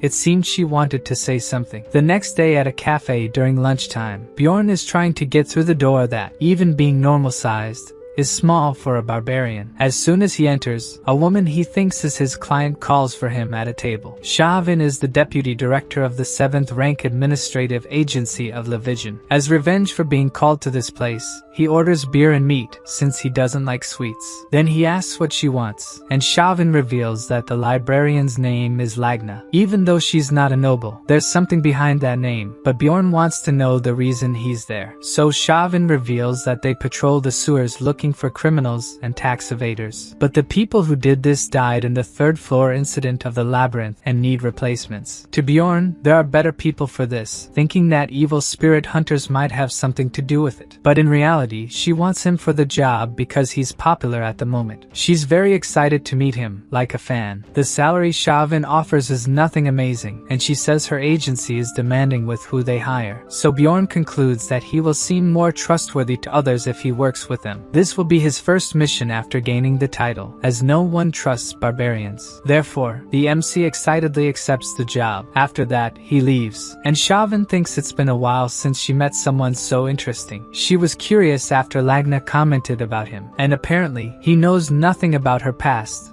nor do we. For the girl, it was already time for Lagna to make some friends. 2 days later, at the entrance of the sewers, Bjorn and his group realize how much the place stinks. At the entrance, they are instructed not to lose the map and to return the lanterns when they come back. Bjorn talked to the group the day before, and the dwarf was excited to go to the sewers to see ghosts. ʟɪᴇ also wanted to go, as all he does lately is read. Since it's an easy place to get lost, Reinmiller also decides to go to train his new skill. To improve her twin blade skills, Misha also decides to go. Bjorn believes that in a place like this, Reinmiller's skills will be of great help. To light the way, ʟɪᴇ uses a light spell. While they walk, the dwarf talks about rumors that a terrible monster lives down there. Then Misha asks if the mage believes the monster exists, and according to him, all the trash from the magic tower goes to the sewers. If there were any kind of potion or reagent that came into contact with a monster's body, it should be possible. The barbarian listens to the duo's conversation in silence. Remembering that they said nothing strange happened there for 2 years, such a creature shouldn't exist. Suddenly, Reinmiller stops walking. Bjorn asks why he stopped, and the guide reveals that even without smelling very well, he senses that there's someone else down there with them. Then Bjorn prepares to fight. Since Reinmiller has the essence that gives plus 56th sense, he must be right. At the same moment, Misha finds a guy inside the wall. Bjorn grabs him with one hand and gently throws him on the ground. The guy, seeing no options and scared, charges at Bjorn with a knife. But the poor fellow is easily stopped by the giant barbarian, who already breaks his arm. Now the group starts interrogating him to find out what he was doing hidden there. Bjorn asks if he is mute since he isn't saying anything, but he starts crying and begs them not to kill him. He was just hiding because he has no money to pay the city tax. Reinmiller and the dwarf say that this can't be true because that mark on his forehead is for someone who committed a serious crime. Bjorn says that if they capture him alive, the agency pays 5,000 additional stones, but it's too much work for little profit. Then the guy, terrified of dying, says he will give information if they let him live. But the monstrous barbarian doesn't want to believe him. Then he says that a woman with many undead stole his hideout, and she must have a lot of money. Bjorn gets nervous, thinking it might be her. The woman who attacked them in the labyrinth, ʟɪᴇ. Misha asks what they will do now, and Bjorn says if it really is her, they can't let her roam free like that. Everyone agrees, and half an hour later they are being guided by their newest guide dog. Sometime after walking and affirming that the place is very complex, they come to a staircase that descends into a sort of tunnel. Bjorn asks the prisoner if there are other exits, but the prisoner says this is the only one. Then Bjorn chuckles and says this time he will show her what justice is. They all go down while the prisoner goes ahead. Suddenly, they arrive at a pile of bodies thrown on the ground, and Bjorn yells for them to get back, saying she set a trap.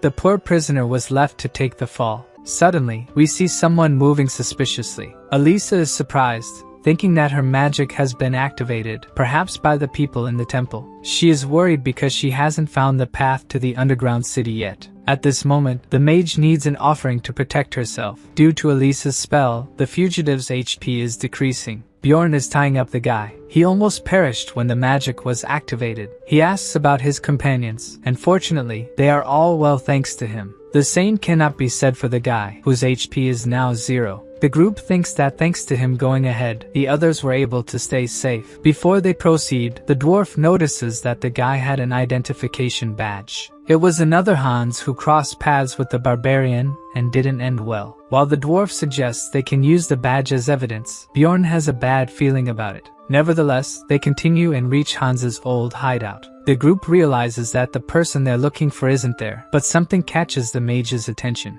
Reincarnated senses some mana and believes it's coming from beneath the ground. So Bjorn throws his armor on the ground, saying he's going to destroy the ground, despite the mage warning that it won't work against magic. The barbarian activates his gigantification ability. If he can't destroy it with brute force, it means he's not using enough strength. The whole group is shocked to see what Bjorn is doing. He's really acting like a barbarian, trying to destroy the ground. And indeed, his tactic works. Reincarnated says he smells that woman. It should be safe if they check the area. Since his sixth sense didn't detect danger, they decide to move forward. Then we see someone almost out of breath. The guy is running through the underground city of Nork. He opens the door shouting to the vice captain that the door was destroyed. The vice captain questions if it was the royal family, but he explains it wasn't. The door had been forgotten since the incident with the ʟɪᴇ cult, and as it might be a fleeing priest, they need to check it. To handle this, the vice captain assigns Emilia, who has caused a lot of trouble for our barbarian. Meanwhile, Bjorn's group is standing at a junction, not expecting to find a maze in the sewers. They ask Reincarnated why the path is so complicated, but even as a mage, he has no idea. Reincarnated interrupts, saying the smell of the woman has gotten stronger. Surely, she's approaching them. Then we see ʟɪᴇ walking through the sewers. She's also frustrated with the complexity of the place. Then she hears an eerie laugh and thinks it might be some dark deity. ʟɪᴇ always hears the laugh when something bad is about to happen and wonders if she's been found by the temple. The priestess runs fearing she's been found. As she runs, she begins to hear voices, and realizes they're the voices of the barbarian and his group.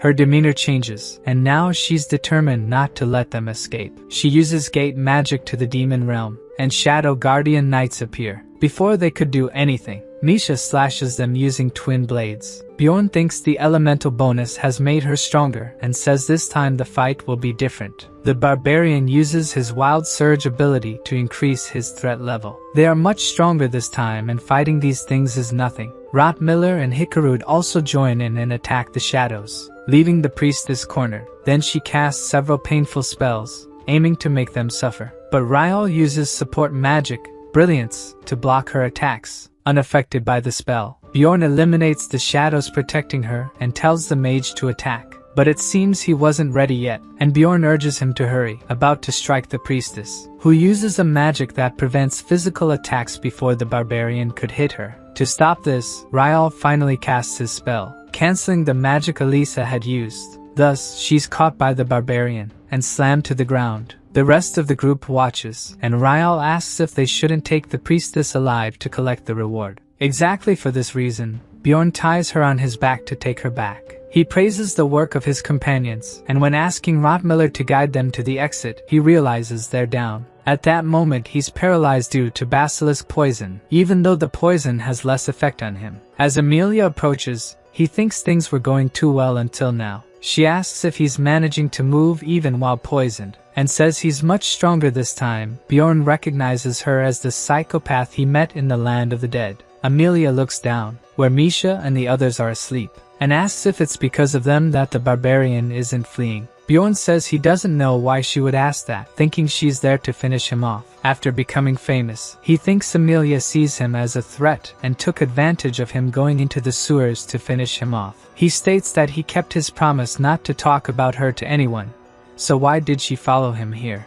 She says he was the one who invaded this place by opening the door and asks how he knew about the location. Bjorn doesn't understand what place this is and asks for an explanation, and she asks how he opened the door. If she's referring to the door, he broke it with his weapon and asks if there's a problem with that. The barbarian only did this to capture Elisa, and Emilia realizes the person lying on the ground is the priestess of Kuri they were looking for. So Bjorn tries to leave, but the girl says she can't let him go after discovering this place. He asks if he can swear not to tell anyone about this place, but it seems things are different now. Then the barbarian starts removing his equipment. Bjorn asks if she knows the two ways to make someone furious. The first is not finishing a sentence, and the second way is, he angrily hurls his mace towards her. Even caught off guard, she manages to dodge it. Then he raises his shield, and throws it like Captain America's shield. He takes advantage as Emilia dodges the shield to close in on her. By the time she realizes, Bjorn is practically on top of her, but the girl is skilled and still manages to evade him.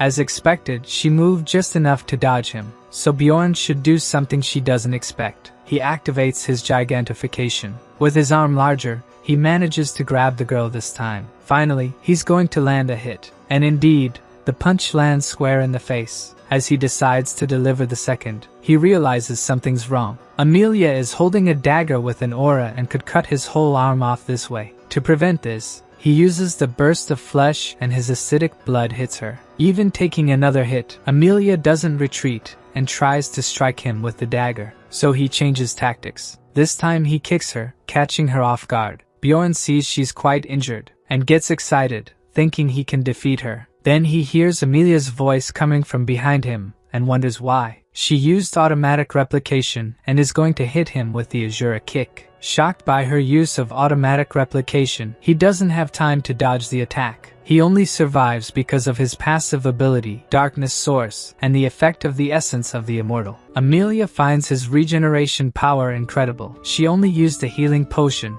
despite his condition. Then he quickly gets up, wanting to know why she let him live. According to her, Bjorn hasn't changed at all and asks why he attacked her out of nowhere instead of talking first. He thought he had no choice because she wanted to kill him, and Emilia asks how he came to that conclusion. As she said she couldn't just let him go, Bjorn thought she was going to finish him off, and asks what she's planning to do with him then, even though she says she won't kill him. Bjorn was about to grab his mace as a precaution. Emilia tells him to drop the weapon, even if it was just in case she changed her mind. The barbarian tells her the best way to defend oneself is to attack first. As she's injured, he asks why she didn't take a potion, but she reveals she can't. It seems there are essences that don't react well to potions, so she hands something to Bjorn. It's called Leet's Blessing, a remedy made by an alchemist from Nork that erases memories up to an hour before. Bjorn asks why she's doing this instead of killing them and getting thousands of stones in return. Emilia gets annoyed that he would think she's that bad.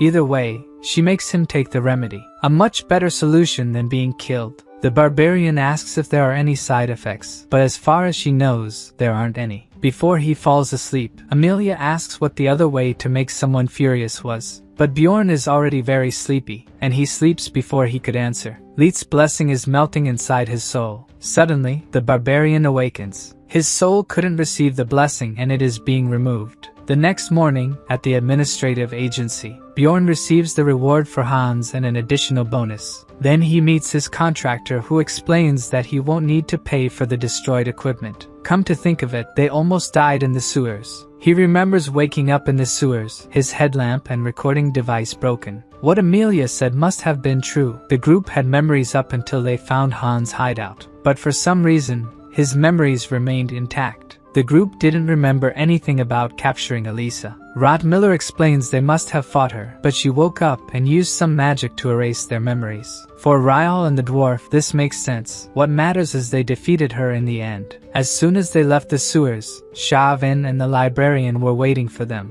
Since they were late, they went to look for them, though Bjorn doesn't think they would be much help. The mage says she only came because Sᴜʀᴇ insisted. She must have a lot of money for equipment. Even saying that, Sᴜʀᴇ claims it was the mage who was really worried about them. Misha becomes curious and asks Bjorn who they are. The girl doesn't like it much after finding out the mage is the one who takes care of the library he always goes to. After that, a paladin appeared, thanking them for capturing Elisa. As soon as he arrived at the agency, several girls started commenting on his ability to grow large. Of course, the barbarian gets annoyed by this. He's not some zoo animal for them to comment on. So Sᴜʀᴇ hits the table to get their attention. If they don't want to be reported, they better stop.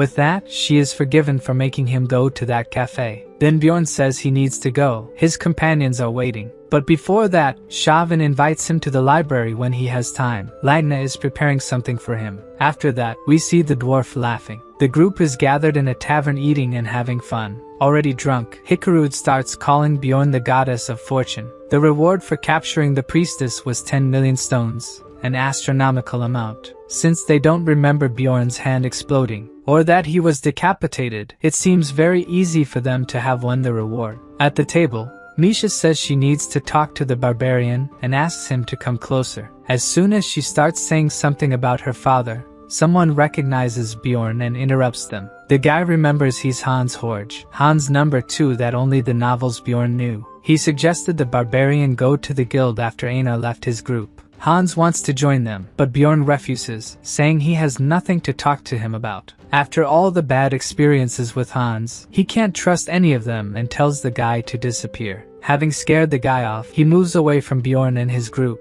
The tavern door opens. 2 Moslin enter, one of the most powerful knight organizations where only those of noble origin can enter. They'd found what they were looking for, pointing at the barbarian. This reminds him of the shaman's words. It seems something bad always happens when he meets a Hans. The knights approach, and one of them says Ryal is arrested for slandering nobles. Bjorn is stunned. They're not after him this time. Ryal, who drank too much, barely knows what's going on. 3 hours later at the Moslin office, Bjorn's group is at the gates of the office unable to enter. ʟɪᴠɪ is worried if his companion is still alive. Then someone approaches the gates. Immediately the group becomes more lively upon realizing it's the wizard. But it doesn't seem like he's doing very well. Half an hour later, in a tavern, Ryal thinks he'll have to leave the group. He reveals that his older brother is Baron Martoin, surprising the dwarf that he is indeed noble. Ryal is the son of the former baron with a servant, which is a shame for the family. Officially adopted by a brother of the baron, he was actually raised by his mother and grew up in wealth. Even with this explanation, ʟɪᴠɪ doesn't understand why he would leave the group. After his father died, his second brother took over, and that's the problem. When the former baron died, the eldest son and close people also died. He thinks the Moslin were a warning for him to continue in the shadows, especially now that he's part of an explorer group with someone famous. Bjorn doesn't like being blamed for being the famous one in the group. He asks if Ryal no longer wants to be an explorer out of fear of his brother, but the wizard says there's not much to be done. As exchange, to avoid punishment for defamation, he was banned from the labyrinth, remembering that there are only 9 days left for it to open. The group decides to discuss this further the next day, and Bjorn tells Misha that he needs to stop by the library. She finds it a bit strange to go at this hour, and Bjorn says he has business to settle with the librarian, and she can rest even though she insists on going with him. He gets annoyed when she says she had nothing to do at home and tells her to train if she has free time. The poor girl was thinking of taking the whole day off and only training the next day. The library door opens. Bjorn remembers he never introduced himself to ⵍάγνα. She knew who he was and says it's almost closing time. She wants to know why he came there if not for books, as Bjorn said. Bjorn says her full name with a serious expression. When he tries to invite her to the labyrinth with him, ⵍάγνα interrupts and declines immediately. He says it's okay then. If she's someone so bad she can't even enter the labyrinth, he can't do anything about it. As she doesn't like what he said, Bjorn asks if she is skilled enough, and ⵍάγνα inquires if he was curious about her skills, but since she doesn't want to join his team, it doesn't matter. Bjorn tells the librarian that Sᴜʀᴇ sent him there because ⵍάγνα had something for him, but she explains that's not quite right. Sᴜʀᴇ wants to please Bjorn because her work status improved thanks to him, so she called in a favor ⵍάγνα owed her. The barbarian wants to know what he will get, and the librarian explains that it's books. The ʟɪΔᴇ spell is capable of finding high-security books, permitted only to nobles and a few select others. She has used the spell a few times and says that as long as he doesn't talk about it, there will be no problems. Since few care about this place, Bjorn wonders what her story must be. The high-security books were definitely different, with content so useful that Bjorn wanted to read each one of them. He arrived almost at closing time, but lægna let him stay while she organized the books. The book, Graphic Organization of Rafdonia, lists and describes public facilities and information about the secret police. The World of Evil Spirits shows the world of these spirits, written by a secret police agent. In complete analysis of the ruptures too, there is everything known about the 4 ruptures. They are basically like tutorials, things that took Bjorn 9 years to discover in the game, a true treasure. Suddenly, the name of the author of one of the books unsettles the Barbarian. Gabus, the same name as the game developer. There are 2 possibilities. A player wrote this book, or it was really the game developer. If it's the latter, it means that Bjorn's presence here is related to the developer, which seems worse. So the developer would not be a person but some kind of divine being. Either way, it's good to have this clue. Bjorn still has no idea if opening the Abyss Gate will be the key to returning to his former life. If he tracks this name, he might be able to return, but he must do it carefully. Perhaps it's better for him to look into this and maybe find more clues. So he continues leafing through the books, until he realizes it's already dawn. He spent the whole night reading. As he reaches lægna's desk, he sees she fell asleep while waiting for him. As she wakes up, Bjorn says that if she had said something, he would have left earlier. She excuses herself, saying she was resting because organizing took a long time, but it's already time to open the library again. Even so, she remains serious to show that she didn't spend the night there so he could continue reading. Since she spoke so seriously, Bjorn stays silent, thinking she might be a good person, and she asks if he isn't going to leave. A few hours later, at the magic tower, someone is calling Raven. She answers the Barbarian sleepily, inquiring what he wants with her so early. As soon as he starts saying he needs a mage on the team, she closes the door, refusing. Then he asks for another favor, handing her a piece of one of the rare books and asking her to find out what type of paper it is. Raven says it won't be for free and asks him to come in. She asks again about the relic he used to kill the vampire, wondering if he knew about it, but he pretends not to understand. He says he got the relic from the head of a statue he broke out of boredom, and she asks if he didn't read about it. Bjorn inquires where he could have read about it, and she tells him that the information is in complete analysis of the ruptures. The Barbarian says he used the relic just because he thought it might be useful, since it was on a statue of a goddess. Raven asks him to swear on his honor as a warrior. She was thinking she would finally get the book on the ruptures. She will analyze Bjorn's paper if he helps her colleagues with a research project, and will give him the result the following week.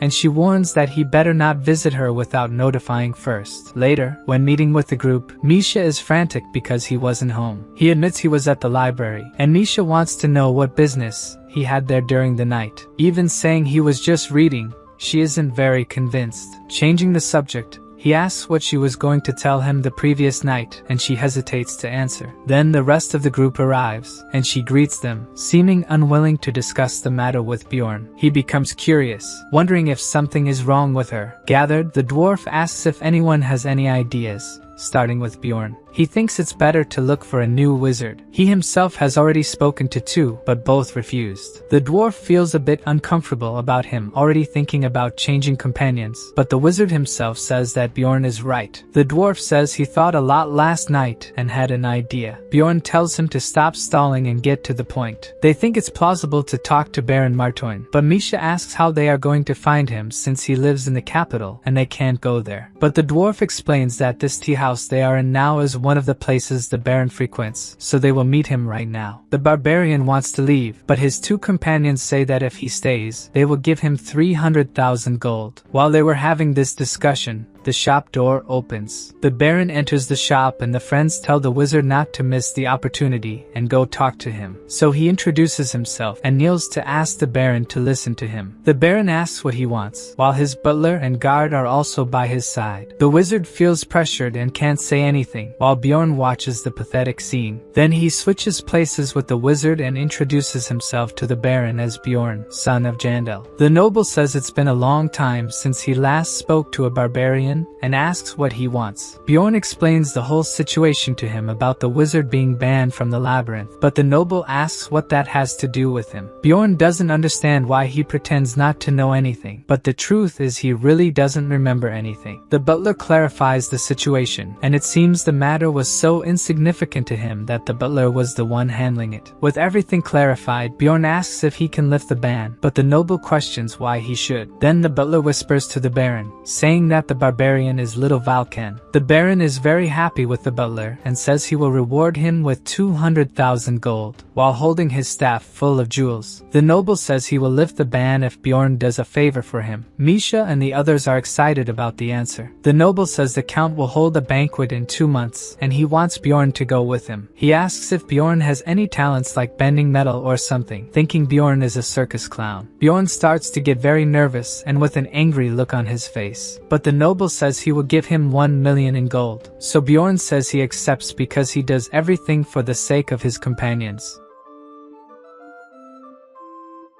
Guys, the video is over.